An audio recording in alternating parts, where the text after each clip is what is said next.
Hey, what's up, Ty? Can you do me a favor and tell me if the audio sounds okay?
All right, court is now in session.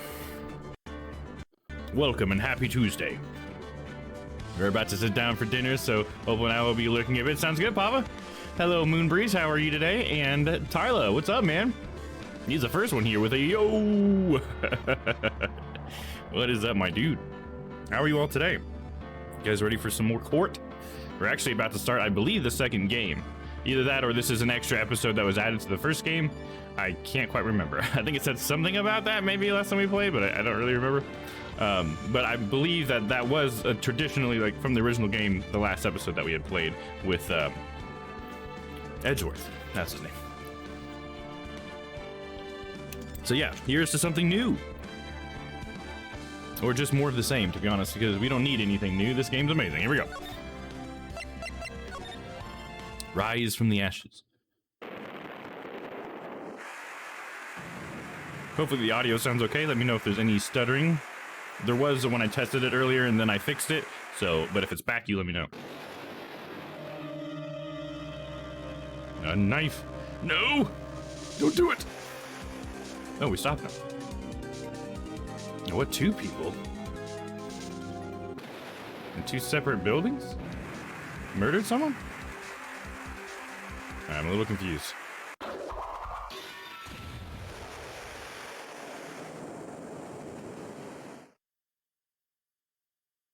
Someone with long hair.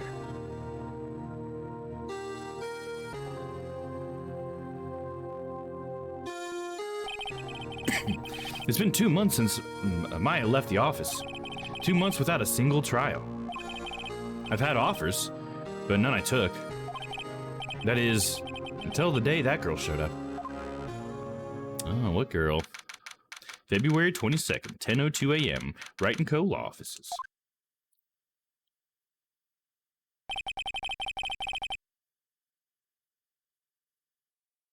Why do I come here to the office every day? I think that was weirdly worded. It's not like I want to work. There you are, finally! Where have you been? My sister's trial is tomorrow!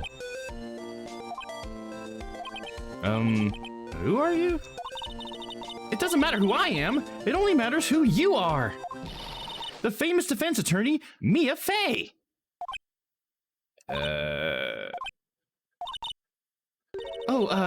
You're not Mia Fey, are you? Now, I'm sorry, but Miss Mia Fey no longer works here. So you are the coffee boy? I'm Phoenix Wright, a defense attorney. Right. Wait! You're the Phoenix Wright? Oh, hell yeah. Hey, there's Ty. What's up, man? I'm doing good, man. Started with a bit of a funk this morning, but as the day went on and the extreme came closer, I noticed my mood brightening. I think there's a pattern there. The Phoenix Wright from the Edgeworth murder case? Yes, that's correct.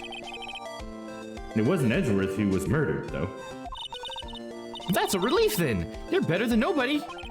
I'm sorry, I'm afraid I'm not taking cases right now. But you are Phoenix Wright, right? The undefeated defense attorney? Look, I'm not accepting any new cases. I'm sorry, but you'll have to try elsewhere. Please! I'm out of time!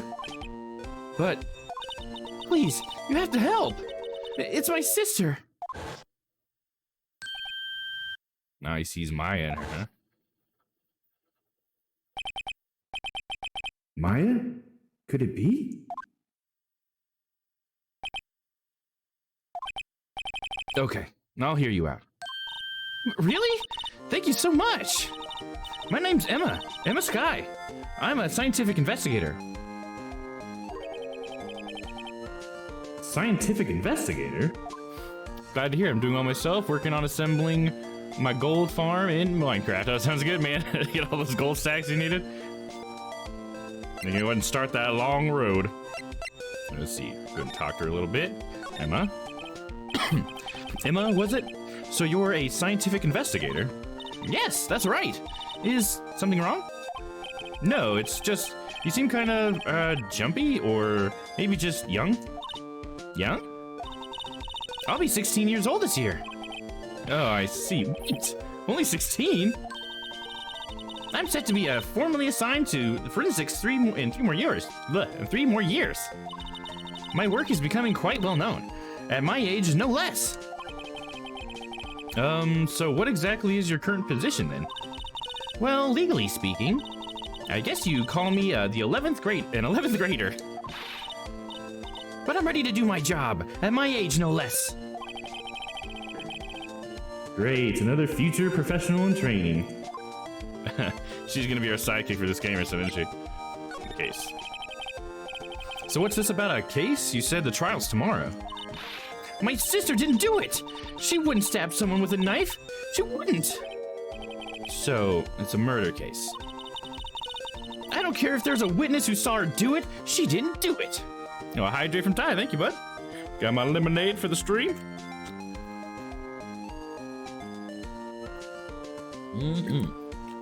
Thank you very much, buddy. Appreciate that. Keeping the old whistle wet. You definitely need it for this game, dude. I can go away from this game a little hoarse. I don't care if there's a witness who saw her do it. Yeah, she didn't do it. I know she didn't do it. It's a scientific fact. And there's a witness? Just talk to her. You have to talk to her.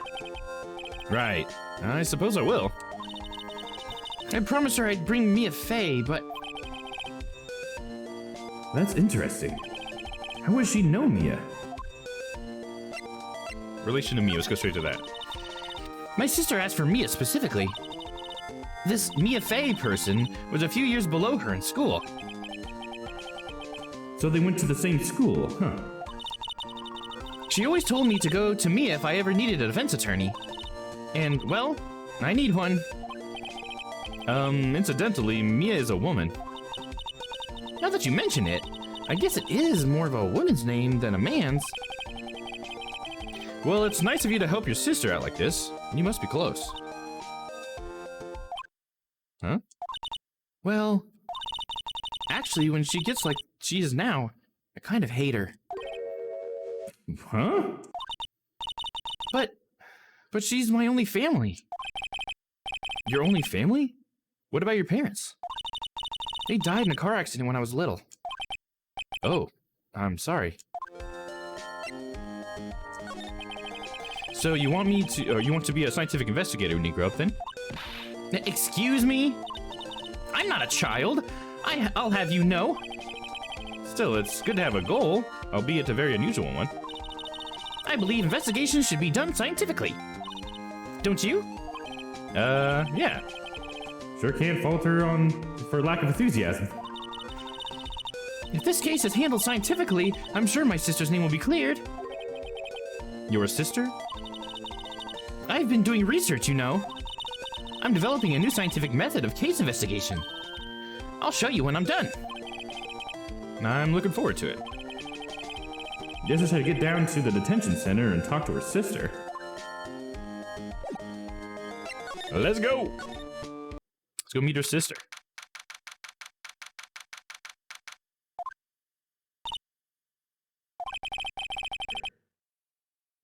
I wonder what's wrong with Emma. She got quiet all of a sudden as soon as we arrived.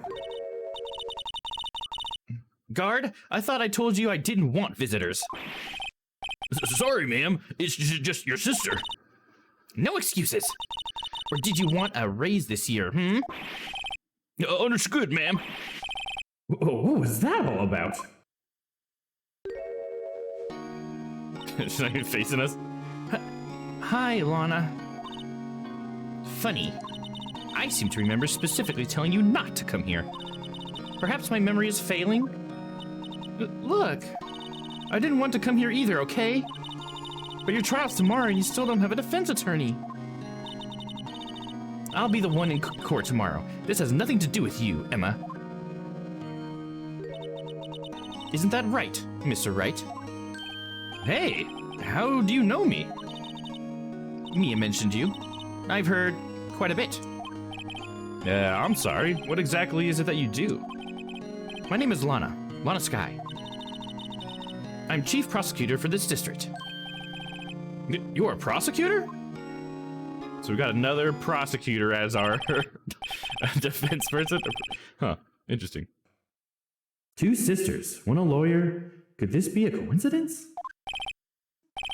Emma, Lana, I mean, they're just alike. Or they're just like... It's certainly not a coincidence, right? It's the writers going with the same formula. Is something wrong, Mr. Wright?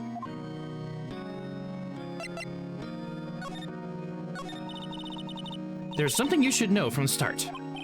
Which is? The suspect in this case has confessed to the crime. Huh? Wait! But the suspect is... me. I did it.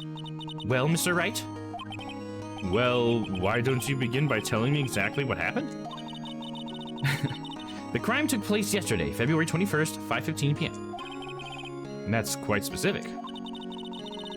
It was in the witness's deposition. The witness clearly saw me committing the crime. That was a bit of bad luck, wasn't it? The crime took place in the underground parking lot at the prosecutor's office. The body was found in the trunk of my subordinate's car. The prosecutor's office, huh? In your subordinate's car trunk? Classy. I was arrested on the spot, caught red-handed, as it were. Well, that's just great. Like, what the fuck? In every case, it just seems to get harder and harder to defend the person, and she's making it the hardest so far. So, who is the victim?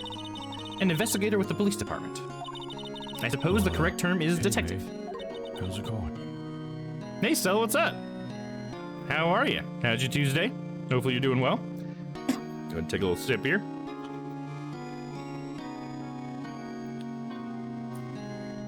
Detective?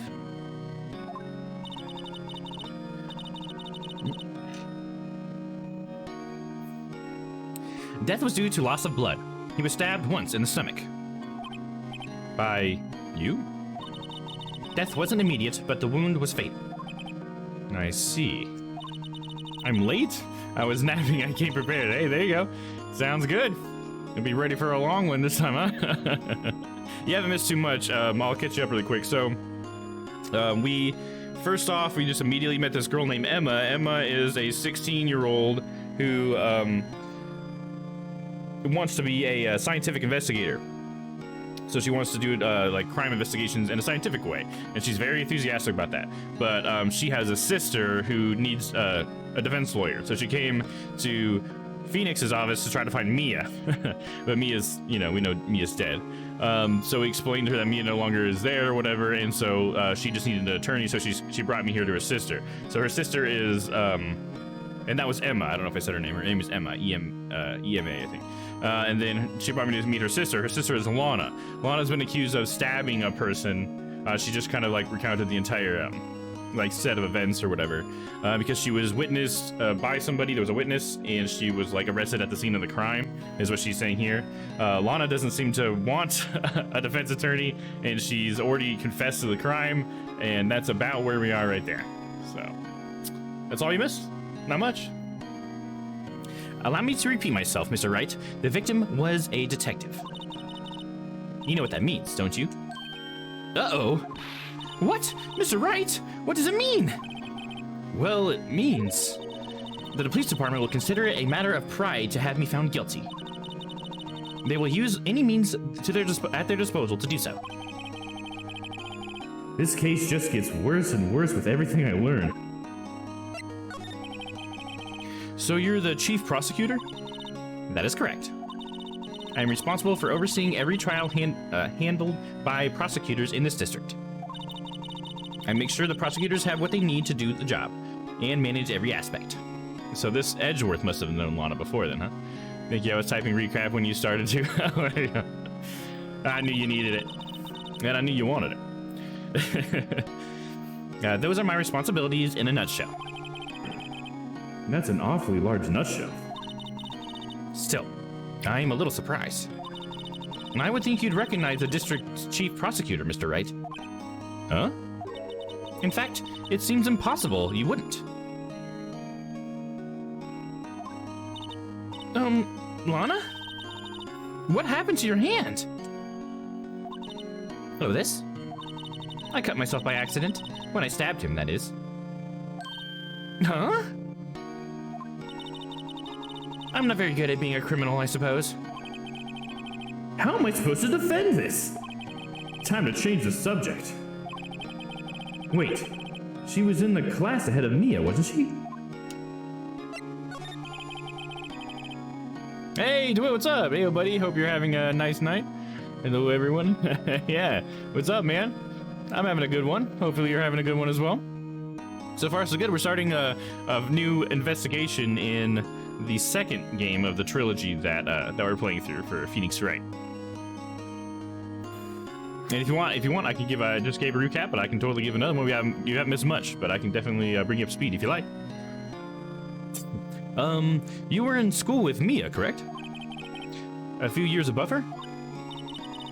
Emma told you that too, did she? Well, why not? I did drag him all the way here from his office. And although it seems he has very little in common with Mia. Hey! It was in law school. I was in my 3rd year, and she was auditing the class.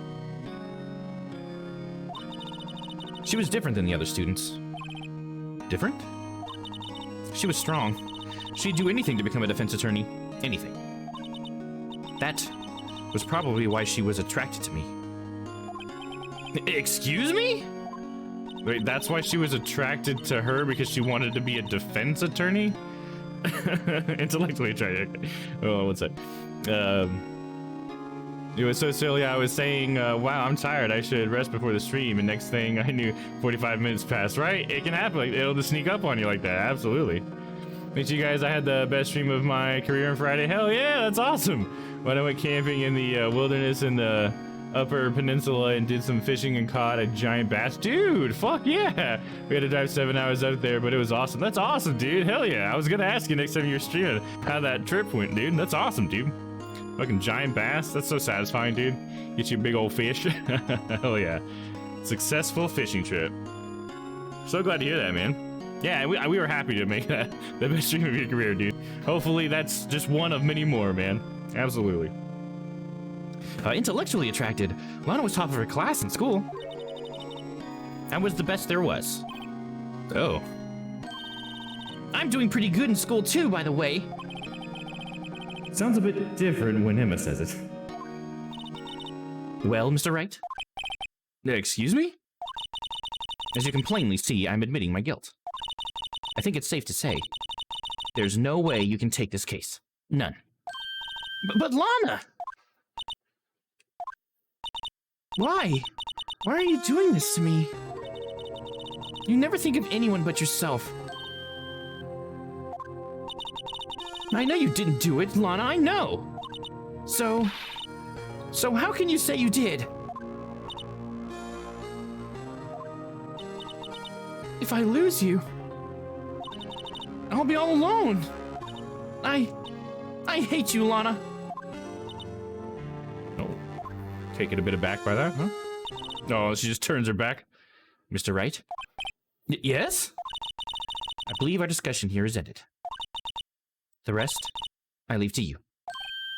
Oh, she does want me to be the attorney, huh? You mean you're requesting my services as your defense? Don't lose any sleep over it. Your client has confessed, after all. The case is over. Right. I'll do what I can to get to the bottom of this. Very interesting. Lana has confessed to the crime, yes. But something doesn't fit. It's that look in Emma's eyes. There's something else going on here, and I'm going to find out what. I'm sorry, Mr. Wright. Huh? About what? My sister. She's not always like that, you know. I just never expected to be defending another prosecutor again. Especially right after we just defended a prosecutor. She's changed a lot. She used to be so gentle, always smiling, everybody liked her. I see. Sorry, but I'm having trouble imagining that. What happened to her? I don't know for certain myself. I think maybe she... well, maybe not.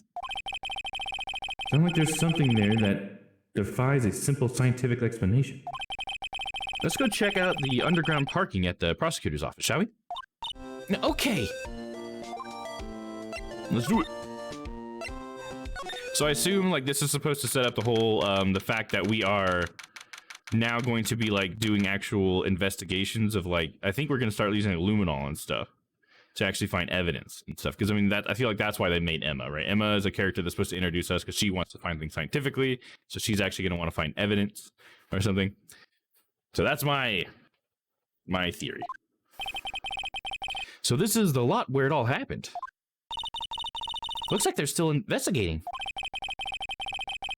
Funny that my first visit to the prosecutor's office should be like this. Hey, everyone, keep up the good work. Hey, what are you thinking? Well, they're going to be my coworkers 3 years from now, after all. No harm in saying hello. Actually, there is. You know, attorneys aren't supposed to examine crime scenes. I'm trying not to stand out too much here. See? Hey there. You expecting to go unnoticed here, partner? Who's that? But partner? Oh, look at this guy. What do we have here? Looks like a Bambina got loose from the ranch and is up to no good. Folks gotta learn to keep them doggies tied down, partner. Mr. Marshall! Is this gonna be like our gumshoe for this game? Marshall? Looks more like a sheriff to me. Now look here, Bambina. I know how you feel. But this is my gang's gold strike, see? Strike? This is our claim, our territory, with a motherload of evidence. If you're fixing to mess with what's ours, you'll regret it, partner. You know what dreams the cacti out in the desert dream? You want to? What's this guy talking about? You head along home now. Happy trails, Bambina.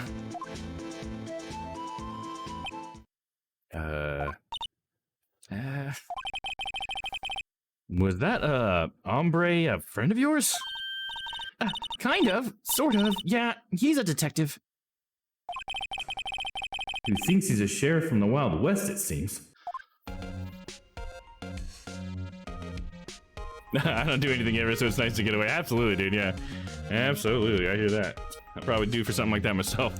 Has there been any sight of Maya in this game so far? There's been a flashback to Maya because when Emma came and was like, I need to help my sister or whatever, we all of a sudden, Phoenix was like, whoa, and then he saw Maya in her place for a second, and then saw like a flashback of Maya crying next to Mia's body, and then he was like, this is really familiar or whatever.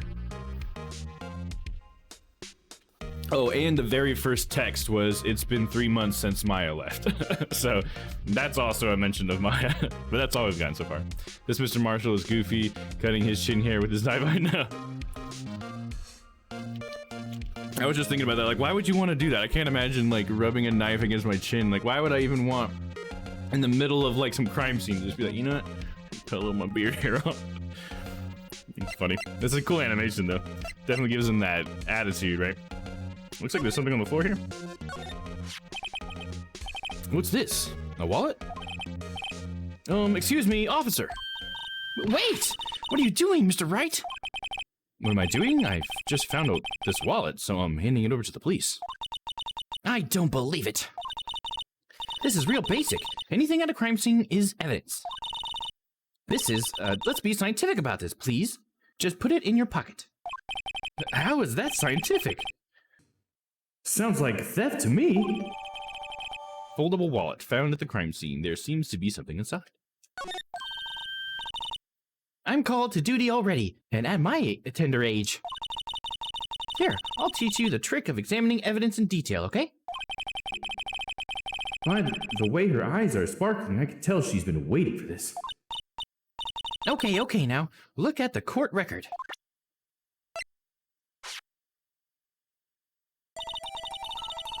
You have to be sure to examine the evidence carefully on all sides. Now, let's start examining from every angle. There's something inside there.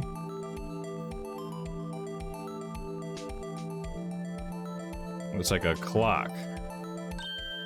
Oh, look! I think there might be a clue here. You should check it out with a press of enter. Or A? No. News department. Oh, this might be the victim, huh? Oh yeah, that music splurgus. What's up, dude? How are you doing today? This is an ID card. Sergeant Bruce Goodman, ID number blah blah blah. See? Well, isn't scientific investigation useful? I guess, though I don't see what science has to do with it. Yeah, it's not like you're actually performing science here. Got up at 5 a.m., a bit sleepy. Oh, I had bed, dude. Every day was rad. Yeah, it was pretty good. It started, you know, to be honest, it started a little bit low, but it's gotten better and better as the day has gone on. And now I'm here, and I'm feeling good, hanging out with my friends, so I think we're good. I'm having a good day. Goodman's ID card added to the court record. Oh, I feel like I'm stumbling over some words today. I swear I'm not drunk. Let's be sure to examine every piece of evidence we find. I guess I've got to be on my toes from now on. Aha! A ladder! That's a stepladder. What's the difference? In scientific terms, please. Scientific, huh? Look at the basic nature of things, Mr. Wright. This all seems so horribly familiar somehow.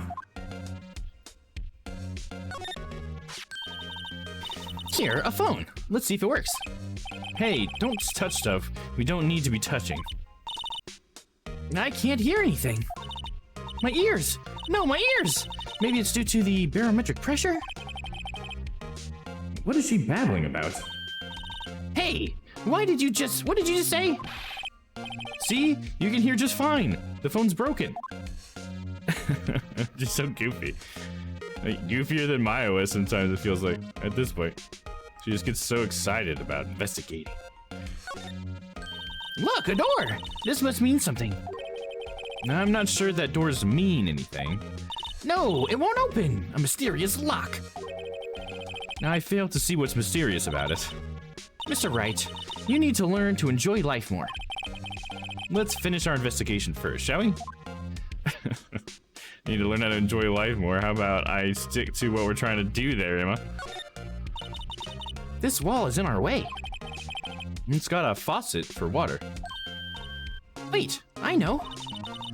This wall is merely a facade hiding the truth. This is no wall, but a water tank.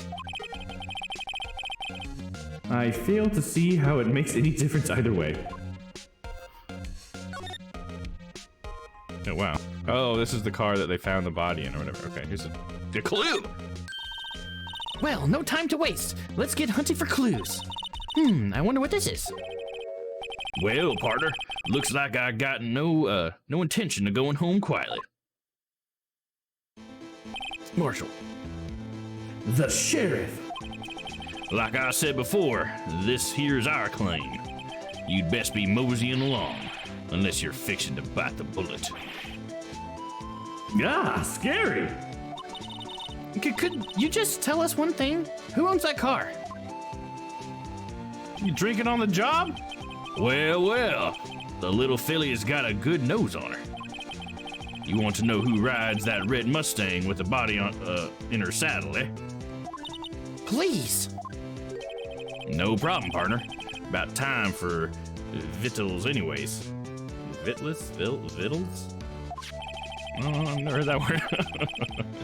Need to learn to enjoy life more. Bro, we're trying to exonerate your sister, right? Exactly. That's a very good way to put it. Like, whoa.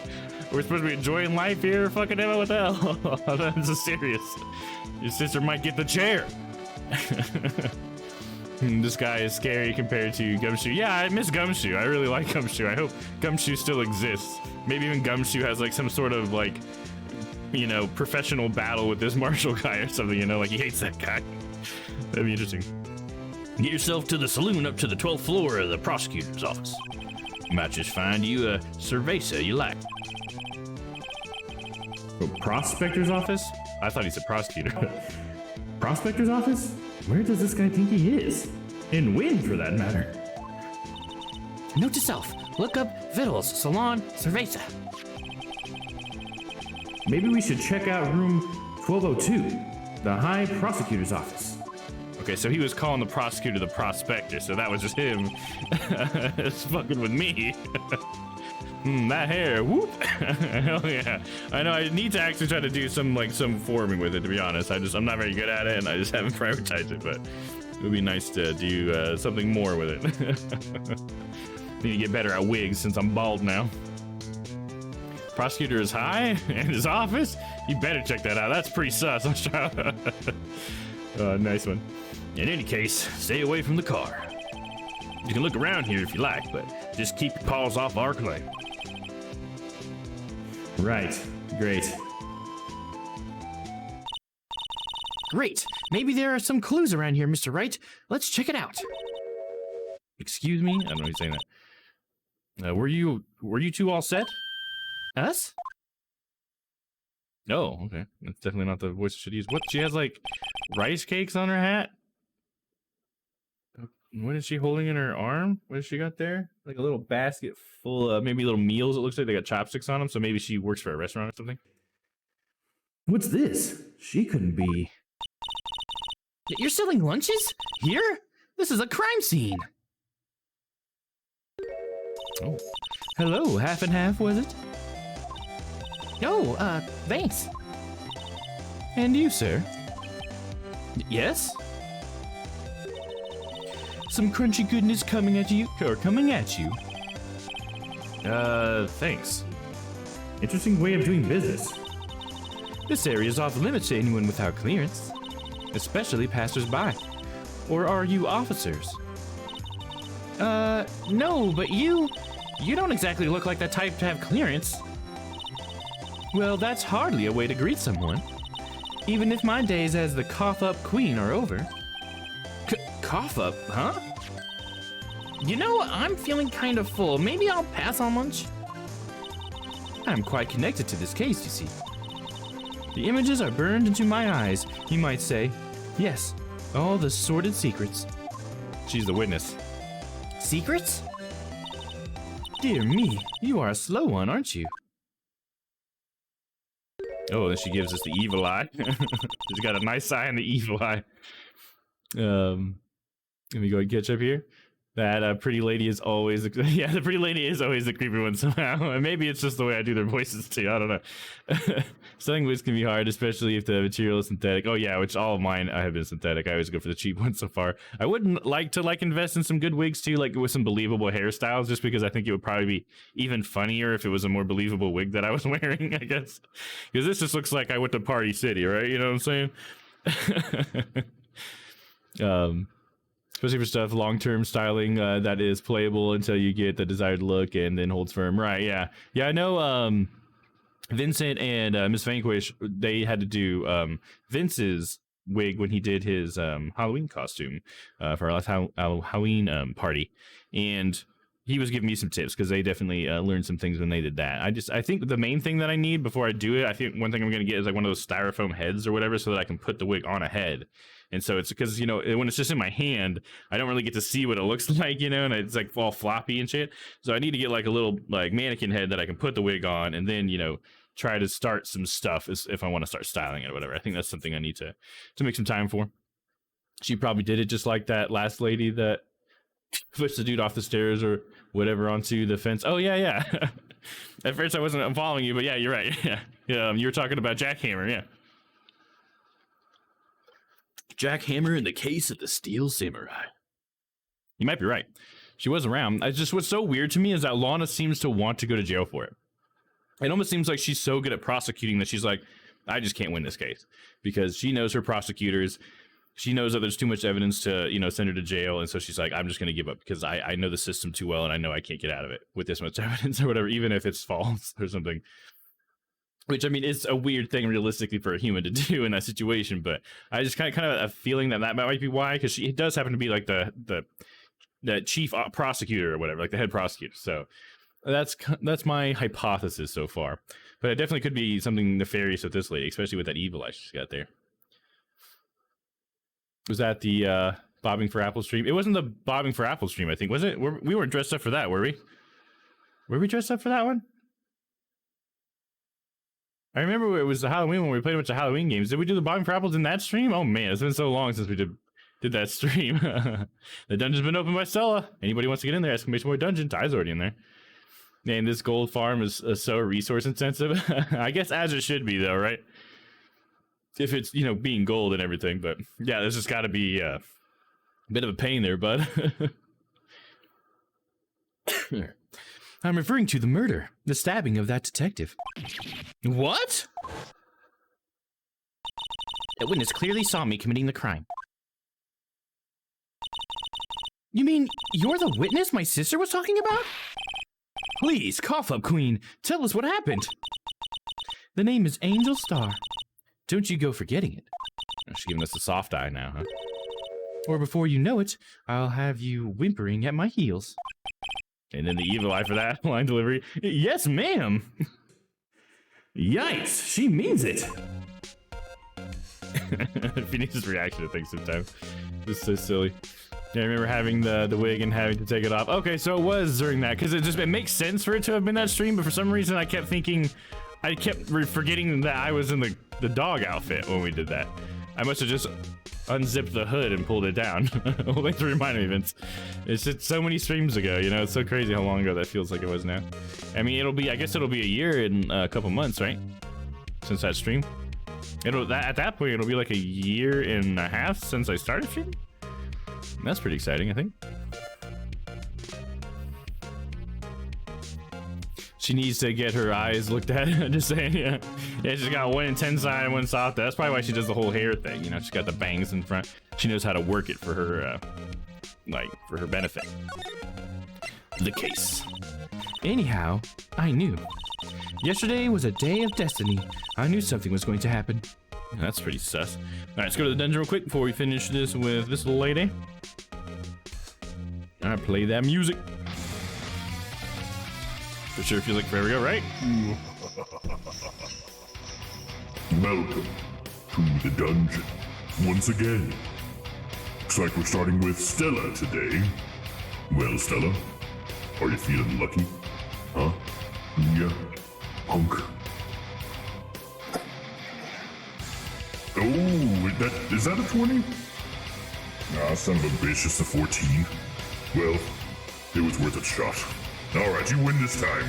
You were lucky.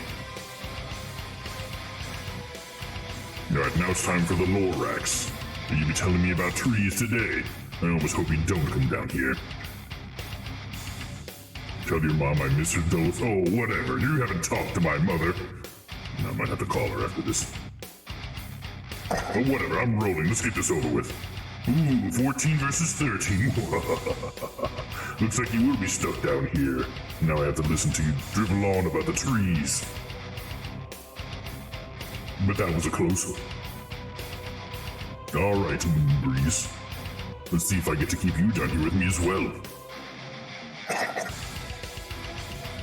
Ooh, is that a 17 or 3?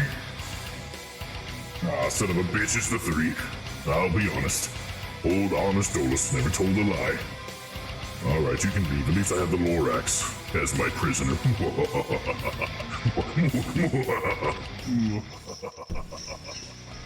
Welcome back, everybody. Congratulations to those who won and got to leave the dungeon. I'm sorry, Ty, that you got stuck down there. I said I'm calling your mom. She's gonna come visit me in my cell. Oh gosh. I forgot about the whole Dolus family thing. I think I thought about trying to do something, just like change them to slightly different colors or something. Let me see. I gotta go back to voices. Make sure I got my inner voice ready. There we go.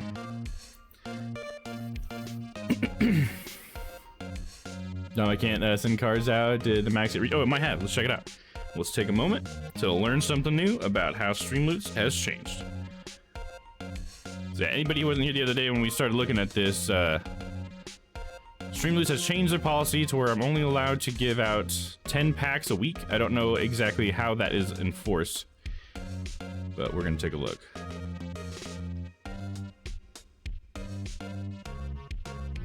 It doesn't show me the message anymore. Let me try to send you one, Stella. And let me send one to you, Stella, and the message is gone now? It says we recommend gifting packs with 1 or 2 cards to increase your chances of your fans purchasing packs. It's like, okay, Streamloots, like I get that you want people to purchase packs, but like I'm not like a money-hungry stream, bud. So I just like to give them away, okay? Moonbreeze, also one, right? Where was the? Did we get a congratulations message?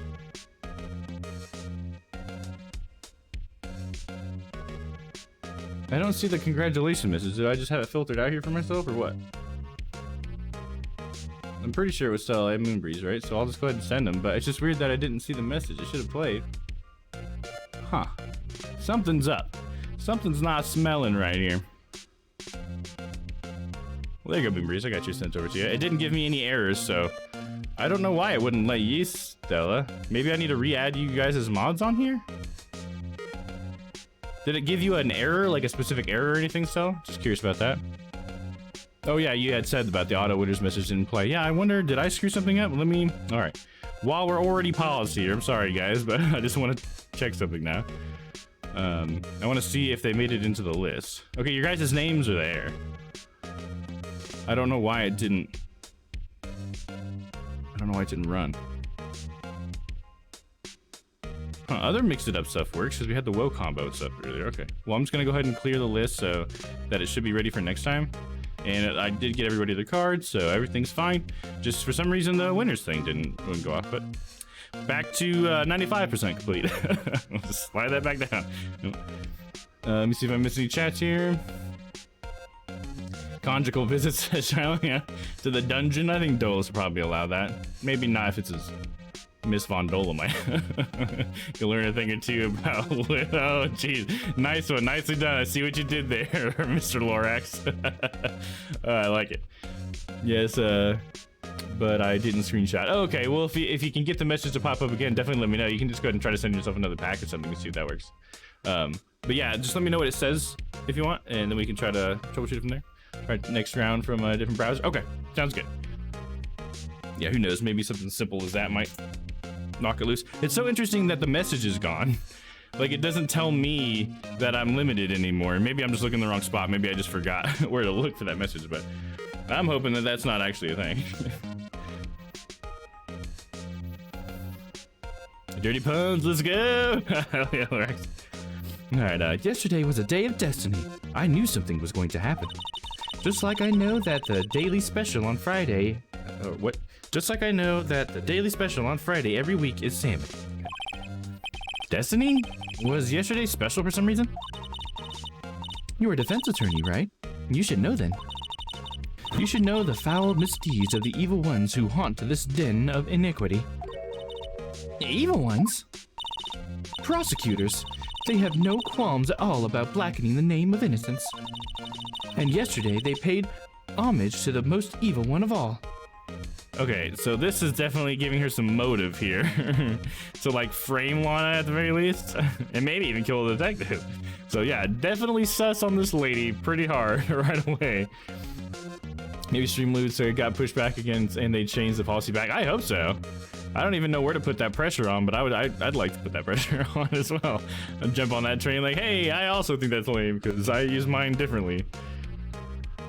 Like, I mean, people still buy packs for my channel before. We've definitely gotten some nice sales out there. I've probably made close to $100 from you guys' support on there. So that's great, you know?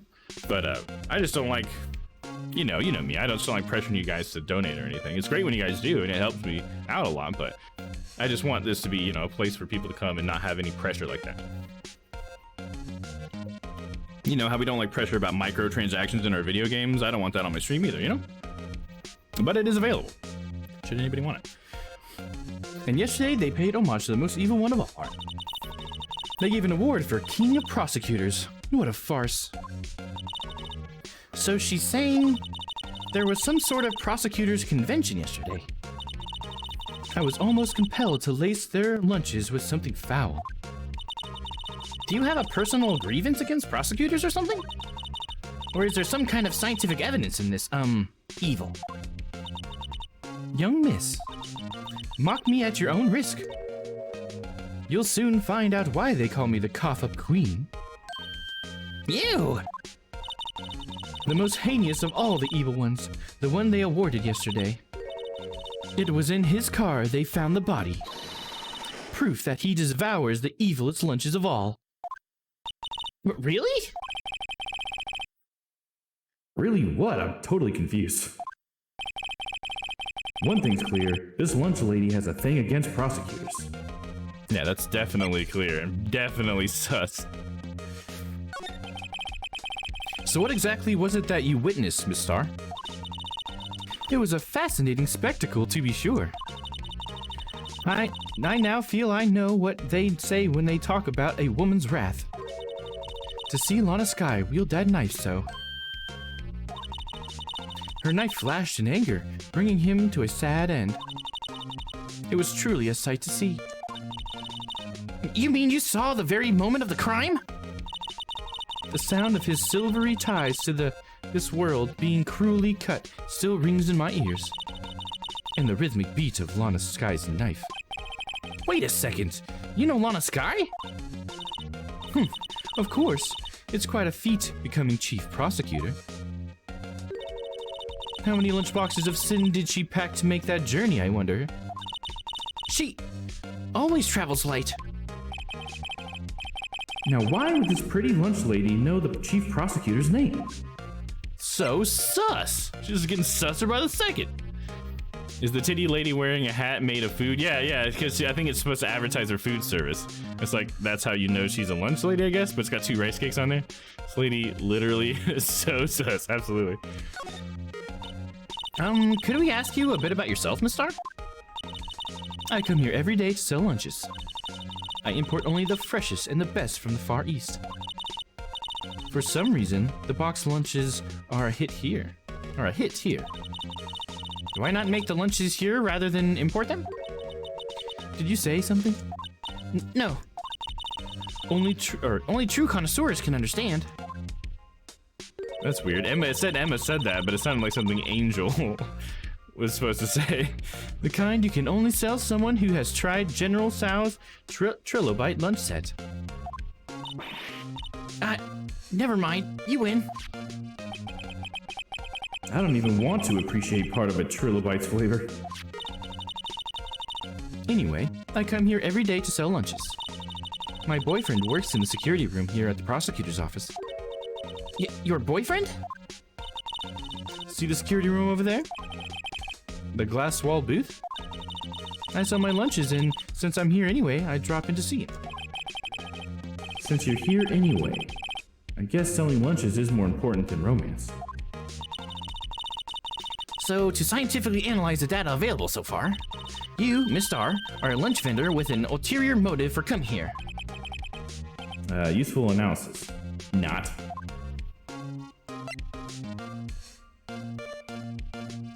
This has to be bait. Ain't no way it's this obvious. I don't know. The first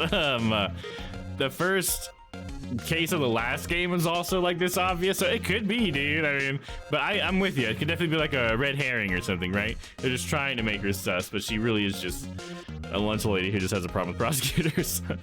May just says boyfriend is security and couldn't mess with the tapes. Yeah, that's true. Exactly. So she's got a lot here going for her because, first of all, like the fact that Lana is our defense, and it seems so clear that she is guilty, and she's the main woman who's behind, like, calling her guilty.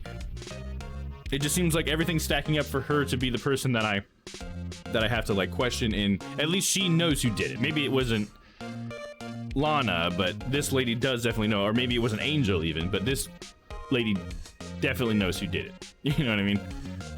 But I can see the game doing some sort of switcheroo where you think Angel might be the killer, but then it turns out it was her boyfriend or somebody else we haven't met yet or something, you know what I mean?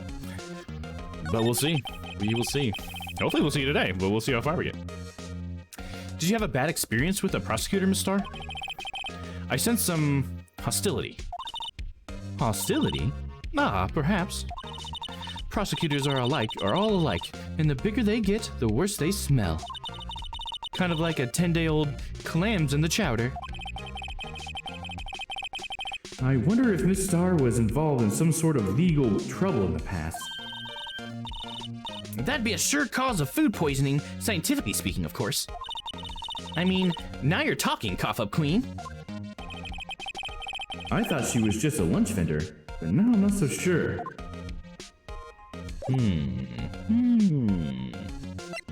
Should I present her with Goodman's ID?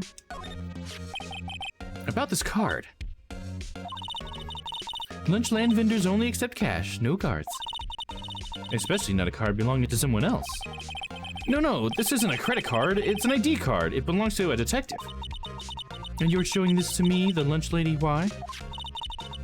That's like showing a fine honeyed ham to a detective.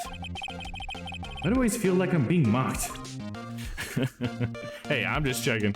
Glad we got that interaction at least. So nothing to talk to her about anymore. Nothing to examine here anymore. I think we need to move to the High Prosecutor's office. See you later! Sus but sexy lunch lady. Is this game assuming that you played the prior game, or could this be a tutorial trial to be easier difficulty? I wonder. Yeah, I wonder that too still. That's actually what I'm wondering as well. It does feel like it does expect you to have played the last game, only because it does mention things that happened in the last game. Like there's a flashback to Mia's death, and there's like the mentions of Maya and stuff like that. But I think most games usually still have like a sort of tutorial. So I wouldn't be surprised if this one is sort of like going easy on me, maybe trying to introduce me to new mechanics and stuff, you know, like how Emma now lets me look at stuff. Now we actually get a 3D model of things that we can look around and look for evidence on. So I have a feeling it could be that, and maybe that's why it is so obvious this time. But yeah, I don't know. We'll just have to see. All right, High Prosecutor's Office, room 1202. This is the kind of room that just screams, I can do the job. Quite a change from your office, really. Thanks. Look, there's a trophy or something here. A trophy? What, that shield? It takes real nerve to display stuff like this. Whoever office this is, they must be a real stuck-up jerk. Phoenix, right. You never tire of prying into other people's business, do you? That voice! I mean, you knew by the wall, right? We knew that this was Edgeworth's office because on the wall we have Edgeworth's like signature jacket and stuff. Even though that one's a little bit more dressy, I will say, since he's got the black button up, whatever. That's why I knew whose voice to do. I'm like, it's gotta be Edgeworth, dude. And he's got like the tea set and everything. Like, yeah, he's definitely Edgeworth. Long time no see, Edgeworth. Huh? Ah! Mr. Edgeworth? You know him from somewhere? Of course! I'm his biggest fan. My sister introduced us once, and... Right, her sister is the chief prosecutor after all. Nice, there you go. I haven't got that Phoenix one. I don't think we've ever gotten that one yet. Thanks, Papa. Welcome back, buddy. I may be jumping the gun and wondering. I honestly just get excited for the series. Right, it's a fun game, absolutely. I'm excited too. Well, what brings you here? I'll warn you, I've been known to be a real jerk, or a real stuck-up jerk. Oh, that's funny. Oh no, did I? No! It was just Mr. Right here. Hey, don't blame me. We're just here to investigate a murder case. So it was in Edgeworth's car? Because it was supposed to be the person whose offices it was their car that the body was in. So man, Edgeworth, dude, getting in some more trouble, dude. This sucks. Poor dude. Murder? A body was found in this nasty bright red sports car in the parking lot. Just call it nasty, it's gonna be Edgeworth's car. That would be my car. What of it? What? Your car? I'll say one thing, she certainly can scream.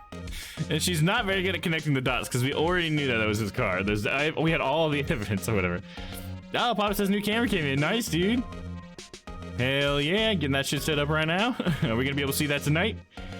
Because it is Boomer Shooter Tuesdays on Papa Wolf's channel after this stream.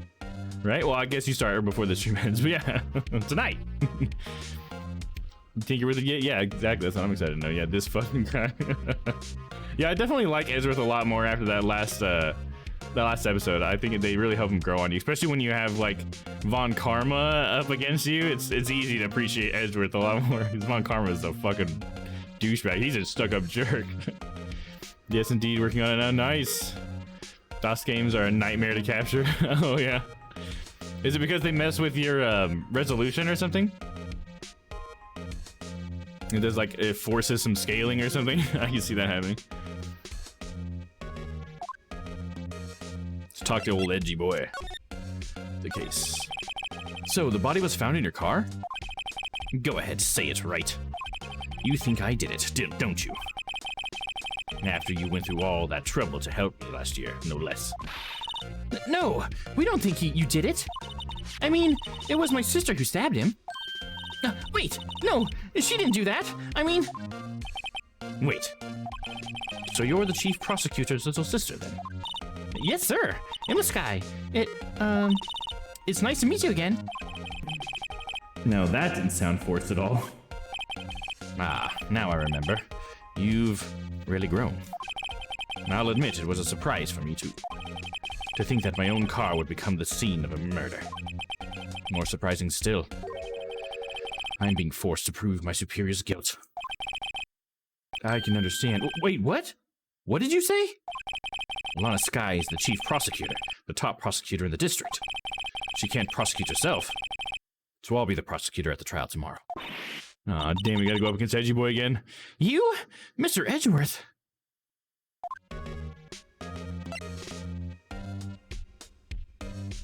Yep, forces scaling, and if you grab the executable, you just get black. Oh no.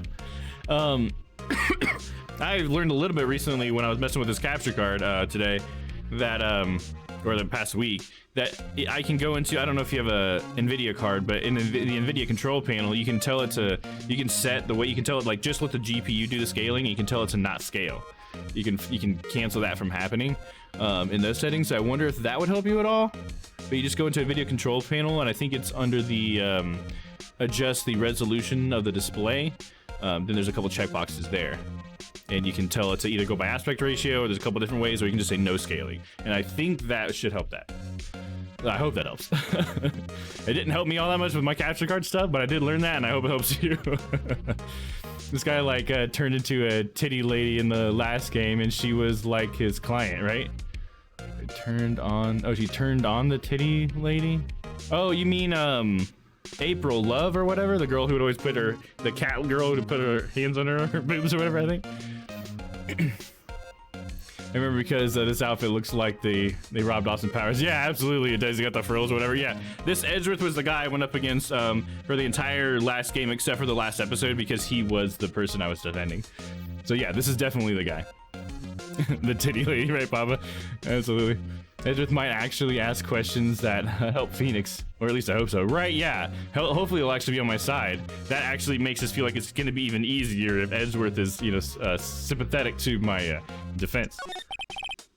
To be honest, it's a bit of a miracle I'm still here at all. What do you mean? Rumors. You've heard the rumors about me, haven't you? Miles Edgeworth. It's hard to remember a time when there weren't rumors about this guy. Forging evidence, arranging false testimony, illegal searches, you name it. Thanks to you, my innocence was established in the trial at the end of last year. However, there are some who say I'm the one responsible for the current incident. What? That's crazy. Some people need very little excuse to think ill of others. It's a fact of life, impossible to stop. But some of them even go so far as to present me with toys like this. They think it's funny. Toys? That bronze shield? There's gotta be a story behind that one. Chief Prosecutor Sky, yes, we first worked together on a case 2 years ago. It was my first big case. That's right, I remember. 2 years ago? I wasn't even a lawyer yet. Since then, I always felt that she was looking out for me. It appears I was mistaken. Mistaken? Why? I mean, I know she's not the warmest person, but I'm sure she felt some responsibility for you. Then, why? Why did she stab someone in the trunk of my car? I feel like that's a new Edgeworth face. I don't remember that expression. Like, I don't remember Edgeworth ever looking like that. So that's weird. I don't know why. I keep like noticing it more because it seems different. And he's like smiling, but it doesn't seem like he should be smiling when he says that. Not only that, she stabbed him with my knife. Oh, geez, edgy boy. What? Mr. Edgeworth, your knife was the murder weapon? To be specific, it was the knife I keep in the toolbox in the trunk of my car. And he keeps like a buck knife in the trunk of his car? All right. Maybe utility knife would have made more sense. I don't know. The murder weapon, usually in Edgeworth's toolbox, traces a victim's blood, no prints. So she at least wiped her prints off of it? Buck knife sus, right? Edgeworth? What? Are you sure you didn't do it? Come on, I can't take a joke. You have a strange sense of humor, Mr. Wright. Trying to loosen up around the old edgy boy. Let's examine his office. Watch out, Edgeworth. We're gonna look at your office. I've been wondering, what the heck is this? It has a big K on it. Mumbles, prosecutors. Huh? What's that? It's the King of Prosecutors trophy. King of prosecutors? It's a great honor. They send that shield to the best prosecutor each year. What? So? So that K, that's... K stands for king? Yeah, you got a problem with that. I didn't design the thing. King of prosecutors. Kind of like employee of the month, only better. Now this is a piece of evidence in the court record? Why is that? Given to Edgeworth, King of Prosecutors at the police department on the day of the murder. Yeah, how is this? I wonder how that will come up. Wow, this jacket is even lacier than his usual ones. This must be his lucky trial jacket. Lucky jacket, right. I've never seen him wear it. I'm sure there's a story behind why it's in a frame. Maybe I'll be naughty and take a picture. She's getting way too excited about this. I bet Edgy did it. He might. We'll see. The titty lady said that the King of Prosecutors did it. Or something. I know titty lady mentioned the King of Prosecutors. Oh yeah, she did say that, didn't she? I actually forgot that she said that. I guess that's why it was supposed to be a connection there. And maybe that's why it's a piece of court, or a piece of evidence as part of the court record. I wonder if I can look at it further for clues.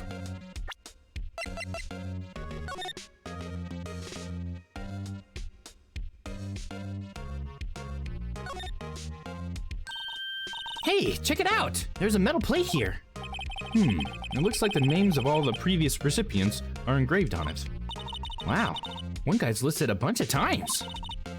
Von Karma. I guess he must be a foreigner? Yeah, that's probably it. Well, wherever he's from, he must have been an amazing prosecutor. I'd like to meet this Mr. Von Karma sometime. Nah, trust me, you don't. When she says it, his name does have kind of a ring to it.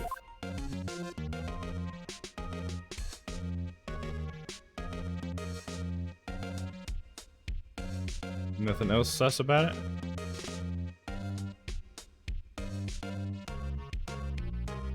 It looks just like a regular trophy, pretty much. Let's look at the murder weapon.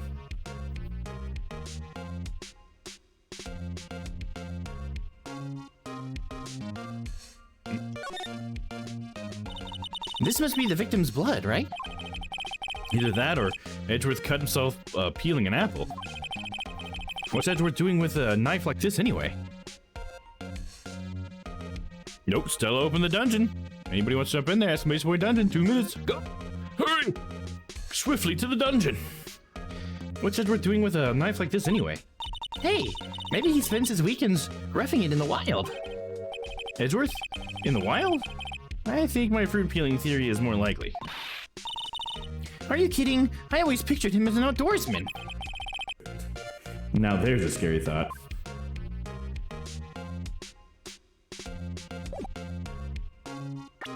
Time to Tondolas more. It's like everybody's getting in that dungeon. Love to see it. My. What an amazing bouquet. It's just right for Mr. Edgeworth. No kidding. Hey, there's a card on it. Back from the dead, Wendy. Wendy. I've heard that name somewhere before. And beside it, a giant steel samurai. Wow, I want one. Huh? There's something written on the bottom of this foot. Between a rock and a hard place. Wendy. Wendy? Is she Mr. Edgeworth's fiancée? Oh, she was Wendy? Was that her name? Miss Oldbag? Was her name Wendy? I didn't remember that at all. I don't think so. Doesn't make sense that she would give him a steel samurai foot though. Or foot, I mean, steel samurai. The mistress was on his foot. Oh, cute! What a pretty tea set. I got more for the instant tea bags myself, or I go more for the instant tea bags myself. Amazing! The drawer below it is filled with packets of tea leaves. They're all sorted by place of origin and flavor. Look at this royal blend. What an exquisitely splendid concoction. There's such a thing as taking a hobby too far. He enjoys it the incorrect amount. Yeah, it's Wendy Old Bag. That must have been. All right, here we go. Going back to the dungeon. Play that music.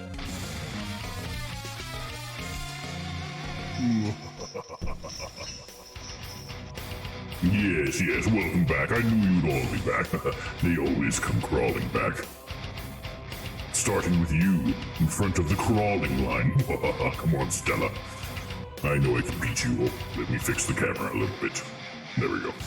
I did it with my mind powers.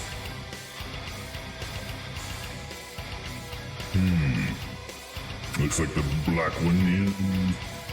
It is the 12! The camera doesn't show it very well, but it's definitely... It was the 12, I promise. Those doesn't lie. Get in your cell, Stella. All right, Mr. Lorax. It seems that you would like to come out of here. Have you been having fun with my mom in there, you son of a bitch? All right, let's see if I can get you out of here. Ooh, no, looks like you're staying in here. I'll be shoveling some more shit in your cell. Hope you enjoy. Think of it as fertilizer. Oh, we have Papa here as well. Well, Papa, I know you like it down here. You don't have to lie to me. What? What? All right. That was close, though. You barely get up this time. Then Shyla. Shyla, you know we could use a few paintings around here. Have you ever thought about painting a pile of shit? Let's see, you'll have plenty of time if you stay in your cell. Oh. Damn it. Alright. I guess you win as well, but think about it. Use some cool stuff on the walls.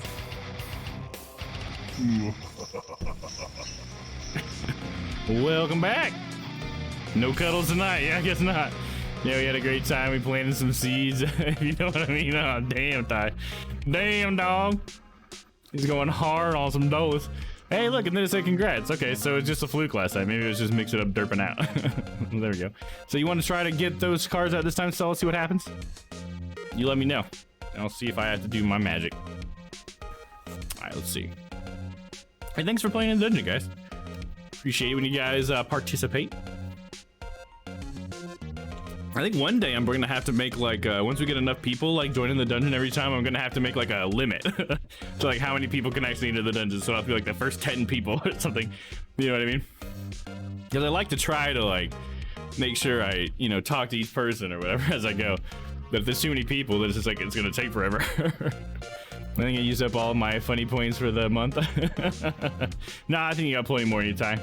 I'm going to hold you to that. You better keep making me laugh, goddammit. Whoa, what a view. It must be nice to have an office on the 12th floor. I guess it would feel important. Incidentally, were you to jump out this window, the time until impact to the ground would be... Got it. Approximately 3.23 seconds. Thank you for that. Yes, Papa. Hell yeah. Well, they successfully were sent. Weird before. Yeah. Huh. Weird. Just having some weird stuff tonight, huh? I'm glad that it's just like working itself out, though. We don't have to do anything. Nope. Let me come back here. That's handy to know. Not. Let's see. How about the books? I have many leather-bound books. Whoa, these are all case files? They're stacked up to the ceiling. There's even a ladder. Odd. I thought Edgeworth wasn't good with heights. He must have someone getting them for him. Old Gumshoe. Hey, pal. Strange. Why'd I just picture Detective Gumshoe? He must study these cases.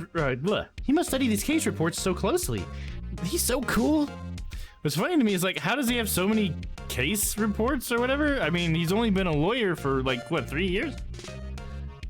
But he's already got a whole fucking very tall shelf full of fucking case file. Damn, dog, getting to work. There's an article about a company that's going to genetically resurrect woolly mammoths. Has anybody seen that? Nuts, so cool. That is really cool. Wow, so it's Jurassic Park, right? I mean, am I wrong? Or am I right? I had to share. I appreciate it, man. I love stuff like that. If you got an article, definitely slap that in the Discord, dude. I'd love to take a closer look at that. One step closer, reviving Walt Disney. Yeah, first is mammoths, then Walt Disney. But they're gonna try to, you know, edit his code so he's not racist anymore. Apparently, it's going to be used to combat climate change in the Arctic as well. Oh, what? Really? I know this company seems crazy, dude. Yeah, it would seem like it. Does the guy have like the main guy? Is he an old white dude with the staff that has the little amber thing with the mosquito on it? Is that is it that guy? Pretty fucking neat, not gonna lie. Oh yeah, absolutely, that is really neat. To revive a species that's long dead, and if we could get them to like survive and everything, like I think that's really cool, to be honest with you. Well, Disney was racist. Yeah, there's reports of him being racist, especially against Jewish people, I believe. And then there was like old Disney cartoons that had a lot of racist undertones. And there's like that one that is really, what was it called? Something about the rabbit. Oh, I don't remember. He was quite anti-Semitic. Yeah, that's how I know him for. Yeah, I guess that's what I mean by racist. But I think he was probably racist in other ways too, but he was known definitely for his anti-Semitism. A CRISPR-Cas9 complex will use a single guide RNA from CRISPR. Oh, they're using CRISPR for it too. Interesting, I've heard of CRISPR. To guide and recognize a specific sequence of DNA, where the Cas9 molecule will cleave those strands that are complementary to the CRISPR sequence. Oh yeah, because DNA knows how to fix itself because of like certain like nucleic acids like attached to each other or whatever. I was just watching a video about that the other day.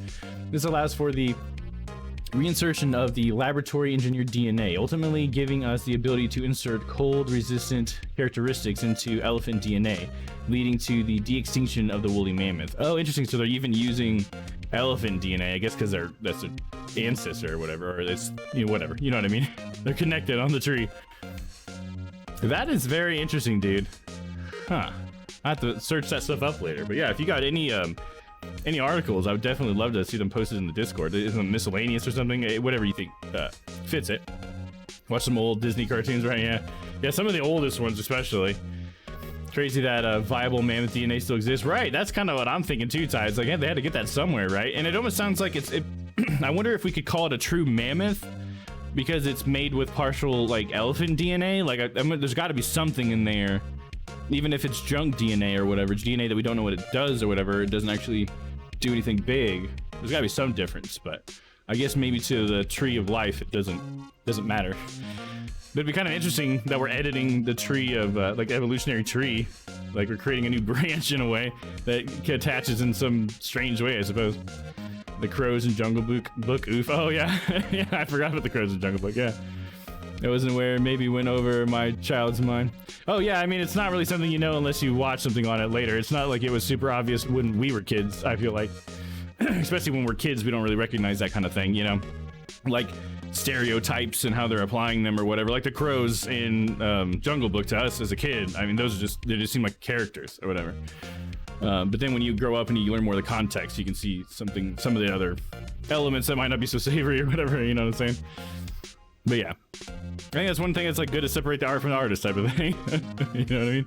They should have used frogs probably if I know anything about dinosaurs.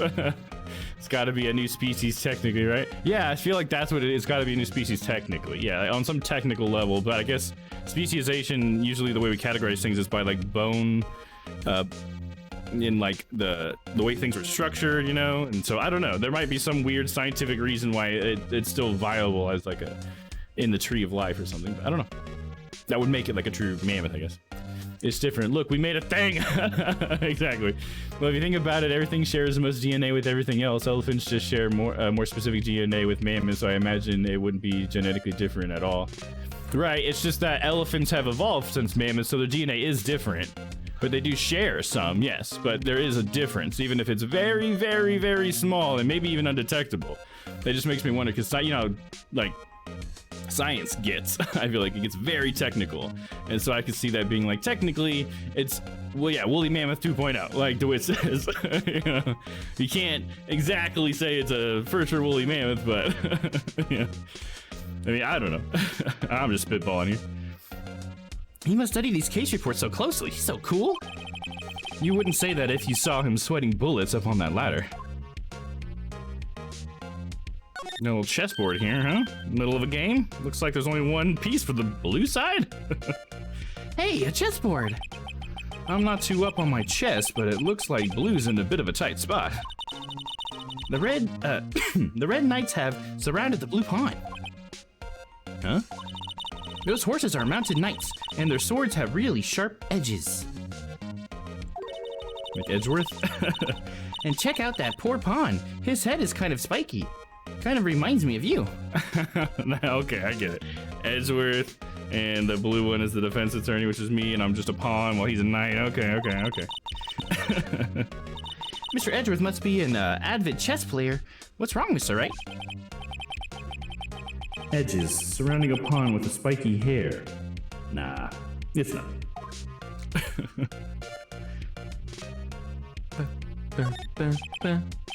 A work desk. It's quite tidy, as one might expect. What a nice desk! Easy to use and easy on the eyes. It's polished so well I can see my own reflection. And then Gumshoe again? Why do we keep looking at Gumshoe? C says hands up for Oh. 10 seconds. Hands up, you got it. Let's catch up on chat. Oh shit, where'd the chat go? Okay, there we go. Crazy that they're dropping the Mammoth update before GTA 6 drops. See, Ty, I knew you still had it in you, dude. You weren't out of your funny for tonight. That's great. I love that. It's coming out before fucking GTA 6, dude. Hell yeah, that's funny. Asian elephants have 99.6% the same DNA as woolly mammoths. Whoa, that's definitely pretty fucking close, dude. Yeah, definitely posted, dude. I love that. That's awesome. Thanks for that hands up. Oh, whoops. I guess this game isn't great for this. Yeah, it's not. You want me to give it back to you, Shiloh? I can absolutely give it back to you. You know, I'll just do it. I want you to use it at a more satisfying time. Definitely fuck me up or something. Make me put my hands up while I'm playing Lawn Mowing Simulator or something. You know what? A good one for that is to make me constantly hold forward in a game and then also put my hands up.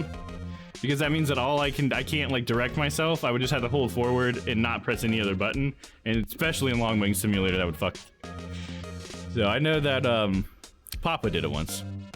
All right, hands up. Going to click on that one. Give card back. Give card back. There you go. Should have it back now. You can use it at a more opportune moment. Skyrim Mammoth Edition, $89.99. It runs on mammoths. Mammoths of the next Elder Scrolls. Yeah, there you go. That's another one. Dropping for Elder Scrolls as well. Shit, people gotta get it in there before the mammoth comes out. Mammoths wash Elder Scrolls. That was a good one, right? That's what I thought. That's good. Oh yeah, here we go. Strange. Why did I just picture Detective Gumshoe? It's the second time, Phoenix. Maybe I'll take that name plaque as a souvenir. Don't. He'll sue you. She wants to steal his name plaque from his desk. She's like obsessed with Edgeworth. So that's the King of Prosecutors shield, huh? Well done, Well done, Edgeworth. You must be proud of to be the king of the prosecutors. Congratulations, King of Prosecutors. Please stop saying that. And that still doesn't explain one thing. Why is the tip of this shield broken off? So that's why. Okay, so this should be a full shield, but it's been broken off, huh? I thought that maybe it was just part of the design, I guess, but I guess it doesn't really make sense that that would be part of the design. If he's the king, you wouldn't have a broken shield. I guess I just thought it was supposed to look battle-worn. Yeah, I don't know. Maybe that will be a clue, huh? Very strange. No, he lost the tip. Not the tip, Edgy boy. Let me see if we can talk to Edgeworth now. About the tip? No, he doesn't want to tip us off about the tip. Should we present the shield to him? Oh, that's not how it works. I had to hit Y, not A. Present, take that! So basically, this says you were the best of the best last year, huh? You can't take that foolish grin elsewhere, right? Or you can take that foolish grin elsewhere, right? I lost a day of work to receive that travesty. Huh? Why's that? I had to go to the police department to receive that broken shield. The police department? Yes, right next to the police station downtown. You've been there, haven't you? Where Detective Gumshoe works? Yeah. I was wondering something about your shield. Why is it broken?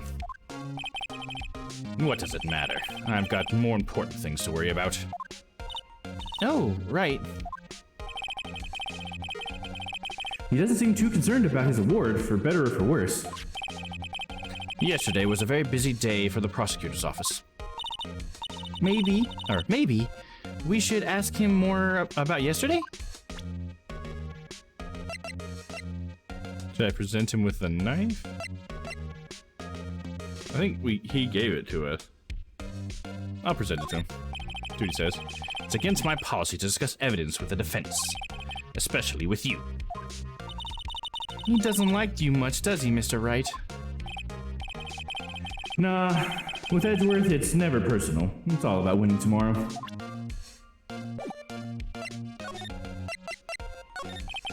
Could you tell me more about yesterday, the day of the murder? Yesterday was the annual cleaning day at the prosecutor's office. Cleaning day? Working with the police department, we sort and file all evidence for solved cases. We call it evidence transferal. Wiping your hands of old cases, in other words. Oh, and another thing. A ceremony was held at the police department. There's an annual review and awards for outstanding police officers and prosecutors. And that's when you got the shield? And I was at the police department yesterday afternoon. I got back here at 5:12. That's very precise. People like myself and Mr. Edgeworth pride ourselves on our precision, Mr. Wright. No, I place little faith in my memory. The only thing I trust is solid evidence. Ah, he's got a parking stub. Okay, so that time is definitely gonna play a part because it's a parking stub, so that implies that his car was not in there until 5:12 or 17:12 in military time. This is the parking stub from the underground lot. The murder took place around 5:15. Well, I guess that doesn't really do much for us.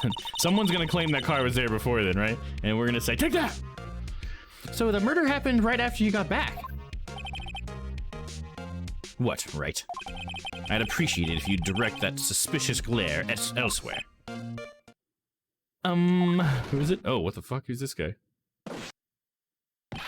Excuse me, but is Mr. Edgeworth, anywhere on the premises?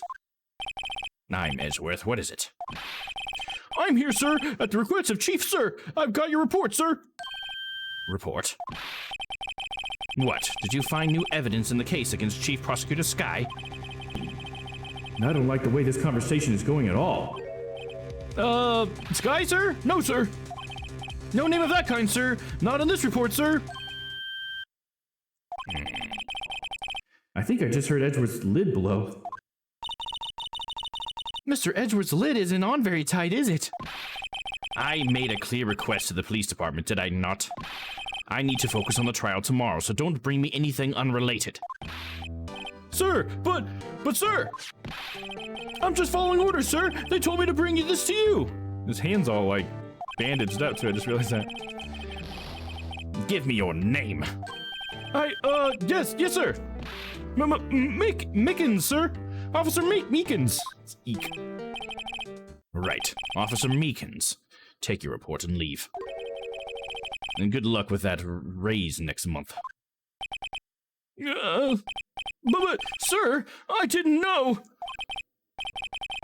Poor guy. Looks like he was absent on the day they gave out brains and good luck. It's a very animated character.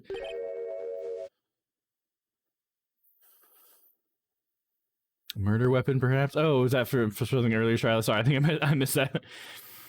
All right, so sounds good. BRB. Right. Yes, sir. God, he caught me off guard. As you can see, I'm busy. You may leave now. Let's do what he says, Mr. Wright. The victim was a detective from the same department as the patrolman just now. Go down to the police department. You can ask more there. Thanks. He seems to have finally calmed down, at least. Edgy boy, quit being so on edge, boy! Oh, you're still here? Don't mind us. Hey, we in the intro, when we saw the murder happen, we saw a little stuffed dude that looked exactly like that guy right there, little mascot. February 22nd, Police Department, entrance.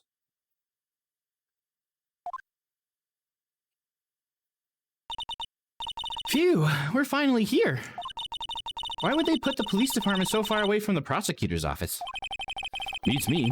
That took almost 30 minutes by taxi, and traffic wasn't even that bad. The police department, huh? I've only ever been to criminal affairs next door. Hold on, what's that? He's got like a smear on him, and he's got a handprint on his cheek, and he's got a broken little tassel thing there, and some dirt on his hand, it looks like. Disturbing. Why does it undulate like that? Oh, wait, I know. This is the Blue Badger. They're trying to make him the police mascot. Oh, because he's supposed to look like a badge. That's what that top part is. Like they have the 3 little crests on the badge. Instead, they made him like a jester's thing. Okay. Ew, that little guy. Wow, Mr. Wright, you sure know a lot about the police. Still, he does seem familiar somehow. Forget the Blue Badger. Who's next? Who's that next to him? Someone appears to be dancing with the Blue Badger. Uh-oh, he noticed me. He sure is running over here fast. Hey, pal, what are you doing here? He was dancing with it. Gumshoe was. I want to see that. And that's my line, Detective Gumshoe. Specifically, why were you dancing over there? What? Well... Well, at least he doesn't seem to be busy. This is our chance to get information. Hey, I'll have you know I'm a very busy man, pal.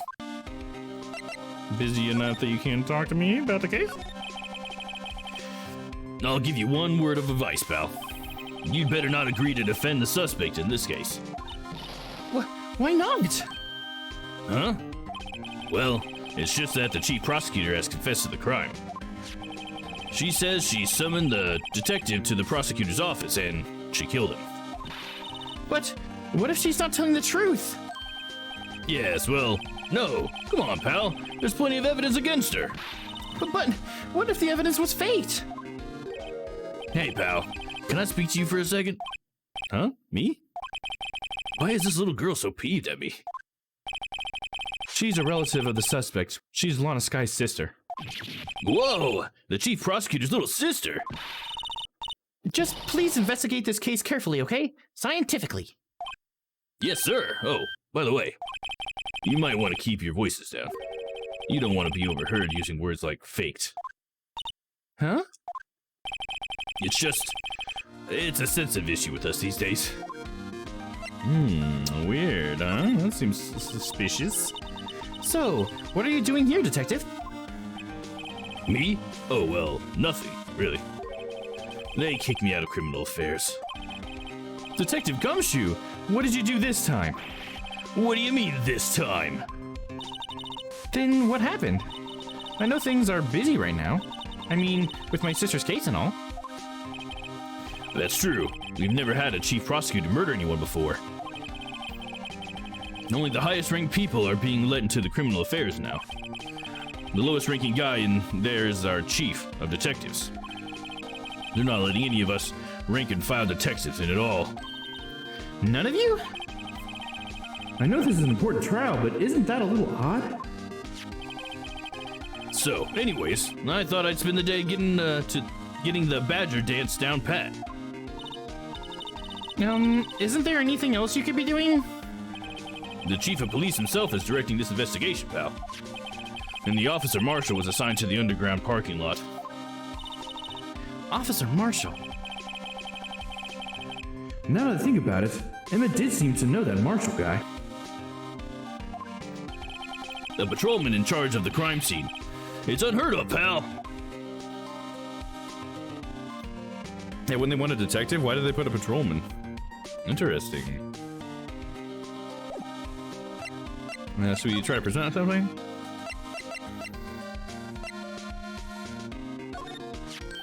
Hey, that's it. That's the King of Prosecutors Award that Mr. Edgeworth got yesterday. Were you at the award ceremony, Detective Gumshoe? Of course, pal. I've got an award for diligence myself.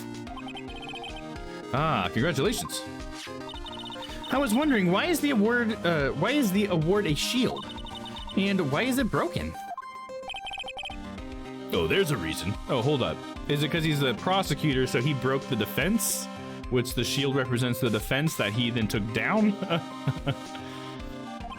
Oh, shit. I missed the last thing he said.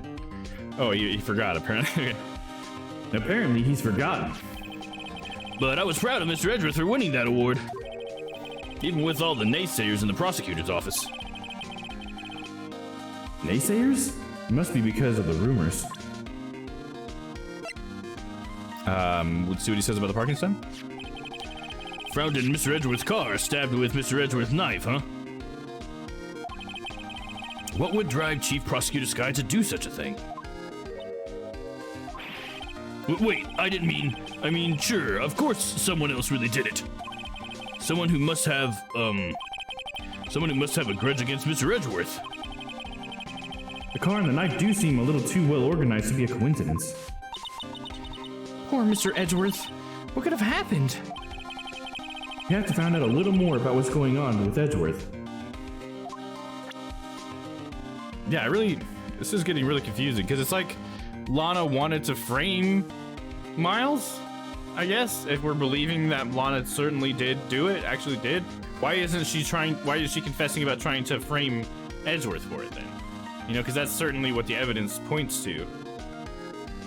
Putting him in his car, using his knife. Either that or it was just, you know, convenience. Like, she must have known the knife was there then if she killed him with it.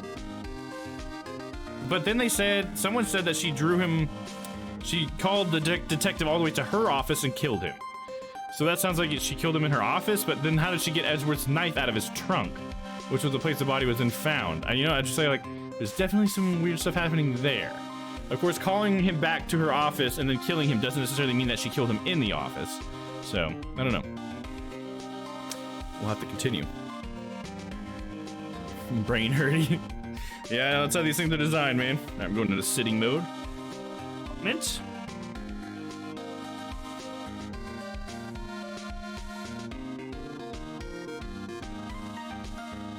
Oh, yes, I'm in court in shorts. Who cares? All shall be revealed in the end. Yes. Those are facts. Detective Gumshoe? What can you tell me about this? Huh? Hey, pal. This is a detective's ID card. You can't just keep that. You have to return it into police. It's people like you that get me into so much trouble all the time. Meaning Detective Gumshoe must drop his card a lot. Let's see. Bruce Goodman. Goodman. Sounds familiar. Nah, my mistake. But didn't you work together with him in the criminal fifth? Whoa, now I remember. Bruce Goodman. He's the victim. That's what I thought. Can you tell us more, Detective Gumshoe? I can show him my prosecutor's badge, or my defense attorney's badge. Showed him that already, showed him the parking lot. He talked about the knife, but I didn't show it to him. Let's try that. Found in Mr. Edgeworth's car, stabbed with a Mr. Edgeworth knife, huh? What would drive Chief Prosecutor to try to do such a thing? Okay, yeah, we did already do that one. So it was no matter which one you gave him, he always mentioned both.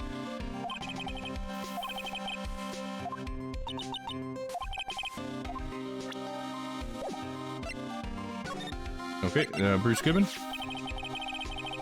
So, this ID card belonged to the victim? He was a detective like myself. Detective Bruce Goodman. Don't you think it's strange? I mean, why would the victim's ID card be laying on the ground where we found it? Well, Detective Goodman should have been at the police department yesterday. There was an evidence transfer for the case he handled 2 years ago. Evidence transferal. Mr. Edgeworth mentioned that too. But Detective Goodman was killed at the prosecutor's office. Well, that's the thing. It's hard to say this, but word is that Chief Prosecutor Sky called him out there to the parking lot. Oh, to the parking lot. Okay, that's more precise, I guess. And Lana's confessing as much. Oh, sorry, I don't know why I'm yawning so much. Should have gotten enough sleep today.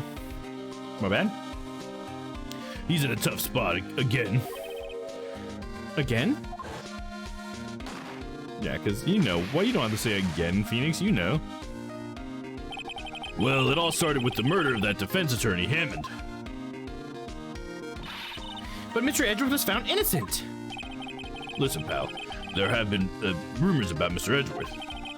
Forging evidence, making deals with witnesses. Nothing outright, but there were always whispered rumors. Ever since he was accused of murder, no one's whispering, they're practically shouting. But there's no evidence against him.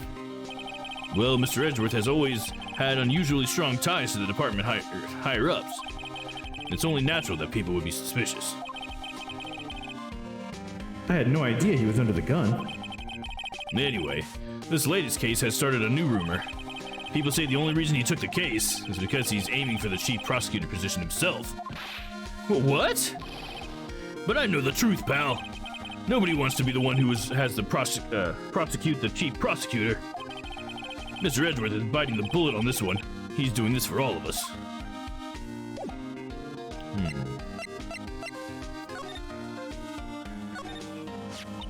I was wondering about that. What? The Dancing Blue Badger? It's my masterpiece. Oh, Gumshoe made it? That's hilarious. You made this, Detective Gumshoe? The chief threw together some designs and I just did my thing, pal. Nice work. Yeah. It's battery powered, so it can go anywhere.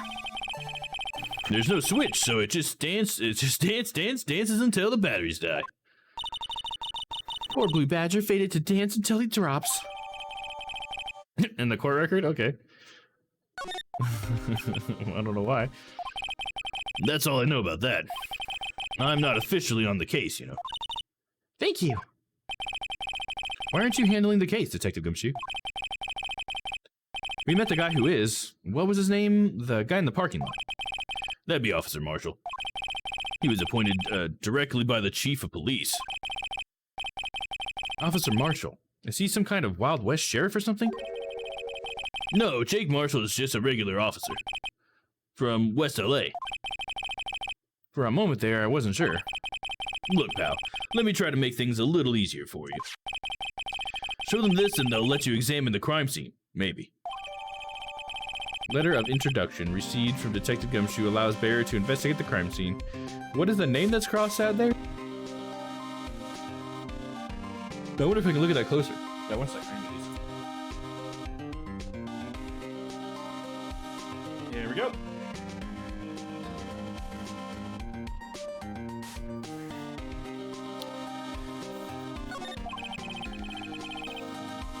I'll be surprised if this gets us anywhere. Just act like you're supposed to be there. Nobody will look at you twice, pal. That doesn't seem like necessarily a good thing about a crime scene, you know what I'm saying? I also can't believe I got all that out of Gumshoe just by looking at that little dancing dude. And I still can look at him, apparently. Okay, so we're going through the same thing again? Usually it puts a little check mark on that. Oh, there. No, it didn't. The detectives in there look pretty busy. Just imagine, right now. Behind those doors, a police drama in action. Somehow, the thought fails to excite me.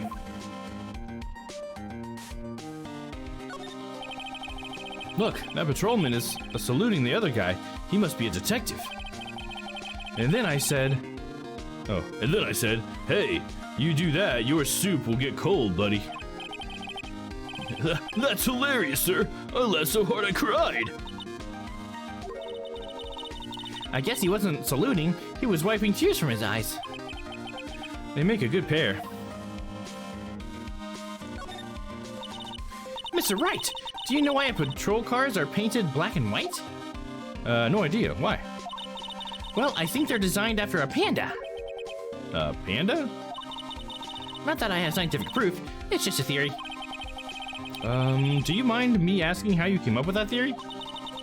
It was when I was on a school trip. I saw a patrol car and it came to me. We had just been at the zoo, see? What about zebras? Or did they not have those at your zoo?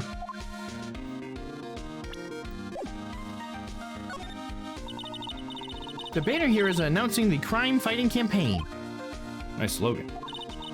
I wonder if they'll be selling fingerprinting sets. I don't think it's that kind of campaign. What family wouldn't want a set at home? It's good for finding out who snuck into the cookie jar. I think most families can figure that out without the extra help.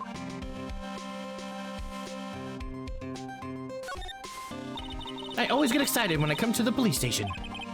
Why is that? It just feels like I've jumped into a movie. Huh? You know, with all the police and criminals. Well, I don't know if this is all that exciting. Sure it is. Look at those two officers over there. They're probably talking about the latest bust. Funny. I thought they were talking about the weather. Actually, the guy was telling the story, right? That's what we kind of overheard a little bit. The usual wanted posters are hanging up on the bulletin board here. Do you know this face? If you do, dial 911. You know, Mr. Wright, I've always thought it was kind of funny. I've never seen anyone who looked like the people in these posters. They hardly even look human. Well, she had the point. Okay, I guess we're ready to move it. Nothing to talk to Gumshoe about, right?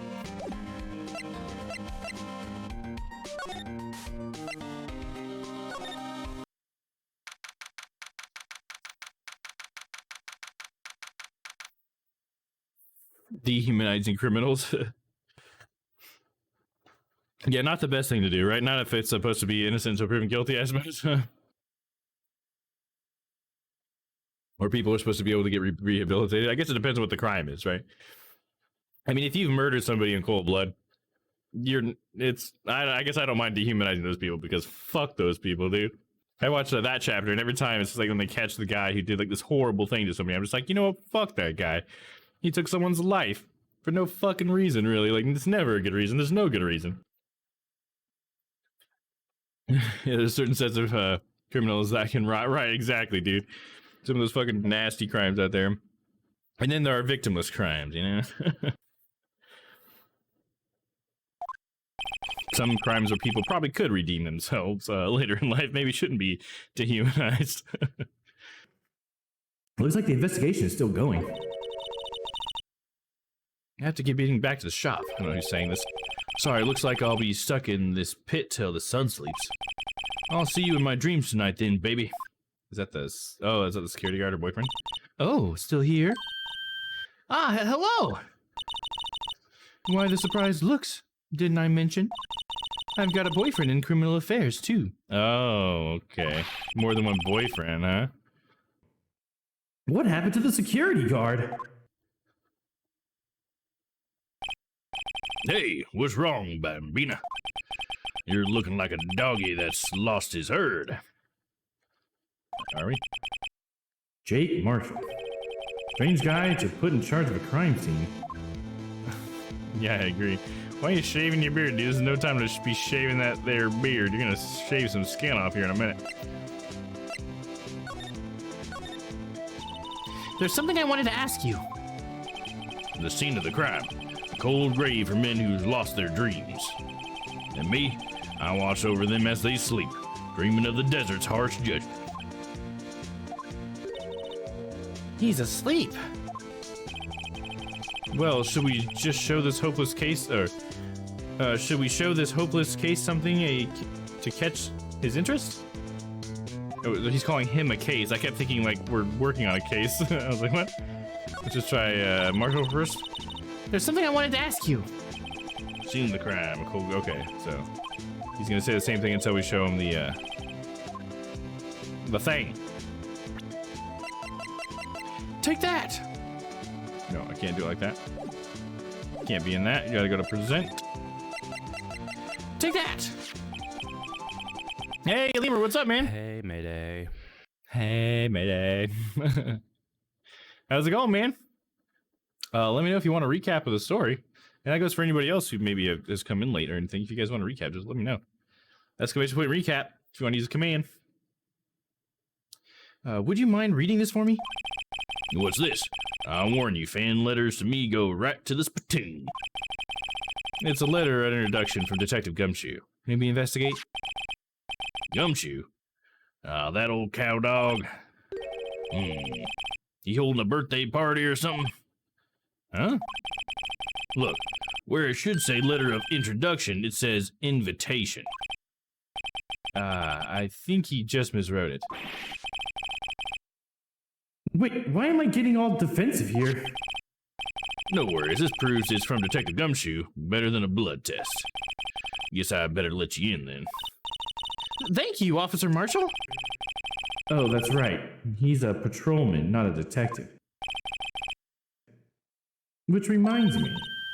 Hey, wait a sec. Isn't a crime scene supposed to be handled by a detective or higher? Hey, folks. The clues are calling. Welcome to our gold strike. Be like the settler. Strike out for lands unknown. Manifest destiny. Let's have a hootenanny. Note to self, police investigations are like settling land. Well, Mr. Wright, what do you say? And I say I won't be needing this anymore.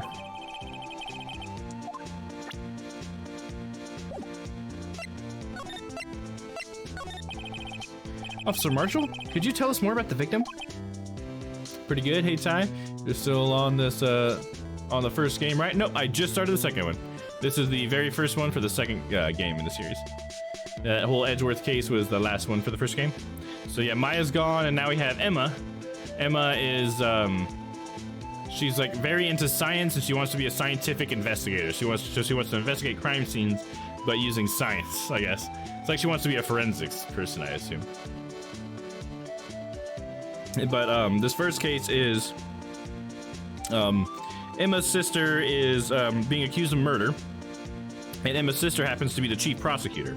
So she's like the very top prosecutor lady. She seems all like Maya. Yeah, she is. And the game even like makes that connection as well, like right away. And she has like the same, like almost like the exact same setup as Maya too, because okay, so her older sister Lana is the chief prosecutor, so she's like Edgeworth's boss, I guess. And so it's just like Maya and Mia, because Mia was a lawyer, you know, it's just like the prosecutor version. So Emma comes to the office at the beginning of the game, and she is, you know, she needs a defense attorney for her sister, but her sister doesn't want a defense attorney, so we go down there and we find out what's going on. And she's been accused of stabbing a guy in the parking lot and then hiding him in the trunk of a car, which happened to be Edgeworth's car, and the knife happened to be Edgeworth's knife from the trunk of his car. But the craziest part is that Lana just admitted to all of it. She says she did it. She didn't want a defense attorney because she didn't feel like she needed one, because she was definitely guilty.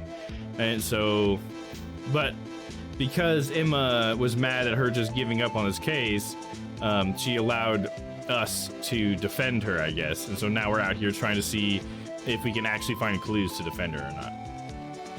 So that's kind of the broad strokes of this episode so far. The main thing.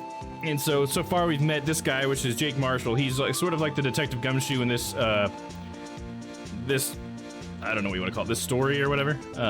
So he's the one in charge of the crime scene. And so he's not been as easy to get around as Gumshoe was. But Gumshoe helped us get around him. We've also met Angel Star. And she's like this weird lunch lady. And lunch lady meaning that she just like walks around and sells boxed lunches to people. But she's like this super like attractive lady. And she is the witness. That's her big thing, is that she witnessed it happen. So she's like the main piece of evidence because she saw the whole thing. Like she saw Lana do it and stuff. Apparently she saw the whole thing. But the sus thing about Angel Star is that she like hates prosecutors. So she definitely has like a motive in that sense. Now why Lana specifically, I don't know, but she did seem to know. Yeah, allegedly. I should be using allegedly for sure. Ty. But she seems to know Lana. So it almost seems like maybe she would have a grudge against Lana for some reason, and then she would then use that grudge the grudge would then be her motive, I guess. Yeah, not very lawyerly of you. Yeah, absolutely not. Allegedly, everything I say is alleged. All right, blanket statement. Good men always die young. Remember that, partner. Could you be a little more specific? Bruce Goodman. He was a detective, right? Well, aren't you a feisty doggy there now? Detective Goodman was stabbed here at 5:15. The smiling Madonna told me the tale. No, I think he means the witness, Miss Angel Star. One stab to the chest. Fine piece of work. This here's the autopsy report. Death due to loss of blood, 1 knife wound, died within an hour and a half of 4 p.m. Wait. Whoa. He died within an hour and a half of 4 p.m. Okay, I already found a contradiction. If he died within an hour and a half of 4 p.m., that's like big. That's a big window. I mean, it's an hour and a half, but Edgeworth didn't get his car there until 5:12. So that only actually leaves like a little more than 15 minutes, right? So I wonder if that's going to play a part. I don't know. Seems like something that might come up. We'll see. Was my sister involved with the victim in any way? Funny you should mention that, Bambina. Chief Prosecutor Sky and Chief Goodman, or Detective Goodman, had nothing in common at all. Nothing in common?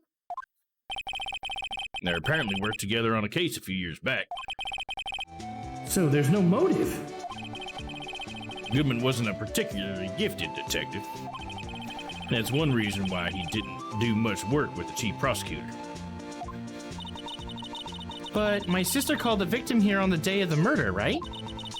Here, to this parking lot? So it seems, like calling an unarmed man to a shootout at high noon. You don't say. I don't mean any offense, but Officer Marshall, you're a patrolman, right? Not a detective. You call me out, they shoot you for that in Texas. Huh? I was one of them fancy shoe detectives till 2 years ago, to tell you the truth. Oh, really? And now he tells me. But you're a patrolman now, so how can you be in charge of a crime scene? Nothing gets by you, does it, Bambina? So why are you in charge? No reason. They're just short on hands right now. I'm keeping an eye out in the meantime. That's odd, though. Detective Gumshoe was saying he had nothing to do. Nothing important, at least. He's nothing but a sad old cow dog that can't find his tail. Maybe it's because he runs with that Edgeworth, eh? Edgeworth? That cow dog's been kicked out of his cattle run by order of the chief of police. Just, you don't realize it yet. Sad old cow dog, right? Isn't that funny? This guy talks so silly. Detective Gumshoe kicked out of the investigation? What the hell's up with that? Present? You got anything to present? 5:12 p.m. The prospector's bright red steed came in at a trot, real slow like. Trot? My Madonna tells me the crime occurred 3 minutes later. So it seems the chief prospector was lying in wait. Maybe waiting for her prince to ride in on his bright red horse. So what you mean is, the killer intended to use Edgeworth's car all along. I mean, did they though, or was it just the most convenient thing? Because he arrived right like before. don't know, it's just weird that it's like that murder happened within 3 minutes of Edgeworth getting that parking stop. I mean, 3 minutes is enough time for you to have to like drive to your parking spot, you know, do your stuff to get ready to get out of your car. So Edgeworth would have been like right there, right? Ooh, weird. Let's see. We can examine now, right? We don't have to talk to this asshole anymore. Looks like a cell phone. Scientific analysis would suggest this belongs to the victim. I can't think of anyone else who it could belong to. What's so scientific about that? Should we check it out? Oh yeah, check it out. Right, let's check it out. Oh, it's on autopilot. Okay.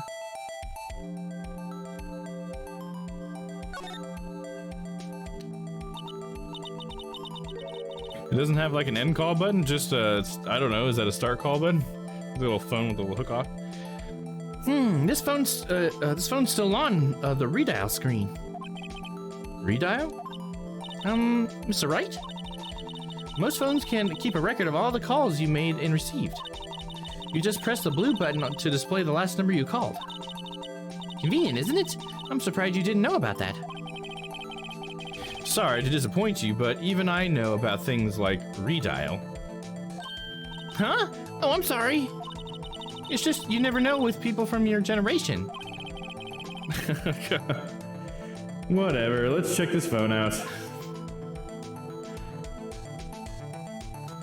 It's like, but you're just so old. Boomer. Yeah, that's exactly what she was saying, dude. Now to see who the owner of this cell phone called, Now to see who the owner of this cell phone called last. Note to self, a defense attorney doesn't think first. He just pushes the button.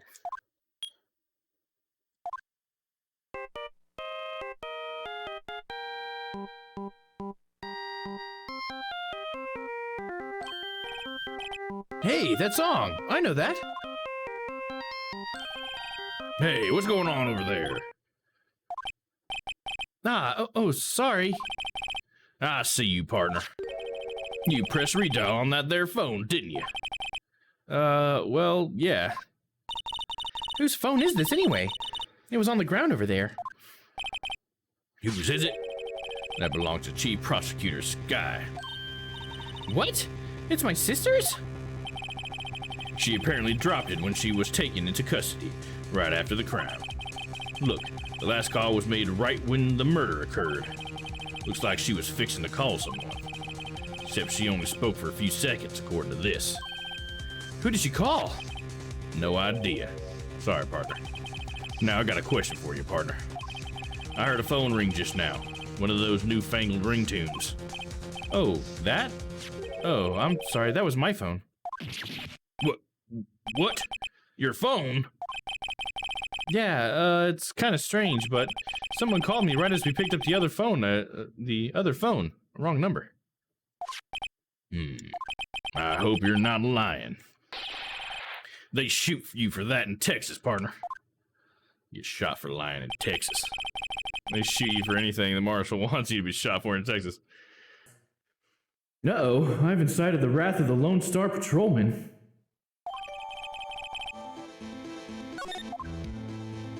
Okay, let me look at that again. Property of Lana Sky. Last call made at 5:18 on The day of the murder. Okay, I'm sure that will come in handy. That timestamp. I love that they meme that even in Japan. Yeah, it is kind of funny. I heard that the game was originally intended to be set in Japan, but then they switched it to California. I don't know at what point the switch happens, but definitely by this game, I believe we're in America.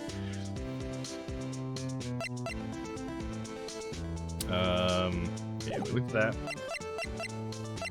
Examine the car. What's this? Looks like a note of some sort. Look, something's written on it. 675-12-2. It's like a date, but on the bottom, I don't know what the top number is. You're right. Let's see. 67S 12-2. There's a name printed on the paper above that. Goodman. Maybe it fell out of his pocket when he was killed. Well, so? What does it mean, Mr. Wright? How am I supposed to know? Note to self, for deductive reasoning, go to Edgeworth, not Wright. I'm sure Edgeworth wouldn't know what this means either.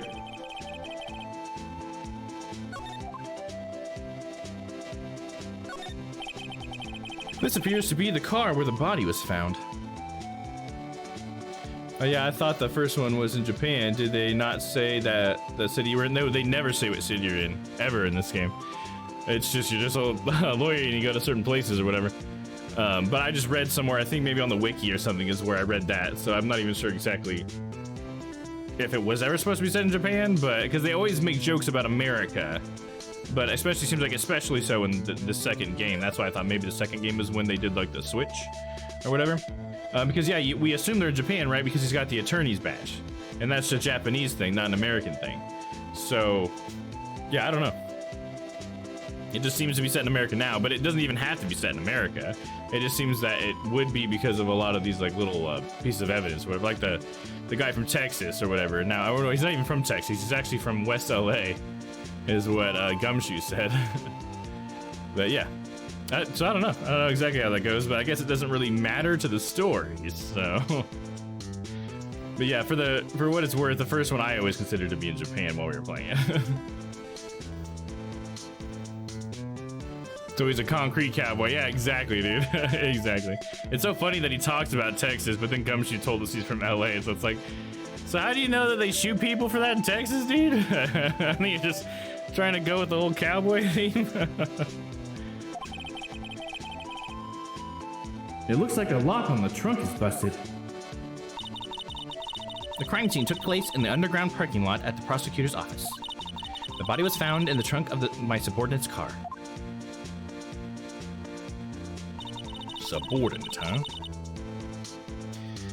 Quite a luxury car. It just screams I have money to burn. Yeah, prosecutors get the big bucks. I guess defense attorneys just get the scraps. This rope, is it? Yep, they laid it on the outline of the victim's body. Oh, I just realized that's okay, it's forming a body. I didn't even realize that the head and the arms were there. It's supposed to be like the chalk line. So wait, the victim must have died when the killer closed the trunk on him. You've got to be the only person I know that would come to that conclusion. That's interesting that they would do that. Did they do that in real life?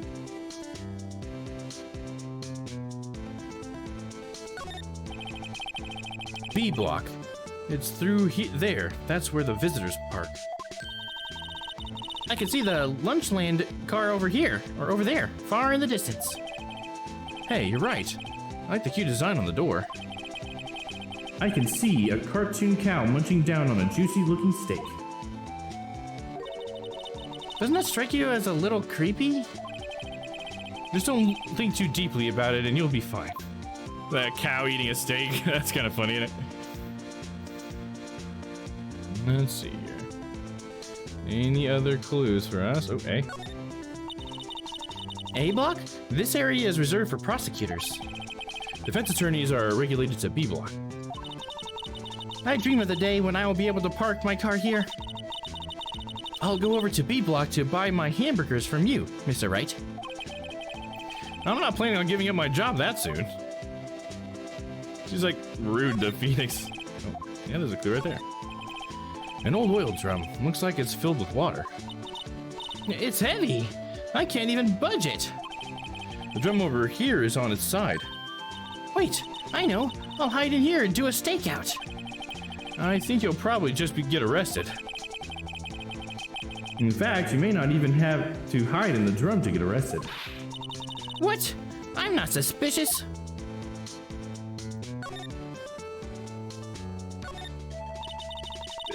This is where the cards leave the lot.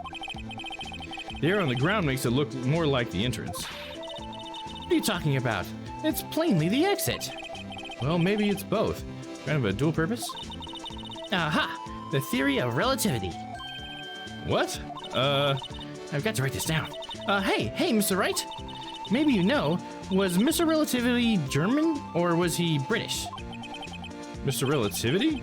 Are you sure that was his name? Are you sure it wasn't Einstein?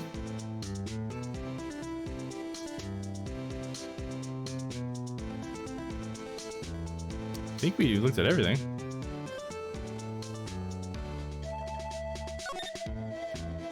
Okay, let's see. Where do we move to now?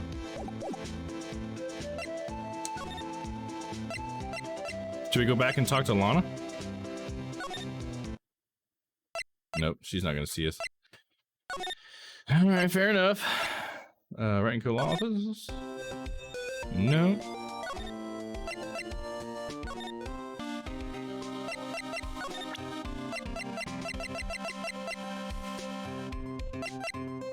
Let's see if Gumshoe knows anything about this note. As a detective, I have to keep my mouth shut on that one. I know better than to go blabbing on about things I don't know about. No, I wouldn't want you to do that either. Good.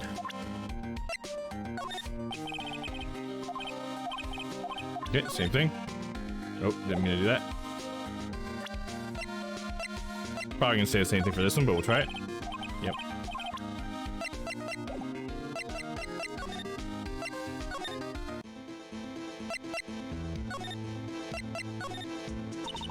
So there's no connection between Detective Goodman and my sister? That's correct, but there's a gold mine of evidence against her. And the prospector tomorrow is one of them, none other than Edgeworth himself. Hey, Dan, what's up, man? How's it going, dude? Good to see you, bud. A little late for you to be up tonight, right? You're usually out of the stream by now. This is when you're showing up? Holy fuck. Dude, I fell asleep putting Tate to bed. Oh, that's funny. You just fall asleep with Tate just cuddling up. Little daddy and little baby. That's adorable, Dan. Well, there you go. Now you get to see the second half of my stream here then, huh? Getting pretty sleepy myself, dude. I think we're all a little sleepy today, huh? I know Stella took a longer nap than she intended to, and I know I'm pretty sleepy. Dan took a nap. I'm afraid your sister's fate is decided, Bambina. My many condolences. Officer Marshall! Yeah, Bambina? How can you say that? You and my sister, you were... Is there something between this cop and her sister that I don't know about? You only got 5 hours last night? Oh no, Ty, that's not good. I didn't get enough sleep either. I think I got maybe about 6 hours of sleep. I usually like to be about 7 to 8 is usually when I operate at my best. So that could actually be part of why I wasn't feeling so hot this morning, to be honest. I didn't feel like super tired. I was like awake and everything, but I just didn't get as much sleep as I normally do because I woke up like early for like no reason.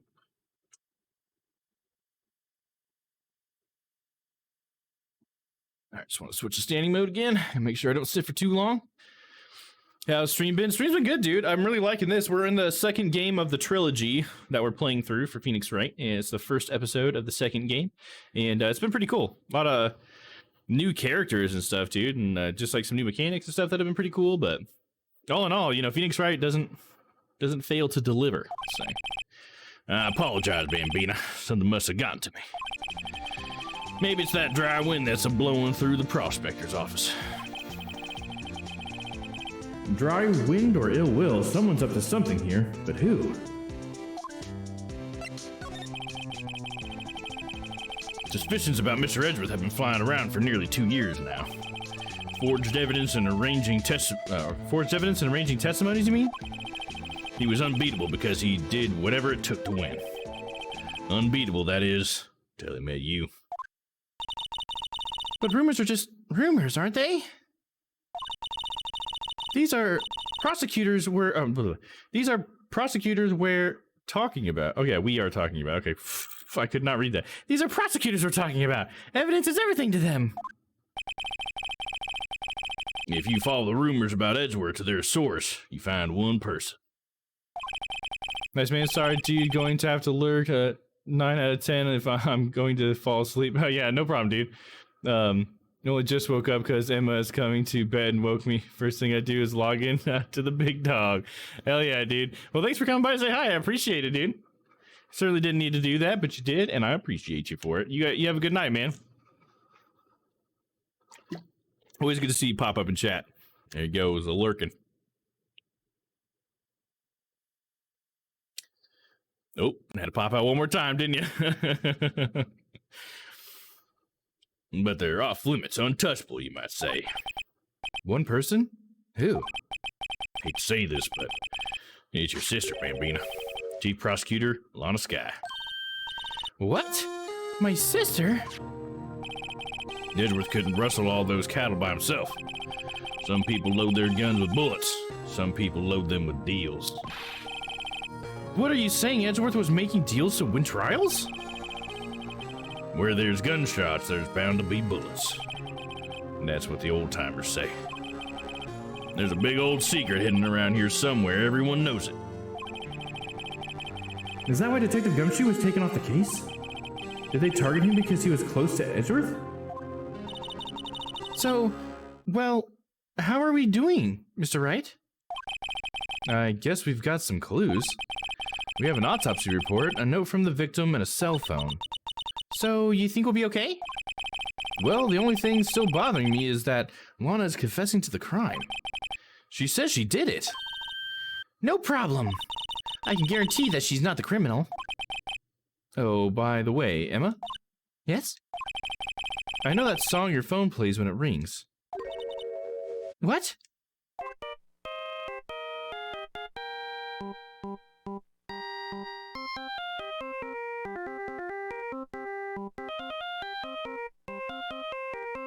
Oh, I just realized she has like 2 beakers of some liquid in her bag. If you look at the very bottom of the screen, she's got like 2 corked beakers or something in her bag.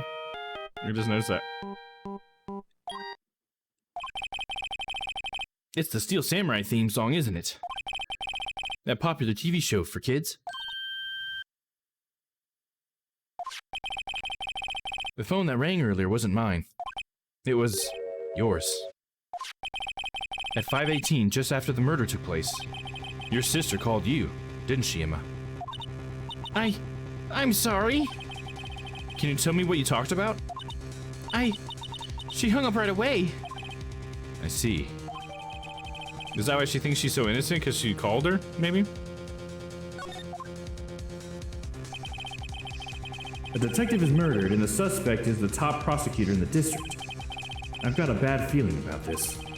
Like, maybe I still don't know everything that went on here. Well, it's gonna come out in court.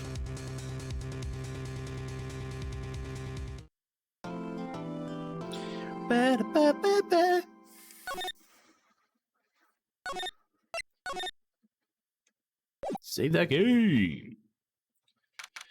February 23rd, 9:34 a.m. District Court. Defendant lobby, number 2. How did the investigation go yesterday, Mr. Wright? Frankly, there are still a lot of gray areas. Or rather, the whole thing is one big gray area. Don't worry about me, no matter what the outcome.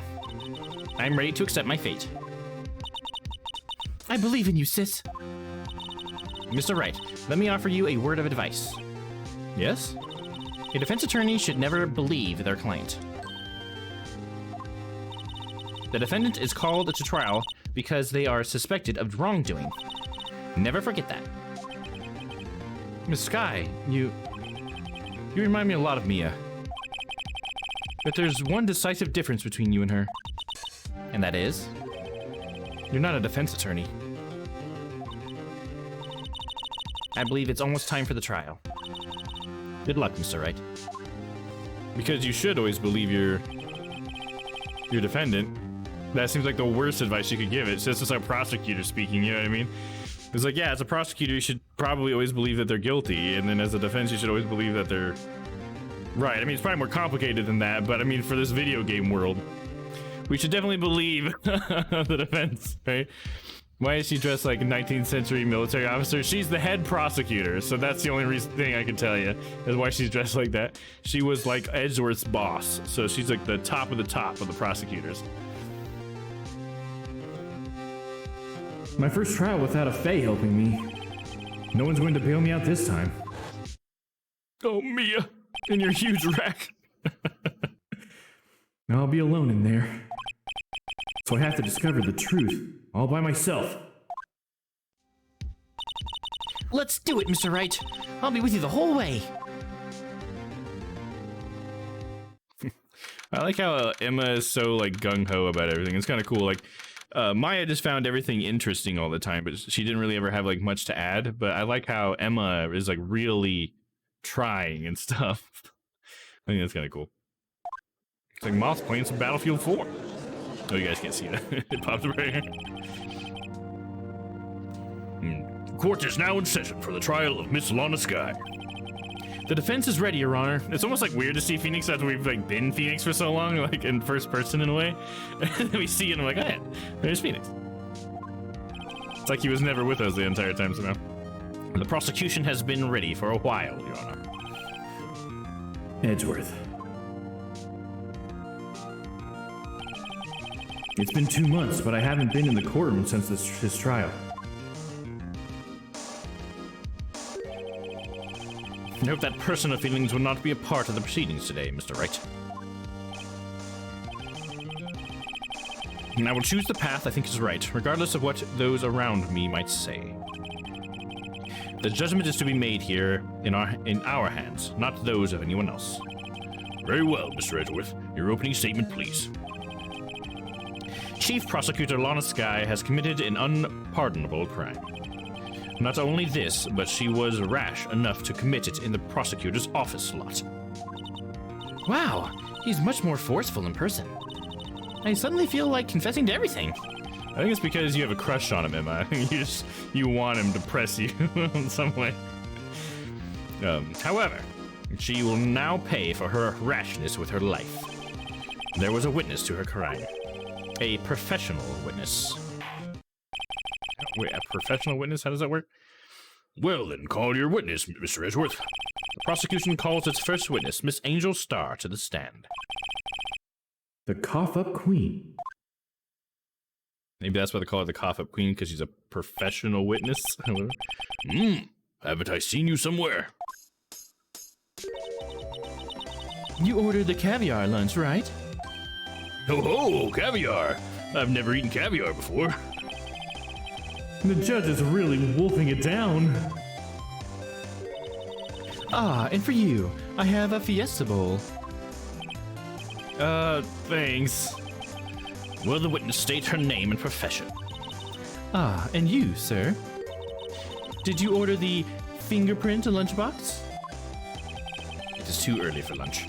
Your name and profession, please. They always give him a hard time. Well, Your Honor, how does it taste? She's still not gonna say it. Edgeworth can never get his witnesses to say their name and occupation. So this is why everyone raves about caviar. It's so tasty it hurts. I always thought caviar would taste like pickled tapioca. What the heck does pickled tapioca taste like? Name, profession, now. Me? The name is Angel Star. Don't go forgetting it. I find myself running Lunchland these days. Is that what you wanted me to say, Mr. Edgeworth? Very well, witness. Please describe the incident to us. The prosecution will wait. I'm not finished eating. Hurry it up! Very well, Mr. Edgeworth. As you know, we usually call on the police to provide a description of the crime. Your Honor, as Mr. Edgeworth has said to the court, I am a professional. What exactly does that mean? Until 2 years ago, Miss Angel Star was a special investigator with the police. She was the first-rate homicide detective. What, really? And she wanted to go the sexy life. What? Miss Star was a detective?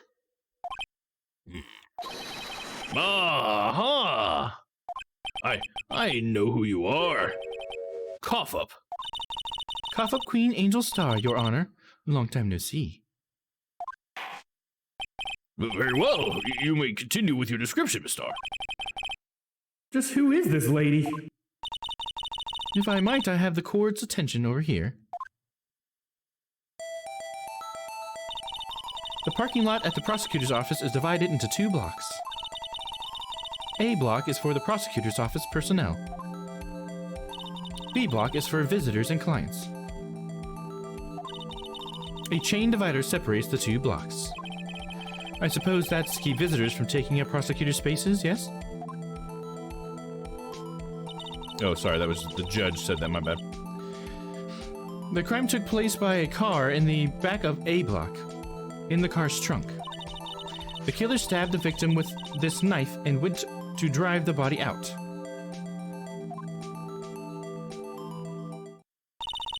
Unfortunately for her, there was a witness, and an arrest was made on the spot. And who was this valiant witness? Why, it was me, Your Honor. Parking lot floor plans. Witness, did you see the very moment of the crime? Of course, Your Honor. Immediately after that, I apprehended the chief prosecutor. Seems rather cut and dry, doesn't it? Well, Mr. Wright. I can't agree on principle, Your Honor. It seems that some poor losers are unwilling to accept the truth, Your Honor. Shall I proceed to crush that little hope they have remaining? If you can, then give them your worst, Miss Star. What's interesting about this is, like, she really doesn't like prosecutors, right? But in a way, she is acting as the prosecutor. But I think she's only, like, cool with it in this case, I assume, because she is taking down the chief prosecutor by doing this. Because now we kind of know a little bit of why she might have some motive with this, like, framing Lana and stuff, right? Because if she used to be an investigator, that means she used to probably deal with Lana.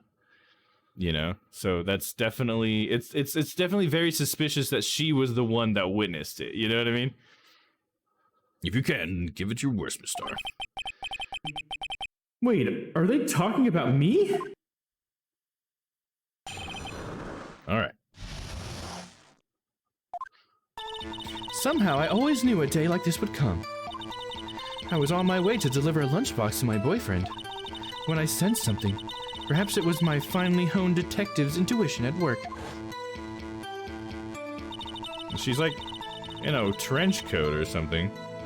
It's kind of strange. Look at those eyes. Oh, God. It's like, I'll kill you! Through the wire fence, I saw the chief prosecutor standing next to a garish car. The chief prosecutor was holding a knife in her hand. Then, she thrust the pointy tip of the knife into the Detective Goodman's chest.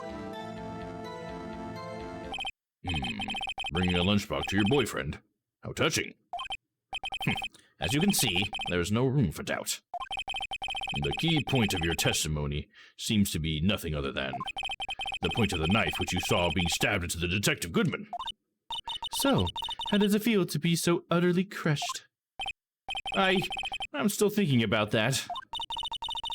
It's merely a flesh wound, Mr. Wright. Nice. I like that. Very well, Mr. Wright. You may cross-examine the witness.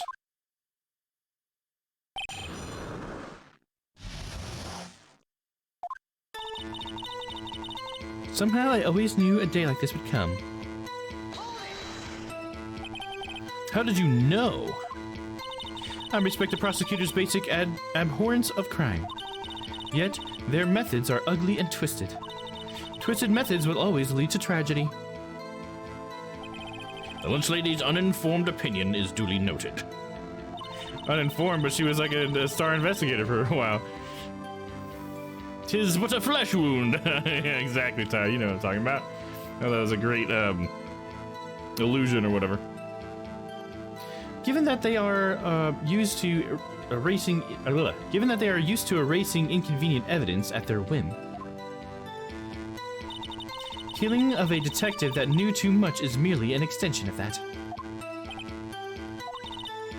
Miss Star, do you have something personal against prosecutors? I felt that I had found my dream job when I became an investigator. And if I hadn't been laid off of those prosecutors over there, I'd still be one. Oh, okay. She was laid off by a prosecutor. So there you go. There's evidence. Laid off? She was fired. To me, prosecutors are nothing more than worms. That said, I am a pro. As you know, my testimony is unbiased and flawless. Her testimony is unbiased, even though she was just saying how much she fucking hates prosecutors. Very well. You may continue, Miss Star. I was on my way to deliver a lunchbox to my boyfriend. This boyfriend, he's the detective? Not that boyfriend, the security guard. That boyfriend? You have several? Yes, this boyfriend, that boyfriend, and the other boyfriend. Care to join? The yet another boyfriend position is still open for applicants. I'll stick with the lunches, thanks. Note to self, the judge had to think before replying. The security guard room is in the lot in A block. It's up on the second level, so you can see everything from there. That would be the room with the security sign. Incidentally, did you bring your lunchboxes by car?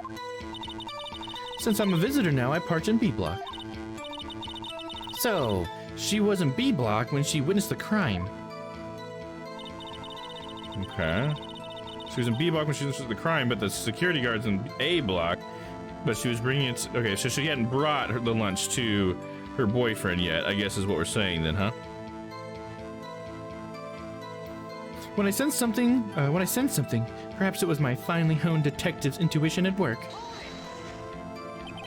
You sensed something? So you're saying you had a premonition of the murder? It felt like, how would you say? Oh yes, it was like the feeling you get when you view a pumpkin chock full of seeds. Oh, what? I have no idea what that means. Speaking of a detective's intuition, wasn't the victim Mr. Bruce Goodman also a detective? Yes, well, he was like a young cheese. Young cheese? A pale white cheese not yet tangy with experience on the streets. A greenhorn. Then I must be hard, yellowed, and sharp as a tack. Yeah, with an odor of an old cheese to match. In any case, there, in the lot, I felt something stirring in the back of my mind. Through the wire fence, I saw the chief prosecutor standing next to the garish car. By garish car, you mean Mr. Edgeworth's car, yes. The red Mustang. Mr. Edgeworth's? Incidentally, the knife with which the victim was stabbed was also Mr. Edgeworth's. Wasn't it? About to say, how would you know that? Indeed, it was. That isn't... Well, what an odd case this is. And the person you saw, you are sure it was the defendant? I saw her from no further than 30 feet away. I am certain it was her. If she's telling the truth, we're doomed. Let's just do what we can. Even if we don't have any proof, we can always nitpick. Witness, in your testimony you clearly stated the following. Prosecutors are nothing more than worms. Ergo, you are a biased witness. You might want to keep those silly opinions to yourself in the future, rookie. Huh? Rookie? Unless you're willing to risk the consequences of doubting me. No evil eye time. I'll fry you like a fritter, crispy on the outside, chewy on the inside. Oh, she even gave us a little extra evil eye. Some ear hanging out. That was inspiring. I believe I heard that tagline elsewhere. You could cry plagiarism? I may be relegated to the lowly post of lunch lady, but my instincts are honed. A photograph? A photograph? You took this? The moment I witnessed the crime, my reflexes took over and snap. I took a picture. In fact, one of my lunchboxes is rigged with a camera.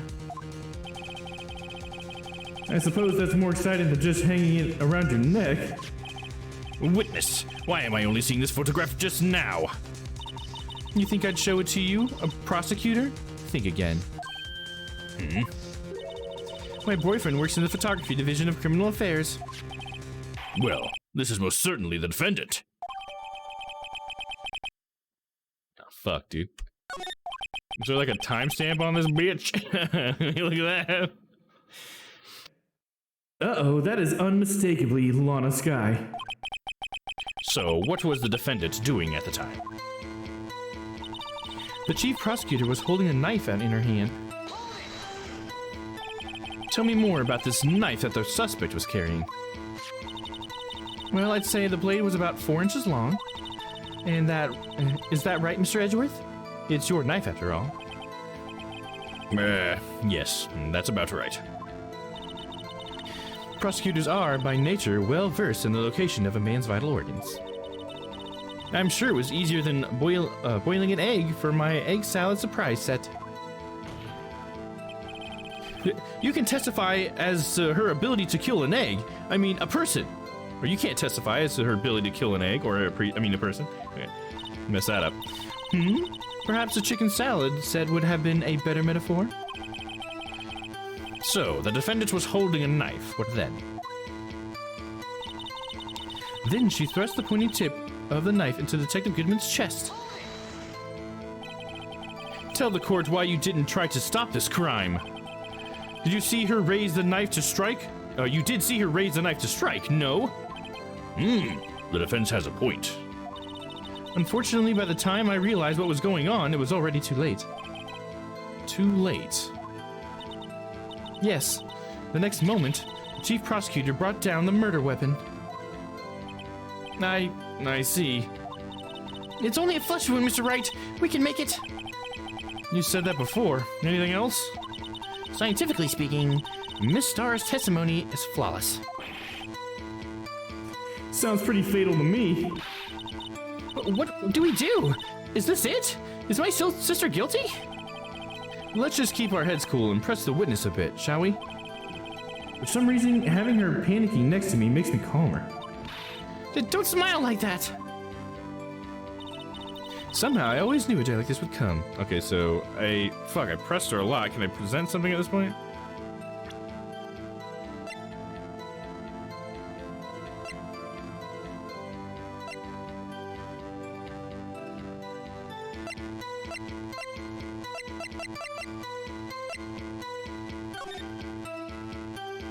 Okay, I can't look at it. Okay, damn. I was hoping I could see the back of it. Maybe there was like a timestamp or something.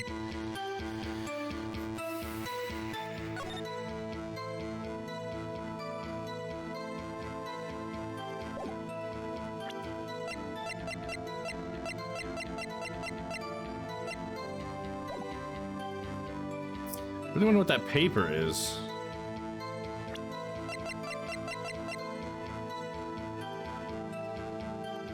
I don't think that has anything to do with her testimony. I knew this day would always come. I was on my way to deliver a lunchbox to my boyfriend when I sensed something. Perhaps it was finally her detective situation. Oh, I didn't mean to press that again. My bad.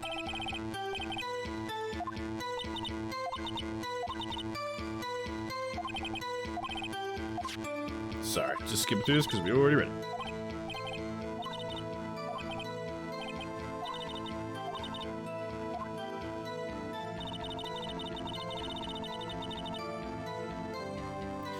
The wire fence, I saw the chief prosecutor standing next to a garish car. The chief prosecutor was holding a knife in her right hand. Okay. She specified what hand it was. I was trying to think of that significant somehow. Then she thrust the pointy tip into the detective Goodman's chest.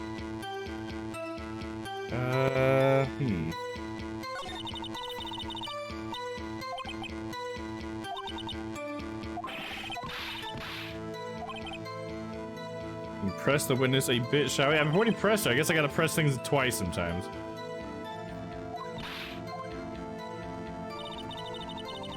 I'm just gonna go and press them all, see if we get anything different on any of them. How did you know? I respect the prosecutor's abhorrence of crime.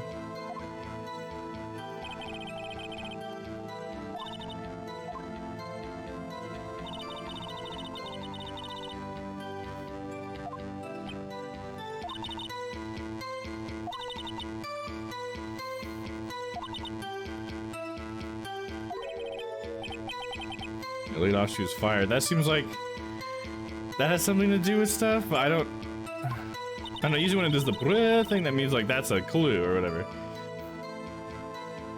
Nothing more than worms. I just said I'm a pro. Da da da. My testimony is unbiased, so flawless. Very well.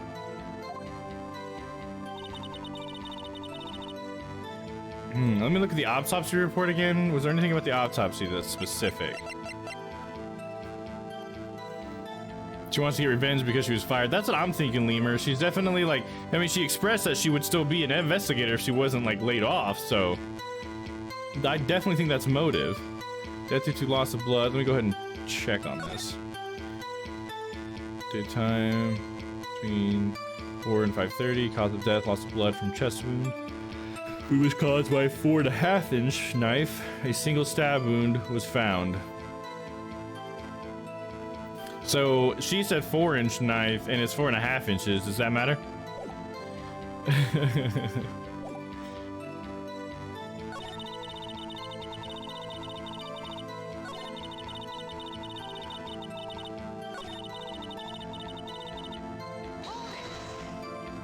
There's something here for me. Didn't Lana say she stabbed him in the stomach? You know, I think you're right. I don't think I get to use that.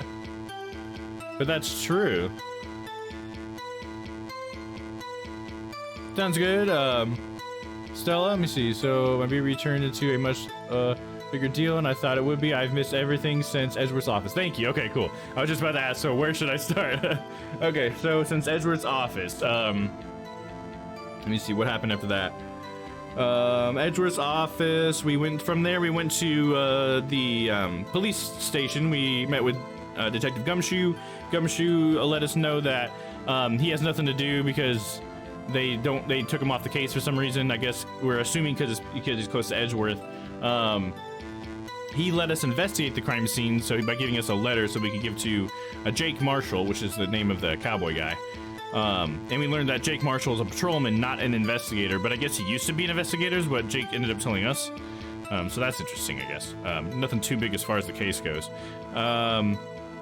But so we went back to the scene of the crime. We got to investigate a little bit more, and we found out a few details.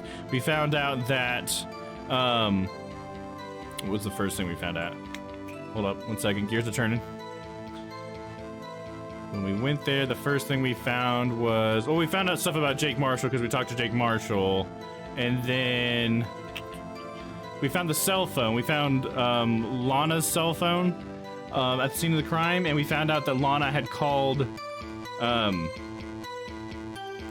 Emma like 2 or 3 minutes after the murder is said to be taking place, so like 5:18, and so that was a pretty significant thing. I think that somehow that's going to come up. Let me see what else. I think there was something else we got there. I'm trying to remember now. This is probably going to help me with the case, so I need to remember. We looked at the line for the body, but we didn't find much there. Was there anything on the car we found other than that? Maybe that was the only thing that we found there. Let me look at the court record. What else did we find? Oh, we found this memo. That's right. This memo that we don't know anything about. We found this in his car. So it's got 6-7S and then 12-2, which looks like it's a date or something. Probably the 12th of February, I'm going to assume, because it's February in the game right now. Let's check on this a little bit. That's all we get to see is the front side of the note? Okay. And did we get anything else? Oh yeah, Edgeworth, I don't know if you saw this at Edgeworth's office, but he gave us, at the end of it, he gave us his parking stub, which shows when he got into the parking lot, which happened to be like 3 minutes before the murder is set to take place. So kind of pretty close there. Oh yeah, and while we were there, we got the autopsy report from Jake Marshall. That's another piece of evidence we got. So it says here, loss of blood from chest wound here. A wound was caused by a 4.5-inch knife. A single stab wound was found, so he just got stabbed in the chest once. 6 male, February 21st between February 21st, and this says February 12th, so not quite related. Property of Lana Skye, last call made to her sister Emma at 5:18 on the day of the murder. There wasn't anything else to look at here, I think.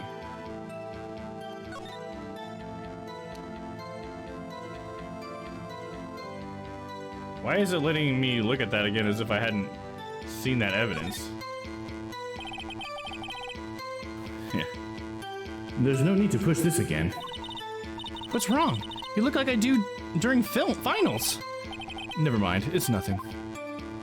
Yeah, because if we push redial, it'll make Emma's phone ring. That happened to us the first time. Is that an S or a 5? It's an S. It tells us that it was an S. At one point, it put it in text that it's an S. I thought it was a 5 too, but that's the only reason why I said S, because, yeah, like I said, I totally thought it was 5 as well. Yay, Silly Gumshoe is still in it. Yeah, I love Gumshoe. He actually was extra silly too. You didn't get to see him do it, but it described that we saw someone that was dancing in front of this, what they called, the Blue Badger. So apparently, Detective Gumshoe, because he's been so bored without anything to do, he's made this mascot called the Blue Badger. And it's just this little dude that has like a red and a yellow flag, and it just like moves its arms around in like a little dance. And I guess Gumshoe was also trying to do the dance with it when we got there. That's what they described him as doing. It was pretty funny because he just has like nothing to do. But yeah, we also got this crime photo in the middle of the investigation so far. So like after we found all that stuff at the scene of the crime, it was basically time for the trial. And so now we are cross-examining Angel Star, that sexy lunch lady. And we found out that Angel Star is a former investigator herself and was apparently laid off by the prosecutors. So I think there's motive there. But she brought this photo, which is clearly a photo of Lana. So I don't know, what if she dressed up as Lana somehow? I don't see Lana's medals on her, but they might be on her the other side of her chest, I guess. I don't know, it definitely looks like Lana. So yeah, now I'm just trying to figure out where I'm supposed to press. So I've already pressed her on all of her things that she says, and now I still have to figure something out, so that's where we're at. How was she able to discreetly get that picture? She said that she had a camera built into her lunchbox, and that's how she got the picture. She said that she just took the picture. She said a reflex just took over and she snapped the photo, but she then said that she even has a camera like hidden inside one of her lunch boxes. So that's all pretty weird. Like, why would you do that? But I guess so she's a former investigator, maybe that's why. But I don't know. That might be the detail that we need to really push into here. Well, I say the blade was about 4 inches long.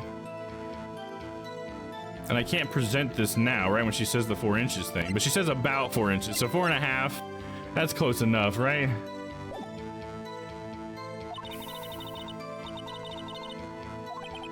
Yeah, it was Edgeworth's knife. Yeah.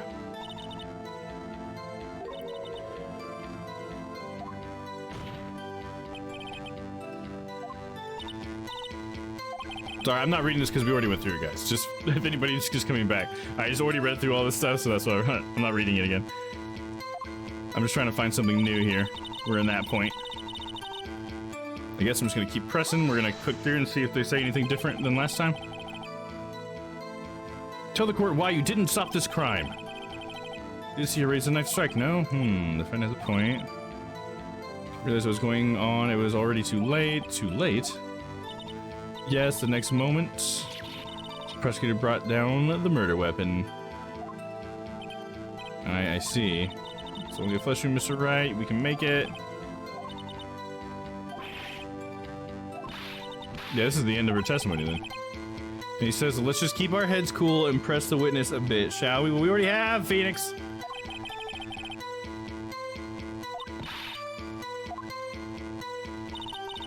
Oh man, I might be stumped. I might need a little help on this one. I don't know what to do. What the fuck am I supposed to present? I got his ID. Let me look at this a little bit closer. Let's check it out.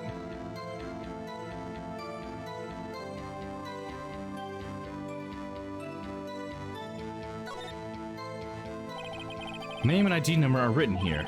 Sergeant Bruce Goodman, ID 5842189. Wonder why they only use numbers for IDs. What else would they use? Letters, silly.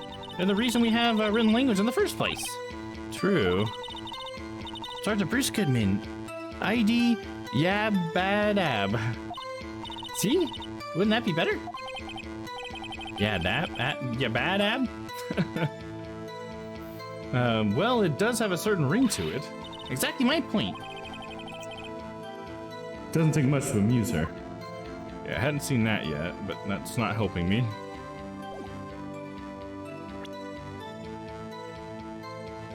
No health bar, so it's story mode. Nope, we have health bar. Top right, right there. Just doesn't always show it. And I think even in the tutorial mode last time, we still had the health bar though. So I don't know that that's necessarily an indicator of that. But it certainly isn't feeling a tutorial mode because this part, I don't know what obviously to press here. So maybe not tutorial mode, Emma, or sorry, I just had Emma on the brain. It's Stella. Let's see. I'm mistaking you for characters in the game now, Stella. I'm trying to think here. One Sky.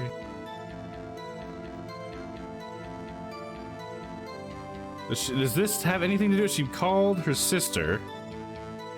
Look at her testimony again. Always knew this day would come, so I'm on my way to deliver a lunchbox to my boyfriend. When I sensed something, perhaps it was a finally home detective's intuition at work. Through the wire fence, I saw the chief prosecutor standing next to the Garrus car. She's talking about the map a little bit here. Let me look at the map. She said through the fence she saw his car. I mean, that seems plausible. Can you cycle through the testimony? I'm looking up what to select, but need a point of reference. Gotcha, you got it. Here, I'll just go back from the beginning for you here, Stella.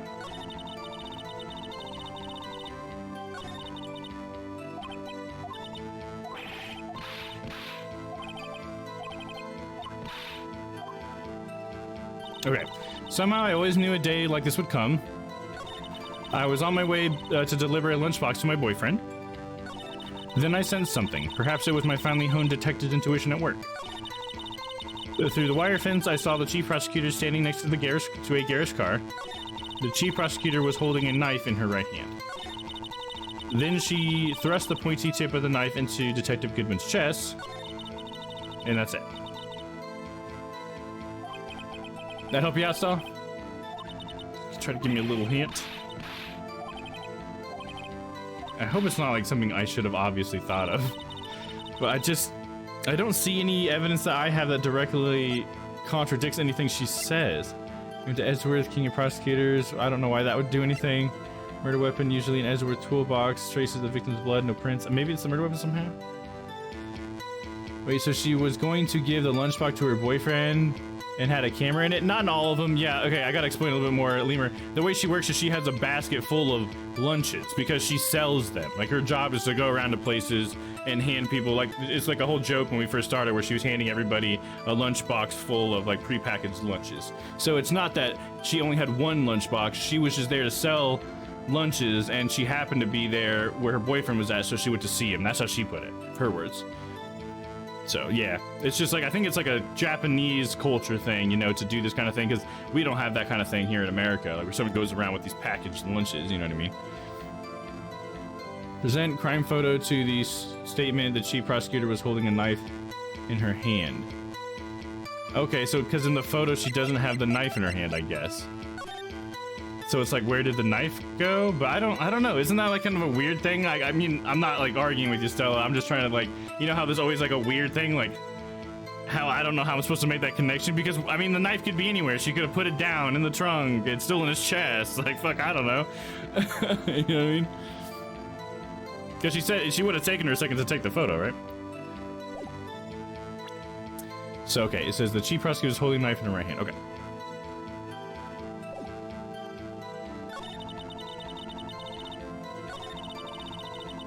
I find it weird too. Okay, it's not just me. Thank you. You know, I knew when she said her right hand, I thought that would come up. I guess I just didn't make that connection. Okay. In the right hand, here it is. Present. Oh, yeah, I gotta present it. And objection. Thought it was gonna be a take that. And you witnessed this? You saw Miss Sky stab the victim with a knife. As I've already said, yes. I swear it on my finest salmon swirl lunch. I'm sure that is a fine lunch. But isn't that odd? Look at this photograph. This is the photograph you took at the very moment of the crime, is it not? Then why is Miss Sky not holding a knife? Everybody's like, she put it down. Mr. Edgeworth, your thoughts? Objection. That had to be the weakest objection ever, Edgeworth. Yet it was still stronger than your ever-feebled mind, Mr. Wright. What do you mean, Mr. Edgeworth? This photograph was not taken the moment before the stabbing. This is taken the moment after the stabbing. Exactly. That's why I didn't think it was very good evidence. Game, what the fuck? Same silly, stupid judge. Yeah, absolutely, dude. Didn't get a new judge for this one, huh? And how can you tell that? Blood splatter. Huh? See the dark crimson stains on the chief prosecutor's coat? But it's a black and white photograph. Yes, it's hard to tell, but this could be blood. Well, Mr. Wright, I see no problem here. No problem? Except you. Mr. Wright, are you going to just sit here and take that kind of abuse? You got a better idea? I mean, we gotta object. I feel like it's never let it go. We always object. Wait! That contradicts what the witness said in her testimony. Namely, that she took the picture the moment she witnessed the crime. Well, it seems I was slightly unclear. My apologies.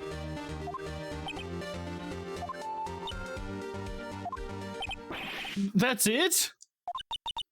If you run out of lunch, you order seconds. Problem solved.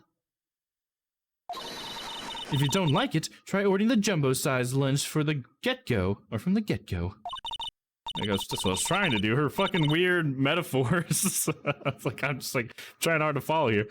Good evidence. Or good advice. I'm not sure I understood it, but good advice. I didn't have time to stop her. Prosecutor Sky was cold, calculating, like a robot. She killed without pain and remorse. It was a premeditated murder. Premeditated? How do you know? Look at the chief prosecutor's hands in the photograph. Well, are those gloves? Surgical gloves made of thin rubber, most likely. Why would she have those on? If it was not premeditated, she would have not been wearing those gloves. Whoa! These gloves do seem to tell a tale of premeditation. Premeditated murder, a serious offense. That's for the first degree. Witness, add this to your testimony. The murder was planned. Rubber gloves prove it. What if she was just in the habit of wearing gloves, like driving gloves? The gloves were admitted as evidence when the defendant was arrested. They were rubber gloves of the kind used for autopsies. In other words, when the chief prosecutor came to the crime scene, she came to do murder. It's the only possible conclusion one can make. Everything was planned. It was a premeditated crime. Ah! Impressive. I'm sorry they took you off the force, Miss Starr. This is bad. She's got them thinking this was all planned. If she can prove this claim, the trial's already over. I've got to think of a way to show that it wasn't premeditated. It's only a flesh wound, Mr. Wright. We can make it. This is the same thing we saw earlier.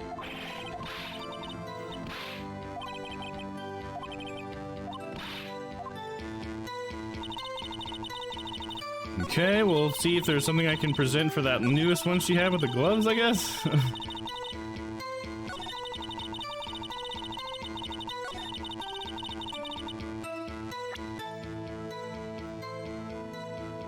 Murder was planned, the rubber gloves prove it.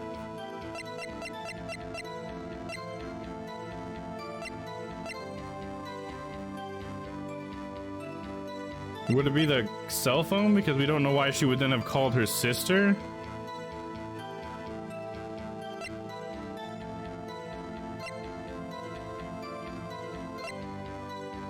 Why is this here?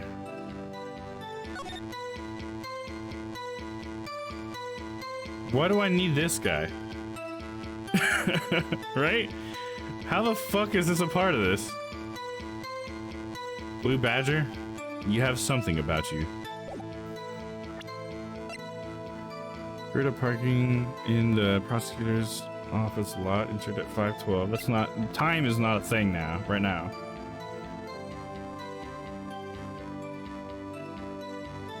Would it have been the Edgeworth's knife made it not premeditated because she didn't have a murderer weapon on her because she got it from the trunk?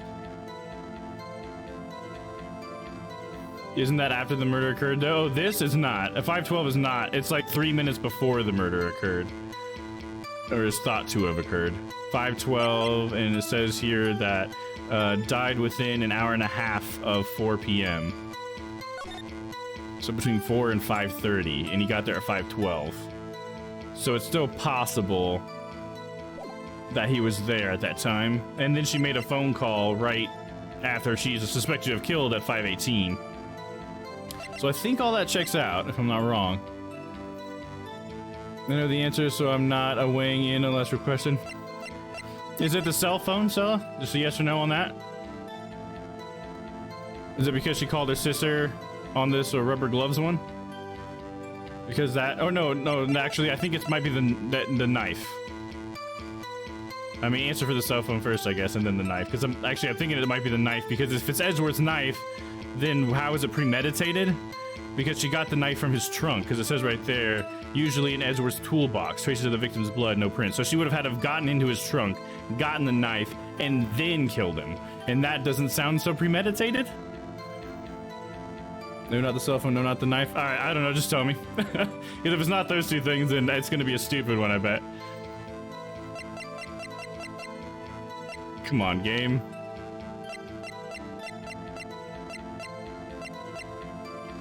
Is it the ID card somehow? King of prosecutors.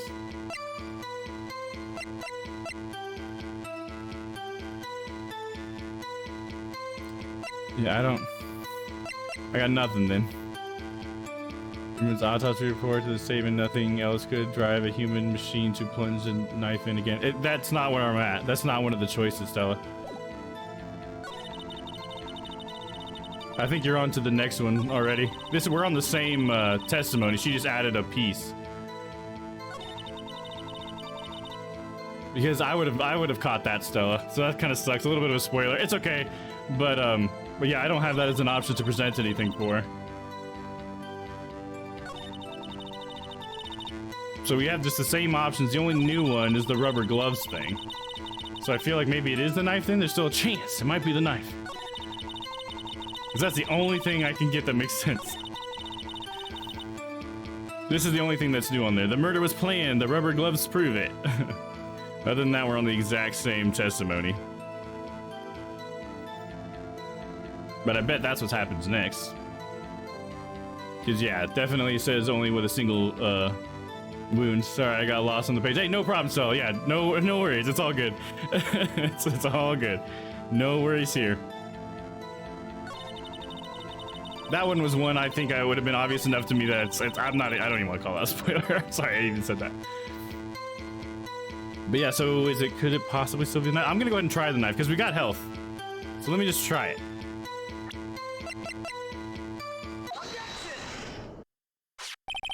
Witness, do you know what this is? Are you trying to test me? I sell boxed lunches for a living, you know. That's a knife. The knife. The knife that was in Edgeworth's trunk. Indeed, it is my knife. What's with this case? The bloody murder weapon, a red car, all belonging to the prosecutor there. The defendant is the chief prosecutor for the district, right? Mommy something. What the fuck? Did that just skip really fast? The page I'm on must not be complete because it does list that as the next option. Oh, weird. Yeah, because I definitely had to do that just now. Maybe this has been edited a little bit because it's the re-release or something. I don't know. Weird. I figured it out though. It looks like it was the knife. The defense has a request. We ask that the witness provide a accurate testimony. What's that, rookie? In your testimony, you stated that Lana Skye planned this murder. And that's why she was wearing those special gloves. Seems like a natural conclusion to me. The gloves do indicate planning. However, why would she not also prepare the most important thing, the murder weapon? Oh. This knife just happened to be in the trunk of that car. Ladies and gentlemen, if we're going to plan a murder, you don't forget the weapon. Oh! We're breaking her now. Order, order, order. Great. Now the tide is turning in our favor. Great show, Mr. Wright. My sister is as good as free. I don't know about that. Quite a reaction, right? A very anime reaction, right? Right. I believe the next lunch you'll be eating is humble pie. What? I hope you were deluding yourself into thinking that this tide has turned. Not over such a trifling detail. But this shoots a hole in the whole premeditated theory. Bah. The prosecution could care less if it was premeditated or not. The only one who seems to care is that lunch lady over there. The defendant, Lana Skye, murdered a detective with a knife. That is the only thing the prosecution need prove. Nothing else. Yeah, but it's poking a hole in testimony, so Edgeworth, get off your fucking high horse, dude. We're making ground here. Fuck you, bro. Very good, Mr. Prosecutor. I suppose you think you're clever now. But you know as well as I do that she planned on killing him. It was planned. If it wasn't, why would she have been wearing... I believe I'd like to hear your testimony again. Witness, please tell us only what you saw, not what you thought. How dare you? My powers of deduction are not to be underestimated. But it's not your fucking job right now, miss. You're a goddamn witness. You tell us what you fucking saw. Really now? She's really trying to, like, run this investigation. She's so suspicious because she's trying so hard to, like, control both sides, it feels like, you know what I mean? Lana Skye intended to murder Detective Goodman. She's gonna make that claim again already. I already punched a hole in that bitch. She didn't have the knife before she got there. There's no way it could have been premeditated. Unless it was her premeditating it. Yeah, why is she so attached to it being premeditated, right? Yeah, she's really trying to paint them. She's so sus, dude. So fucking sus. That's why she called the victim all the way to the prosecutor's office. Why would she kill him there? You know, a place that probably has fucking cameras. For fuck's sake. So I'm surprised they didn't bring up, like, CCTV footage, because in real life that totally would have been a thing, I imagine. Especially in the prosecutor's area or something. Just for, like, car thieves or whatever, you know? Maybe a dash cam on someone's car could have caught it even? I don't know. Well, I guess all the cars would be off. I'm sure the chief prosecutor had a grudge against the victim. Nothing else could drive that human machine to plunge the knife in again and again. There it is, so we know what to do now. The victim was summoned from the police department to the prosecutor's office. It does sound a lot like premeditation, doesn't it? Because now she just gave us a flat-out lie. Like, that's just a fucking lie. There was only one wound. Yeah, why? Yeah, okay, yeah, I already read that. So if I order a pizza, does that mean I'm planning to kill the delivery boy? In any case, the defense may now cross-examine the witness. Oh, we're about to cross-examine the shit out of her. Let's go ahead and do all, like, the presses, though, so we can get all the, like, interactions or whatever, and then we'll go ahead and slam her with that evidence. You've said that, but you haven't told us how you know. That's why I'm not about to tell you, or that's what I'm about to tell you, rookie. I believe what she just said was a mere prelude to the story she was about to tell. Try not to interrupt her again. Rookie. Never interrupt a storyteller. It's like pulling a bun out of an oven half-baked. Something's half-baked here, all right, and it's you. Try not to confuse the defense witness. They're not very quick on their feet. Now, Why did you believe the suspect had intentions to murder the victim? Her actions speak for themselves. That's why she called the victim all the way to the prosecutor's office. Sorry, I don't promise many things, but I always promise to be the best worst mod ever. Nah, you're doing fine, so I don't want to give you a hard time. It's just funny, you know? Absolutely no problem there. You have no proof that Miss Sky called him there. You have no proof that she didn't. Mr. Edgeworth, thoughts? It's like, you're the one making a claim, and so you have the burden of evidence, alright? You can't just say, like, well, you can't prove that she didn't come in there. What are you, fucking 12? There was no record of a call made to the defendant of Miss Lana Sky's phone. She might have written him a letter. Come on, you could have tried public phone first at least. In any case, the victim came to the prosecutor's office where he was murdered.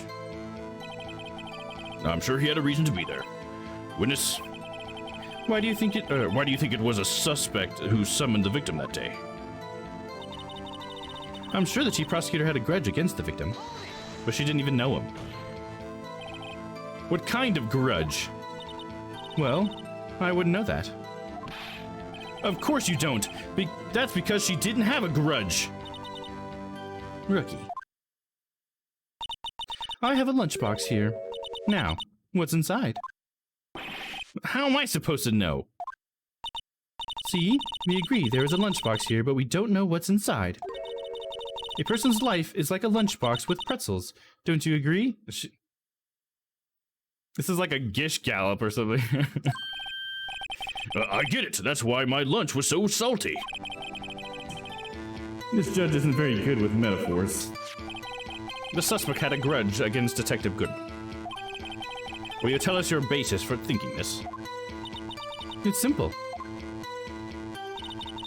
Nothing else could drive that human machine to plunge the knife in again and again. A human machine? That's a contradiction. Please. Can't you find fault with something of substance, Mr. Wright? Note to self, Mr. Edgeworth's eyes smell like citrus fruit. She loves Edward, dude. You say again and again. How many times does she stab him exactly? Oh yeah, we'll get her into that. We often say, chop into 1,000 pieces, but we don't actually mean 1,000 pieces. What difference does it make if the deed is done?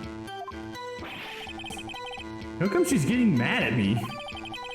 Let's just say she stabbed him several times and leave it at that. Leave it at that? This is a murder case, people! Mr. Wright, you should speak up if you have an objection, you know. Miss Star has turned out to be as short-tempered as she looked when we met her. Challenging her abilities as a detective really set her off. The short wick burns out the fastest, and that's a scientific fact. I wonder, wouldn't it depend on the size of the candle? I mean, add more wax and even a really short wick will burn longer. Obviously, more scientific testing is required. Okay, and then we'll go ahead and press her.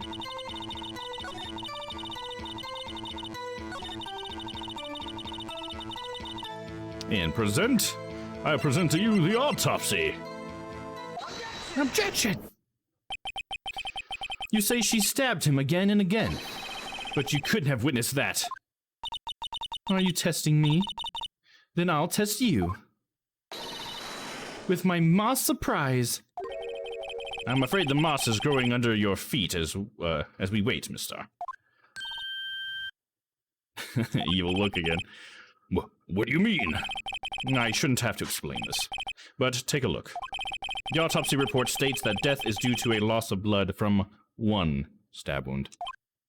Aha! You're right. Good show, Mr. Edgeworth. What fuck? Edgeworth? I'm the one who was fucking pointing it out. What a hunk! He's my hero, really. What about my objection? No one noticed? Well, witness. Oh no, that's a symbolic one. Like a pool of blood with a fork stabbed in the middle of it. You got the crime scene set, right? Oh, thanks. I always believed that no one could ever mistake ketchup for blood. But now I realize that such mistakes are possible. So, you're saying you mistook something for blood? When she lifted her knife, I thought I saw blood at her breast. Splattered blood from her victim. That's why I thought she must have stabbed him at least twice. Well, you said over and over, right? So, and you were trying to say, like, you were trying to use the fact that she stabbed him multiple times as premeditation, so basically, you're just fucking wrong, alright? She's just trying to save face. Well, then tell us what you saw that you thought was blood. Testify.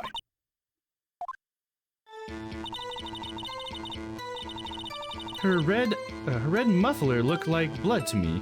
That's how ghastly the whole scene was. Her red muffler?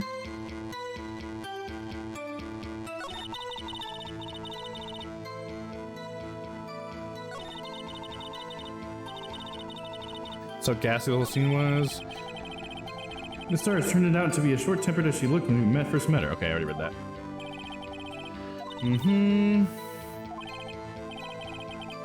Okay, we can talk about candles later, guys. Come on. Okay, let's see. This guy intended to murder the victim. But it has to be the new one that she presented to the testimony.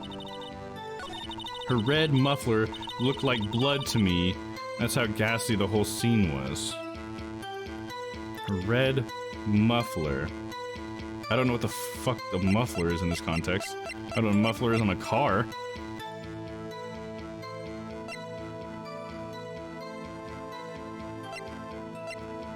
Oh, this one might be a little bit harder. Come on, Dom. Wouldn't be the same thing twice, but let me take a look at this picture. Does she mean the jacket as a muffler? I don't... A muffler is a woman's clothing item like scarf, but bigger. Well, she doesn't have a muffler on then. Talking about a scarf, says Vince. Okay. She doesn't have a scarf. So is that the contradiction then? It must be the photo again then. I guess that's what we'll try. I've never heard of a muffler, so that's interesting. If you guys want, could you throw a picture of a muffler in the Discord or something? If it's different than a scarf at all? I mean, if it's exactly the same thing as a scarf, I guess it doesn't matter. But if there is like a visual variant, I'd like to see that. Yeah, it's the coat? Oh. Okay, well, now you're confusing me now, because they just both said scarves, Lemur. Are you sure it's the coat? Because that's quite a bit different than a scarf. Like a scarf, but bigger. They were talking about a scarf. Yeah, they both said it was like a scarf. People know it's a scarf? Okay, cool. So I'm gonna go ahead and present the picture, because she does not seem to be wearing anything that looks like a scarf to me. Appreciate that, guys. Miss Star, I demand an explanation. The witness is clearly not suited for detective work. What? Yeah, even Edgeworth is like, whatever, he's totally on my side. The suspect was not wearing a scarf or muffler of any kind when she stabbed the victim. There we go, then they, like, clarify. Come on, guys. I am uncultured swine here. And you've proved it yourself with this photograph. Huh? But that can't be! Only a professional lunch lady could be so utterly clueless. Congratulations, perhaps you finally found your true calling in life. Harsh words, but good. In the end, Mr. Edgeworth prevails. What was my objection? Chopped liver?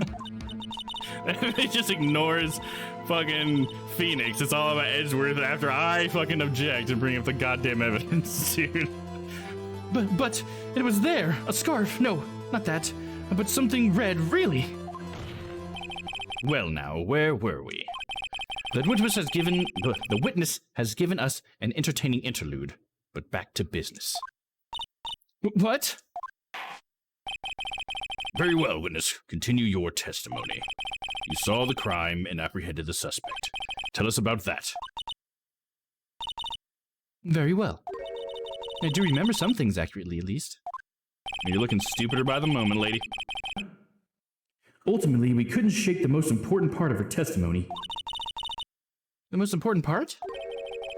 The part where your sister stabs the victim. This next testimony might just be the moment of truth. Witness testimony apprehending the suspect. After the murder, the suspect attempted to run behind a partition off to her side. Oh, this is interesting. We're actually gonna see the map and everything. That's cool. I quickly caught her, explained her rights to her, and arrested her on the spot. Ah, yes, when I arrested her, she mentioned the muffler, but then the gates. How could she have gotten over there? Because there's a partition.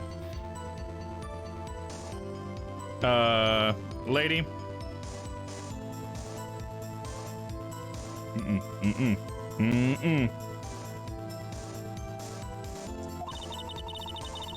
Oh, sorry, I missed the last part. She said something about her mentioning the muffler. That's what had me confused in my earlier testimony. The chief prosecutor made to escape, but against Angel Star, resistance is futile. You're gonna look extra stupid when I point out that there's a partition that would have kept you from doing that. Because she specifically said that she was on the other side of the partition. You are quite determined about this scarf, aren't you? I strike like a snake and bite like a cobra.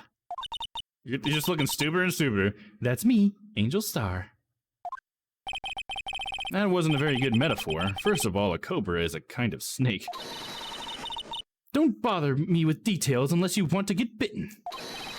No thanks. Note to self, Mr. Wright is weak against poisonous snake bites. All humans are, Emma? The chief prosecutor tried to resist, but her efforts were in vain. She knocked my hands aside, kicked over an oil drum. An oil drum? Hard to imagine. Especially since they were full of water, were they not? Oh, she's beautiful, but deadly. A predator, this one. A leopard woman. Roar. Very well, Mr. Wright. Your cross-examination, if you will. Alright, let's press this shit. After the murder, the suspect attempted to run behind the partition off to her side. So where is this partition on the floor plans? I'm sure she, or Ezra says, I'm sure she means this wall next to the car. That's right. There was a wall there, about 6 feet high. She was obviously trying to hide herself. Quite a natural thing for a criminal to do. And what did you do then? I quickly caught her, explained her rights, explained her rights to her, and arrested her on the spot. You say quickly. Were you close to the suspect? As I just said. I was only 30 feet away from her the whole time. But there's a partition. Maybe I should press her for more details. Oh yeah, fucking press her for sure. I'd like to see this on the floor plans, just to be safe. The lunch lane car was... She was a visitor, thus she is parked in B block. So you witnessed the murder from here? That would make it about 30 feet from the car, yes. Is that correct, Miss Starr? Yes, that's right. But there is a chain link fence in front of you. But there is a chain link fence in front of you. I went over it, of course. Amazing! The cough-up queen lunch lady athlete, indeed. It would have taken her a little time to climb over the fence, so she couldn't have gotten to my sister that fast. Yeah, the fence was about 9 feet high, too. So how did Miss Sky not get away? It's because she's fucking lying. Ah, yes, when I arrested her, she mentioned the muffler. She mentioned the muffler? What exactly did she say? If I remember exactly, I would have told you in my testimony. Cheeky. Anyway, I heard her say... all I heard her say was the word muffler. Just that one word. So, what you heard wasn't the suspect talking to you, but to someone else. Yes, the chief prosecutor was talking on her phone. Her phone? She can't mean... Ask further. By phone, do you mean this cell phone discovered at the crime scene? Yes, ultimately. Ultimately? My memory. It's like a salmon heading upstream, you see? No, the court doesn't see Miss Star. The chief prosecutor first attempted to use the phone hanging on the wall. On the wall? That's right. Near the car. There was an emergency phone on the wall. But Emma tried it and it didn't work, and because she was worried about the fact that she thought she couldn't hear anymore, so she was being a goofball. But it means that the phone didn't work. Apparently, it was out of order. Yep. And so she used her cell phone. Indeed, the emergency phone was out of order that day. Good witnessing, witness. Good witnessing? Whatever happened to good testifying? You should, of course, add this to your testimony. The things I do to please this rookie defense attorney. On the cell phone updated in the court record.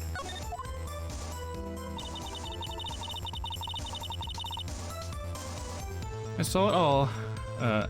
How she tried the phone on the wall, but had to use her cell instead. Do you think you could restate your testimony for the court? Aha, I was going to ask the same thing. I'll only say this one time, so listen, rookies.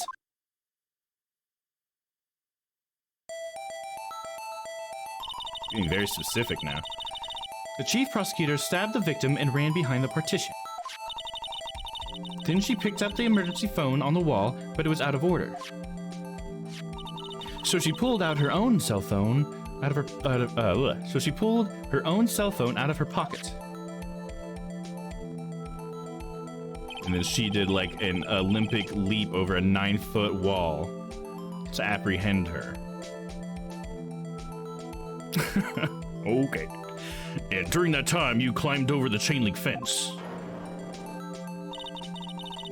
And then I boldly grabbed her arm. The chief prosecutor hung up her phone. And you saw her doing this?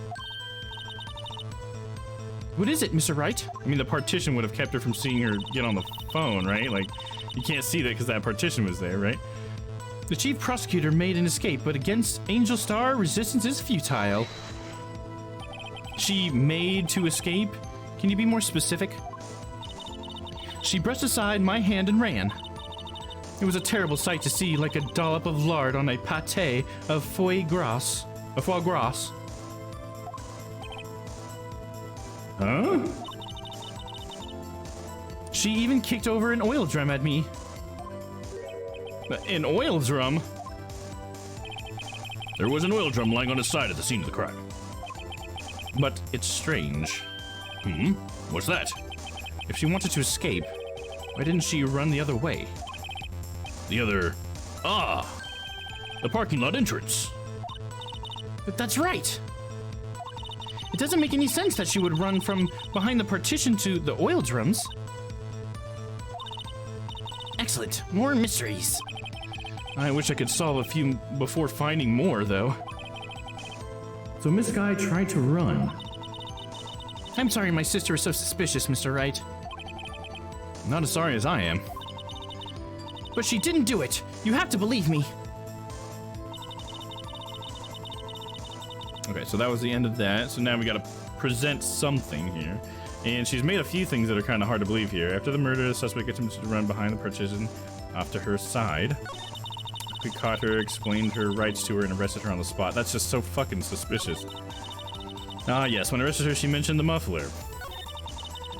I saw it all, how she tried the phone on the wall, but had to use her cell instead. Okay, so they must have used the word muffler because it's also a part of the car.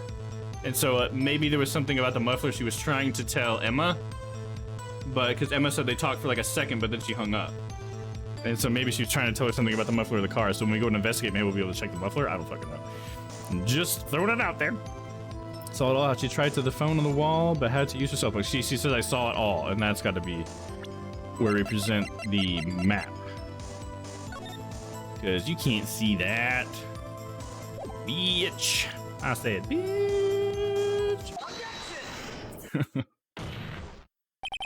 Miss Star, I have to conclude that you have a personal grudge against Miss Lana Skye. I have deduction powers too. The witness is a former detective. Her testimony is unmarred by personal bias. No. Whatever, that doesn't make her automatically not have bias, dude. Fuck you. Well, who would have thought you would be my knight in shining armor, prosecutor? You who, together with the chief prosecutor, kicked me out 2 years ago. Well, Miss Starr, this is a fatal contradiction with your testimony. How do you explain this? I don't know what you're talking about. Mess with me, and I'll make you cough it all up. Ahem. Let's look at the floor plans. You said you witnessed the crime from this point. However, if that's true, you couldn't possibly have seen Miss Sky making that phone call. I believe you see what I'm getting at. That emergency phone was on the back side of the partition. If, indeed, you were in B block, you couldn't have seen it.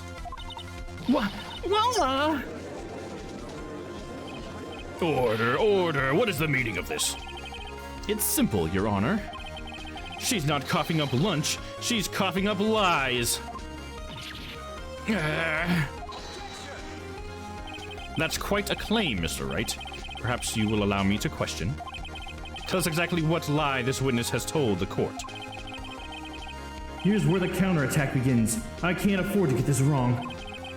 The witness lied about What she saw, where she saw the order of events, what she saw. I mean, it could be where she saw.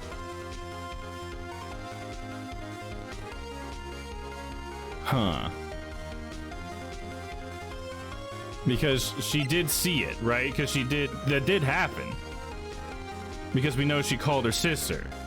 So it's where she saw it, because she wasn't on the other side of the petition, because she's the one that murdered the guy, and then maybe Lana walked up on her or something. So I'm gonna try where she saw. Miss Sky tried to use the emergency phone, but it was out of order. What is significant about this fact? Nothing. Therefore, it would be pointless for Miss Starr to lie about it. Pointless to lie. I see. But say the witness did actually see Miss Sky using the emergency phone. It would mean Miss Starr witnessed the crime from a different location. A different location? Now that's a pointless lie if I ever heard one. Before you call my lie pointless, at least let me tell it. Let me ask a question to our clever wordsmith, Mr. Wright. Just where was the witness when she saw the crime? All the testimony we've heard until now points to one direction. The place from where the Miss Starr witnessed the crime was The security room? Because of her boyfriend? But then she wouldn't have be able to see the car. She just saw the end of it. And she wouldn't have been able to get that photo. So was it shit over here? Because she had to have been at least like on this side of her, on her left side when she took that photo, right? So it must be in this area? Because she must have been on the other side of the wall. There's no way she was across that partition and jumped that. I don't buy that she climbed 9 feet. Especially whatever the fuck she's wearing. It's probably heels. So let's try this area. Take that! I mean, it's highly likely that's where she was. You think? It's highly likely. Your cavalier attitude stands in stark contrast to your feeble argument, Mr. Wright. Damn it. Fucked up. Her being there wouldn't change a thing. Please, Mr. Wright, think before you speak. Okay, maybe it was the security thing. She couldn't have taken the picture then, though, right? Yes, Your Honor. Okay, now I just gotta try again.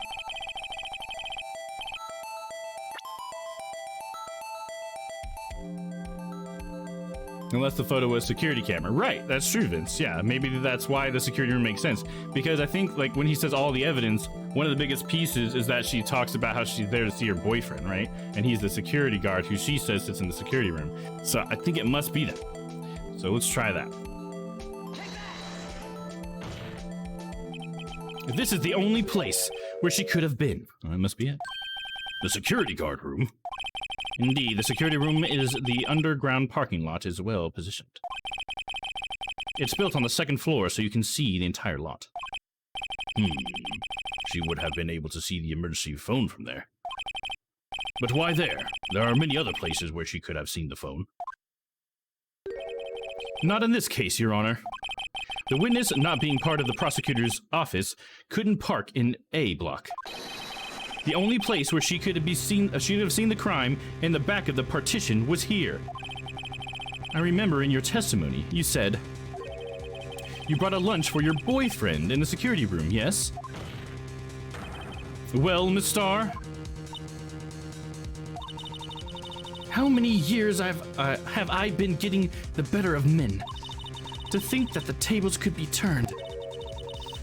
Today, a man has got the better of Angel Starr. So now we need, like, motive for her lying, right? Order, witness! What have you done? You used to be a detective. You should know better. I'm not turning back. The guilty will be punished. And I'll do what I must to make sure justice prevails. The guilty? Is she talking about Miss Sky? Mr. Wright, doesn't this strike you as odd? Why didn't Star lie? It doesn't make any sense. Huh? She could have just said she saw the crime from the security guard station. It wouldn't change anything. Exactly. This photograph tells all. And it is the defendant who stabbed the victim. You see, it's even like through the chain link fence.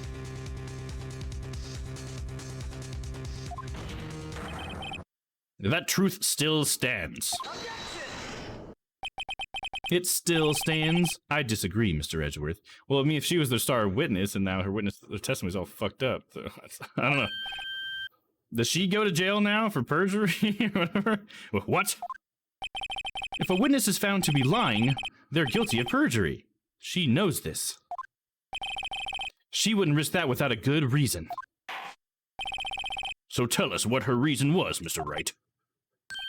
Huh? Me? Who else? Mr. Wright, let's review what we know.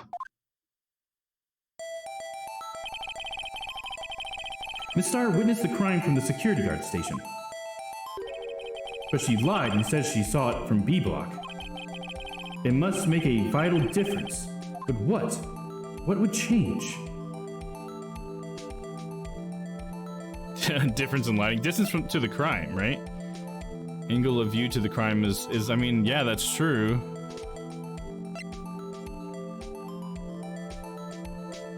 I think it must be angle of view, because distance, I don't really see why that matters. But angle of view seems to matter. Because she wanted them to believe that she took that picture. So maybe it's not a security camera thing and it's more of like a setup thing or something. I think I'm gonna have to go with angle of view of the crime. So the crime, difference in lighting. Difference in lighting makes no sense. That's a silly option, right? I would be so upset if it was difference in lighting. I'm gonna say angle of view to the crime. That only seems like the only difference, really. The fact that it doesn't match the camera shot, I guess. Because that seems like that's why she would lie, to like prove that she was in B block. It's like, well, I have this picture, so I need to say I'm over there, I guess. And maybe it puts her in a place where she couldn't have been near enough to have committed the murder herself. I don't know. Why, the angle of which she saw the crime occur would change. The angle? What do you mean? Well, the security guard station is on the second floor. And, she would have sort of a more 3D view of the crime. And this is important. Why? So I guess it wasn't. Damn it. Perhaps you'd like to reconsider, Mr. Wright. I guess I would, apparently. I don't understand why the other two are that important, but okay. It must have been distancing, because it can't be lighting. It can't be. Mr. Wright, let's review what we know. Start witness the crime from the security guard station. She lied about and said she was in B block. Let's make a vital difference, but what? What would change? It can't be the lighting! It can't be the lighting! Distance to the crime. I'll be so mad if it's the lighting, because I don't see how anything is pointed to that. It changes the distance between her and the scene of the crime. My condolences, Mr. Wright, but one look at the floor plans and it's quite clear. The distance between the scene of the crime and the guard station is 30 feet. I don't see how that would change what she could see. I don't think it's what she could see, right? It's because how fast she could have apprehended him. Because can she get to the first floor fast enough to have stopped her, I guess? Right? Because she was already trying to say she jumped that 9-foot fucking fence or whatever. But maybe that's part of it? What she saw is not the question here. What matters is the time it would take her to reach the scene of the crime. Okay, there you go. Miss Star, you witnessed the crime from the security guard station. Now, how long did it take you to go from there to the scene of the crime where you arrested Miss Sky? Well, witness? You... Yes? You ordered the squid wheels, right? The quality of my lunches has gone from low to inedible. I was bringing a PB&J lunch from fresh boysenberry jam to my boyfriend. Boysenberry for the boyfriend. He wasn't in the station, so I waited. I witnessed the crime from the glass wall station. But the door was locked. Before I knew what I was doing, I found myself running towards the scene. But the door was locked. I couldn't open it.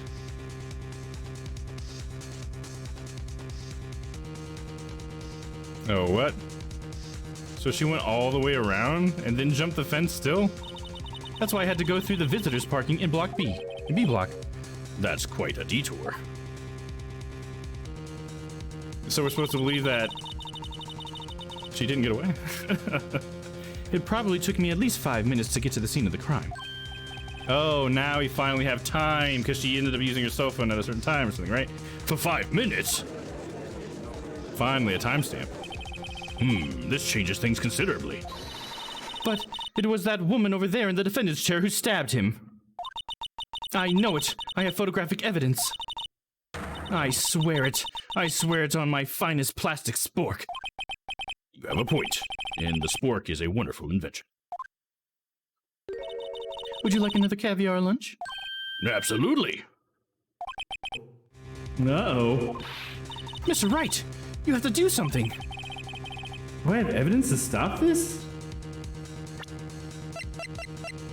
Took her 5 minutes. And she was calling at 5:18. I feel like it's gotta be the phone call, right?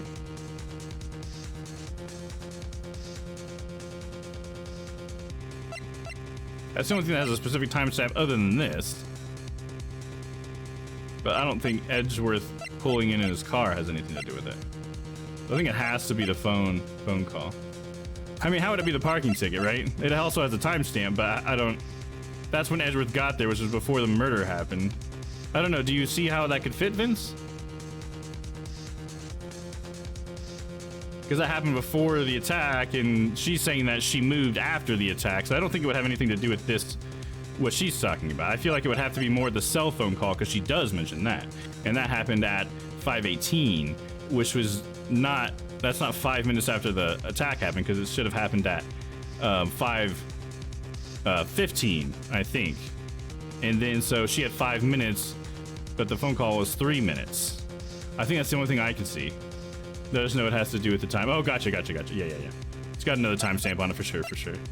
So I think I'm gonna try the cell phone. Raise an objection. You're probably right. Okay, right. I just want to make sure. Maybe you're onto something. You know what I mean? Maybe I didn't see it. I want to make sure, I take in everybody's theories or whatever. 5 minutes between the witnessing and the murder and the arrest. Think about it. You could make pasta in that amount of time. If you like it al dente. I've got a lunchbox that... I've got lunchboxes that tie pasta into knots, rookie. A 5-minute blank. Isn't that strange? Strange. If you were a criminal, what would you do with 5 minutes, Your Honor? Well, I guess I'd flee the scene.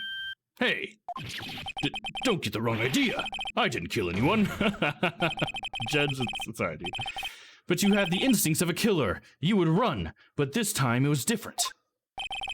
Miss Skye dwaddled at the scene of the crime. She had taken her picture. She even had her picture taken.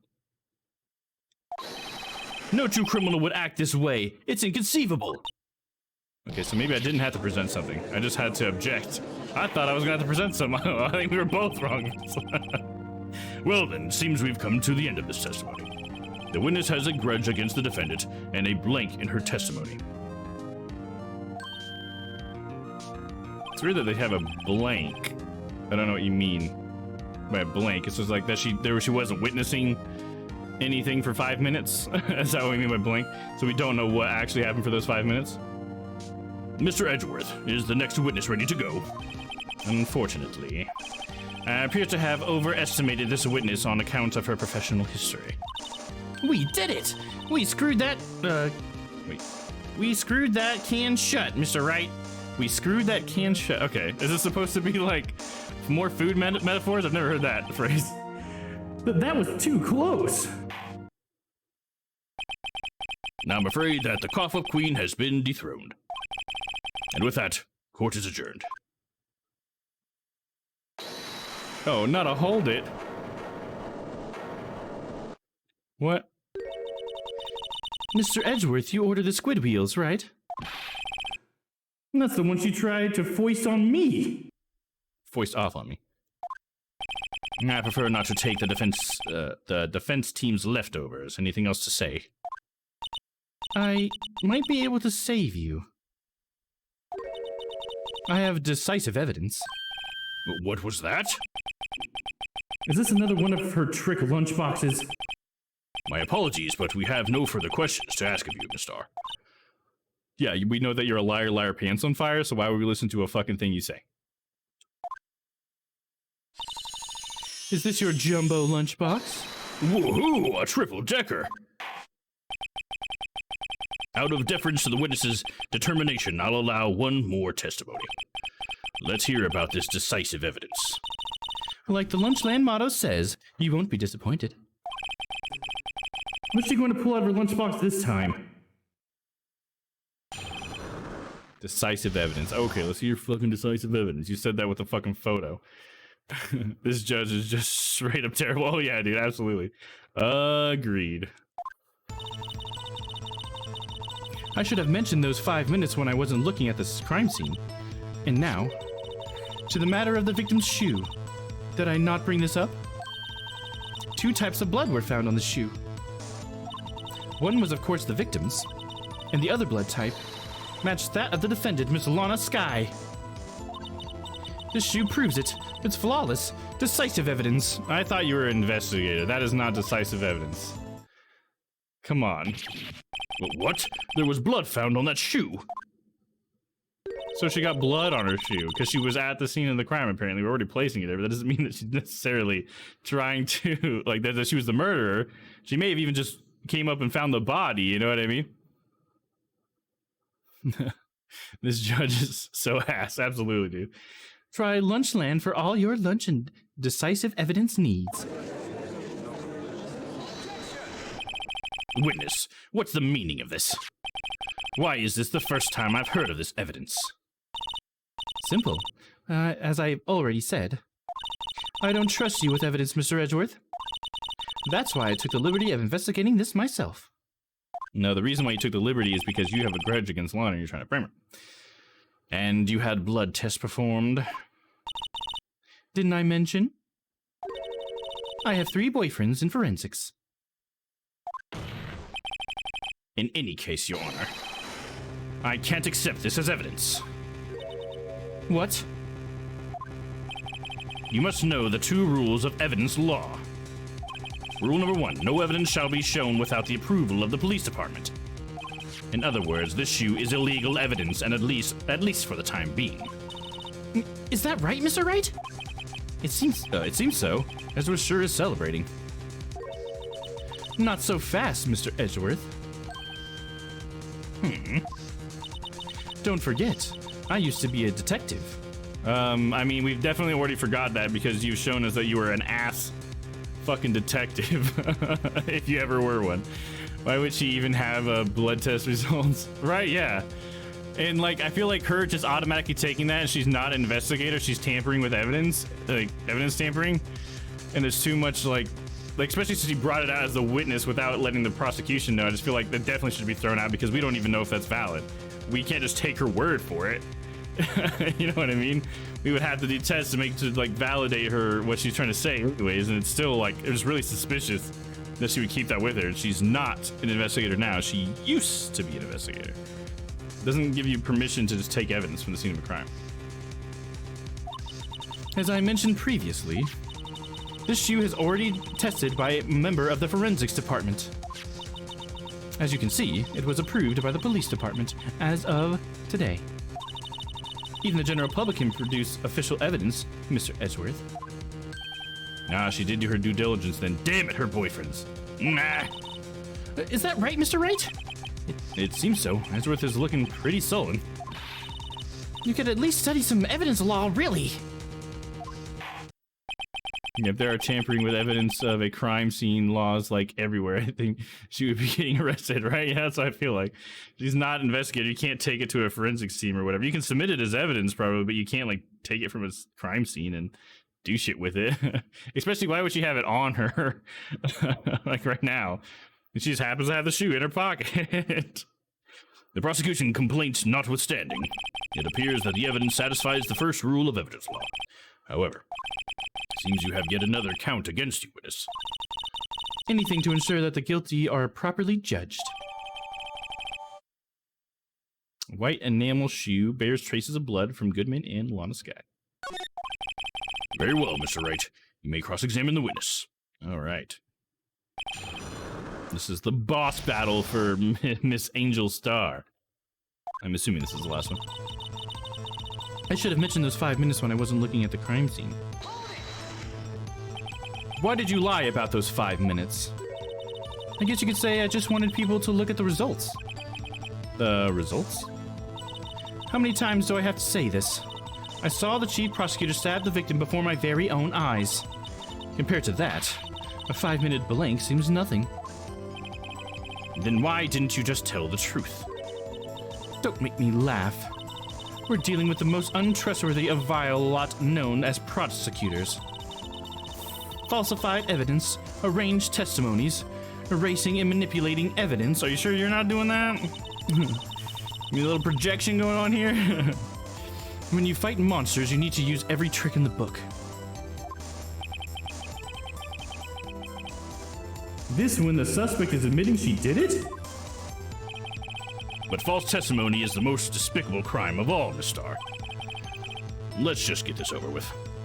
Yeah, he's starting to get a little prickly towards her. That's good, Judge. Be a fucking judge. And now to the matter of the victim's shoe. Did I not bring this up? And you found the shoe at the scene of the crime? Pulled it right off her foot. I detained the chief prosecutor and notified the police department. I wanted to make myself useful while I was waiting for the police to arrive. So, like an ill-trained pooch, you snuck off with a shoe. I was afraid someone would erase the chief prosecutor's crime. This shoe is my secret weapon if that should happen. See this fashionable basket I have here? It carries more than lunchboxes, gentlemen. Yeah, I'm happy for you and your lunchbox bag. Really. In any case, you removed valuable evidence from the scene of the crime. Now tell us what you did next. 2 tests of blood were found on the shoe. One, of course, is the victim's. So you brought it to the forensics department? If you're going to submit something as evidence in court, you need it approved.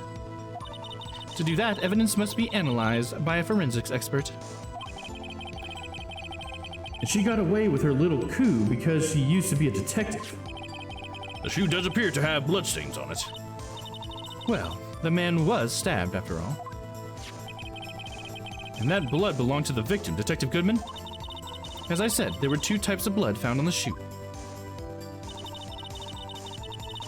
And the other type matched the defendant, Miss Lana Sky.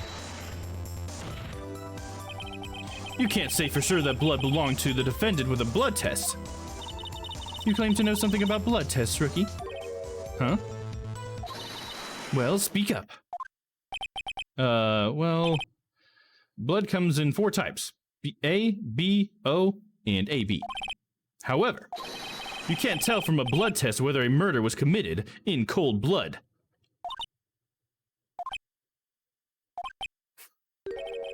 That's just a figure of speech, Mr. Wright.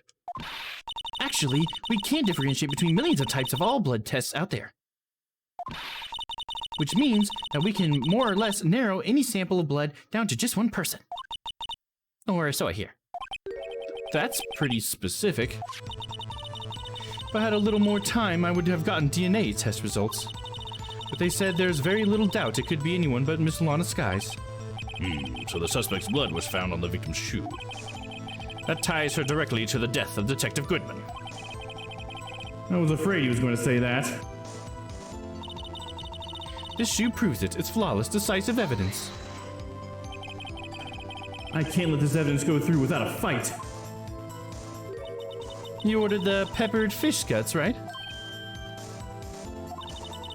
Some like it hot, Mr. Wright. Some, like your client, she's in enough hot water to make a whole vat of soup. Mr. Wright, you do or don't you have a problem with this shoe? A problem?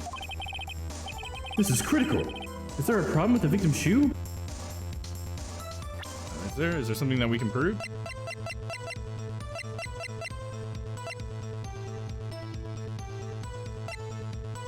They're the wrong color in the photo. She's wearing black shoes. Yeah, it's exactly what I was checking Lemur exactly, dude. She's wearing black shoes there. If it's a black and white photo, you can clearly see that that's not her shoe. Ha ha! There is a problem with her shoe. You bitch. There's a problem. If I'm not imagining things, I'd say there's one critical problem with this evidence. A clear contradiction. A gleam in your eyes. You're still young, rookie. I'd give you a peppered fish gut now. But you couldn't take the heat, could you? Let's hear what Mr. Wright has to say. What is contradictory about the victim's shoe? Show us the problem with this evidence. Oh, what with this evidence? What? With this evidence?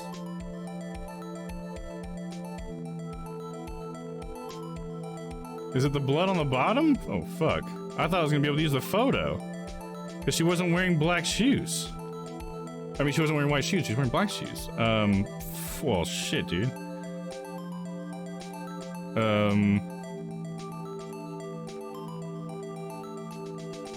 Maybe just click the white part of it? Yeah, I guess maybe. I think you're right. It probably is doing something like that, right? The problem with this evidence is here. Uh-oh, where? Take that finger and point it at your own head, Mr. Wright. I'm gonna have to save. Guess that wasn't it. Mr. Wright, let's be scientific about this. Examine the evidence. Well, I did examine the evidence and I have evidence, but the game said fuck you. As I thought, a waste of time. Well, that was a nice break. Let's return to the testimony, shall we? God, sometimes this game, it's just like really silly.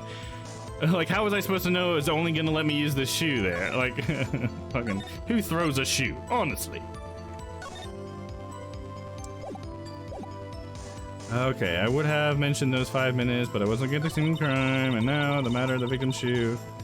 And I'll bring this up. 2 types of blood were found on the shoe, blah, blah, blah.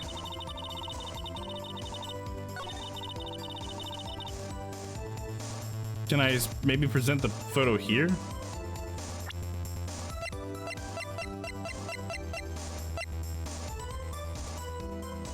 I'm gonna try this, I guess.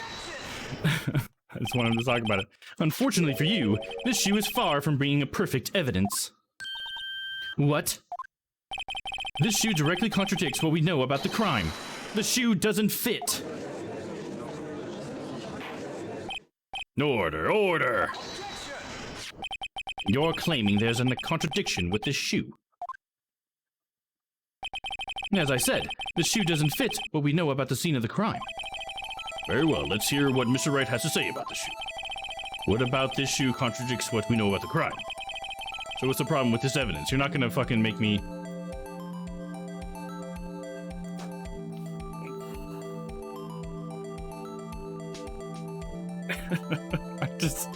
What the fuck are we doing here? What the fuck, man? This is so annoying. Why does it have to be that evidence, Judge? So there's something you have to click on the shoe. I guess so. Otherwise they wouldn't have this. Yeah, exactly. I just wonder, why does it have to be on the shoe? You know, when there's obviously the photo, and I presented the photo to initiate all this. And then it still brought me here? After I presented the photo? Oh, man, so I don't know, the fucking blood on the bottom? Fuck, I don't know. The problem lies in the footprint. Okay, does it? Oh, my controller died? That was weird. Oh, come on. There we go. The footprint. Note that the bottom of the victim's shoe is covered in blood. Then, isn't it strange? Is it? What am I not following here? What? My controller is dead, I guess. I just charged it, I feel like. Okay. Weird. I'm just gonna have to do the rest of it on mouse and keyboard then. Why weren't any bloody footprints found at the scene of the crime? Oh my gosh. Is that really what it is? Aha! As you can see, there were no traces of any such footprints at the scene of the crime. I mean, does that photo really show that, though? That contradicts your claim about this shoe. I think the color of her shoe does a little bit more than that, to be honest. This picture only shows parts of the floor, so there could have been bloody footprints. Then where are they, Mr. Edgeworth? Because we checked the scene and found nothing of the sort. This is less satisfying to me. Order, order, order! Well, witness. What? Huh? Great going, Mr. Wright. But it's true that the lack of footprints is a contradiction. But then we have to ask why there wasn't a footprint. Oh, that's true. There has to be a reason why there wasn't a footprint. Think, Mr. Wright. Think. Hey, I don't know why it's not there. I'm just good at finding contradictions. What?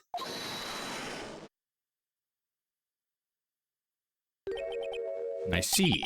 Now I get it. Get what? Our witness is more devious than I gave her credit for.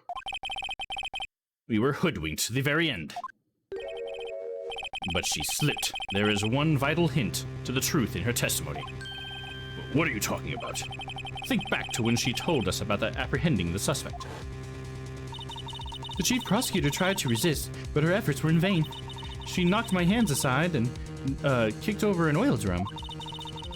Oh, she's beautiful but deadly, a predator this one, a leopard woman, Aurora. I thought it was a strange thing for a normally cool-headed chief to do. No kidding. Now, witness, allow me to ask a very simple question. This oil drum, was it empty? No, that? I'm not sure I like your attitude, Mr. Edgeworth. Though apparently you're not the slowest conveyor belt in the lunchbox factory. Witness, well, was the oil drum empty? The oil drum kicked over by the by the chief prosecutor was brimming with water. Water? What does that mean? Still don't get it, Mr. Wright. Do you want to know the reason she knocked it over? The real reason? Aha! You don't mean... Yes, the suspect knocked over the oil drum for one reason and one reason alone. To erase the bloodstains that would become evidence against her. Whoa! What? You think that? No, that's not how that stuff works, I feel like. Alright. Like, she knocked it over, but was it like not covered? Oil drums usually are sealed. You don't store an oil drum without having it completely sealed on the top, and there's only a little hole, usually on an oil drum.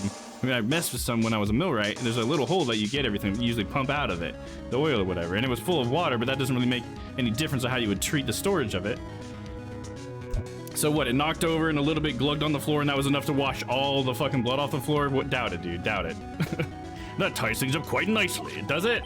The bloodstains left on the victim's shoe tie her quite clearly to this murder. Then, after the deed was done, she knocked over the oil drum to erase the telltale signs. Why, that's a prosecutor's specialty, erasing evidence. That reminds me, Miss Sky's right hand was hurt. Oh yeah.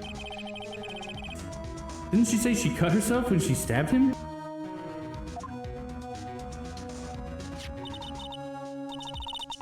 So that's when my sister's blood got on the shoe? Well, I see no reason to prolong this trial. Mr. Wright, do something, please! What? What can I do? Your sister has confessed to the crime and she tried to conceal it. But... Enough. There is no need for further debate. The verdict, Your Honor. Very well. But Angel Star is on the prosecution side. She could have been lying about the water. This court finds the defendant, Miss Lana Sky. Oh, another hold it? Like, come on, guys. I need to end the stream at some point at this point. We just keep going back and forth with this shit. Little girl, what did you just say? Huh? Me? Did you say that Angel Star, was on the prosecution's side? Oh, I accidentally clicked out of the game. My bad, guys. There we go. Just trying to keep the mouse like off the screen as much as I can. Well, yeah, you are. You're saying my sister hid evidence by erasing the bloody footprints. Well, I thought you'd had your fill, but here you are, demanding a second helping. Another lunchbox. A lunchbox called evidence. Wait, witness, don't tell me you have something else. Oh my god, how long is this gonna go on? The time for deliberations is past. Any further comments and you will be held in contempt of court. Your threats don't scare me. Your threats don't scare the cough-up queen. Look at this. Oh, it's his shoe. Not her shoe? That's why the photo didn't work out. I guess they never claimed it was her shoe? God damn, I'm so confused with all this stuff. Photograph? I had it just in case anyone had the gall to suggest that the white shoe didn't belong to the victim. Well, you never said it belonged to the victim, though, right? Did they ever say that? God, I got so confused by that for so long. If I just would have known that, I never would have, like, thought about the photo or whatever. Why did it let me present the photo? Oh, whatever. I see no room for error in this evidence. But Mr. Wright, wait! Look, the asphalt in this photo! Hey, it's clearly wet!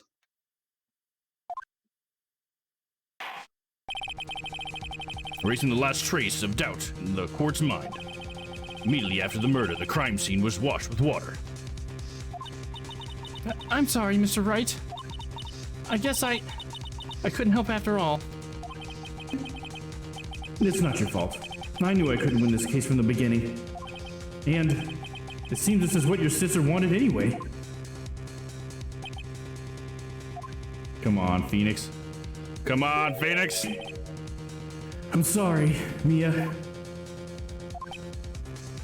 Mia gonna help me out again somehow? Oh. Right, wet or not.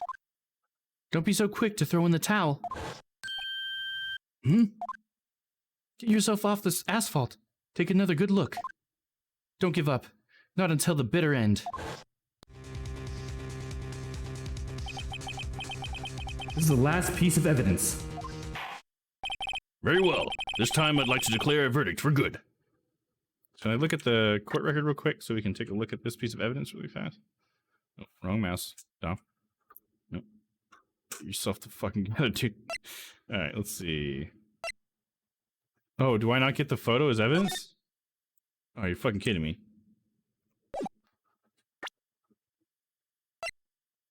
Alright, well, never mind then. We'll just keep going.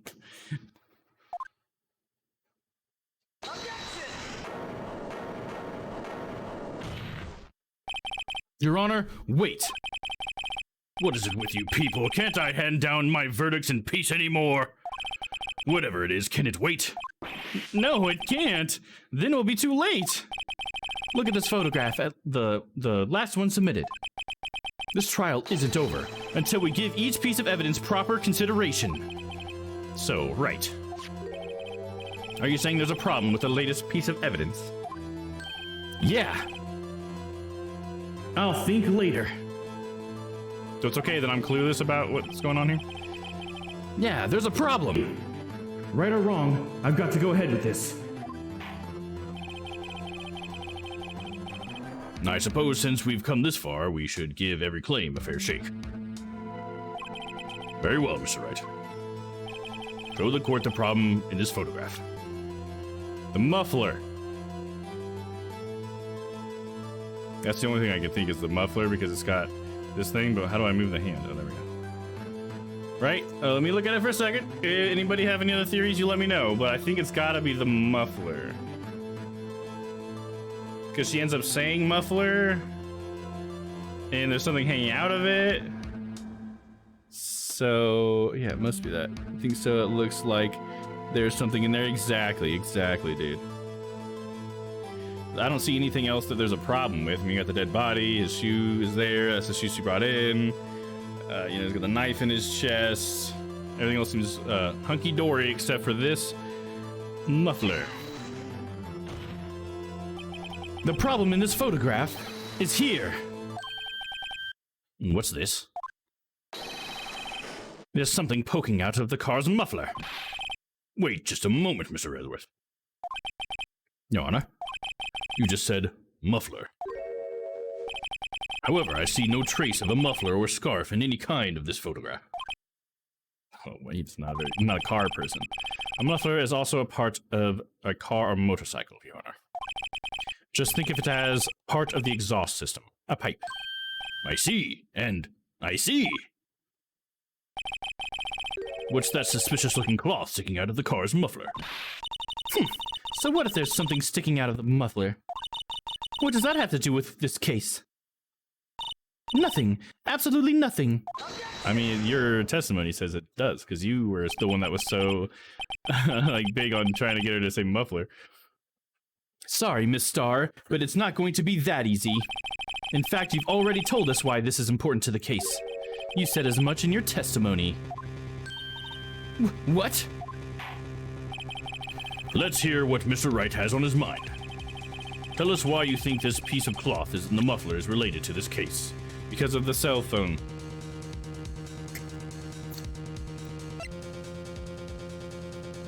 I wonder if the word worked better in Japanese, since a lot of us have never heard of the scarf being called a muffler. Yeah, it may be. It may be. I'm not sure. I don't have any other explanation than that. That sounds like the best explanation to me. Or it was just like they really were looking for words and they're like, oh, well, muffler could also be this, so maybe we could try to work this in there somehow or something. I don't know, but it's gotta be this. Miss Starr, recall your testimony to the court. For the court. Ah, yes, when I arrested her, she mentioned the muffler. That's what had me confused in my earlier testimony. Muffler. Yeah. Could it be that the muffler you heard mentioned was actually this exhaust pipe? If so, that means this piece of cloth is vital evidence. Oh.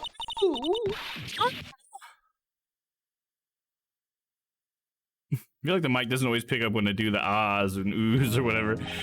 When I watch it back, I can tell it like cuts me off because it's like, oh, that's not words. Tries to filter me out. Well, it seems we will have to suspend the proceedings.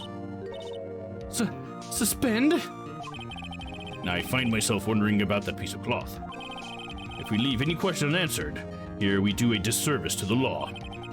Have the car at the crime scene inspected at once and bring me that cloth. The verdict will wait until after we've seen all the evidence. Agreed? I suppose so. Phew, that was close. But we made it. At least for now.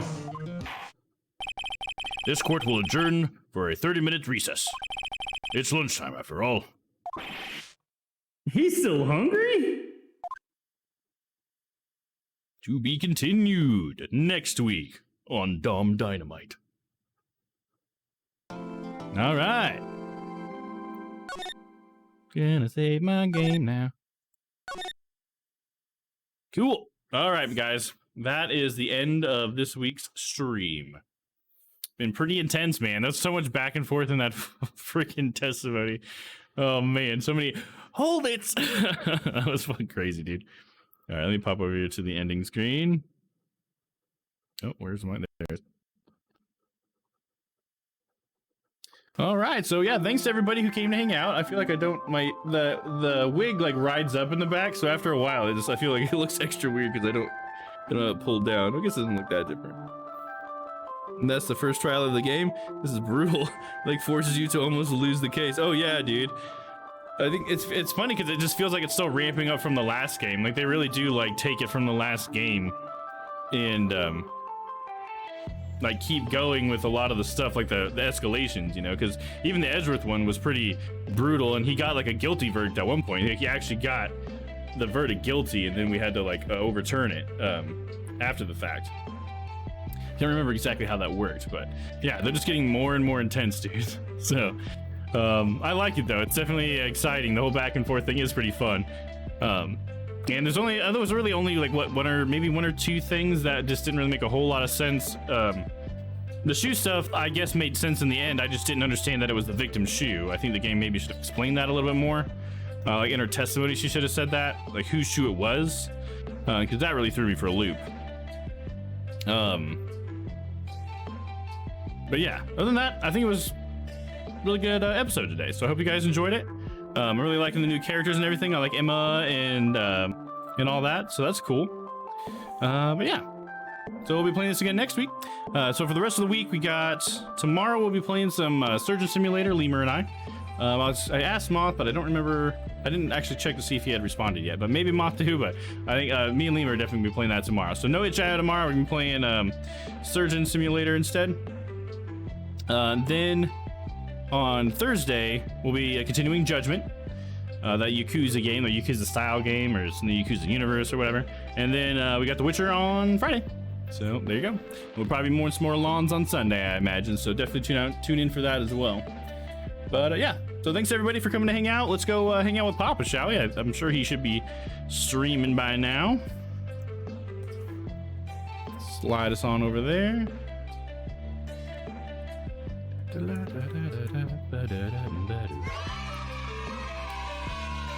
Yeah, cheer from Lemur. Hell yeah, dude.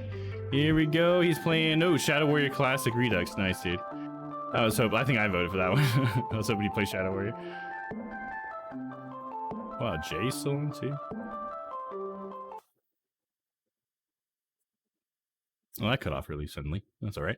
All right, guys. Thanks for joining the raid. Please go say hi to Papa. I'm sure he'll be happy to see all of our beautiful usernames in the chat. All right, and you guys have a good night, and we will see you back here tomorrow for some Surgeon Simulator. Later on, guys. Have a good night. And for anybody sticking around, see you later.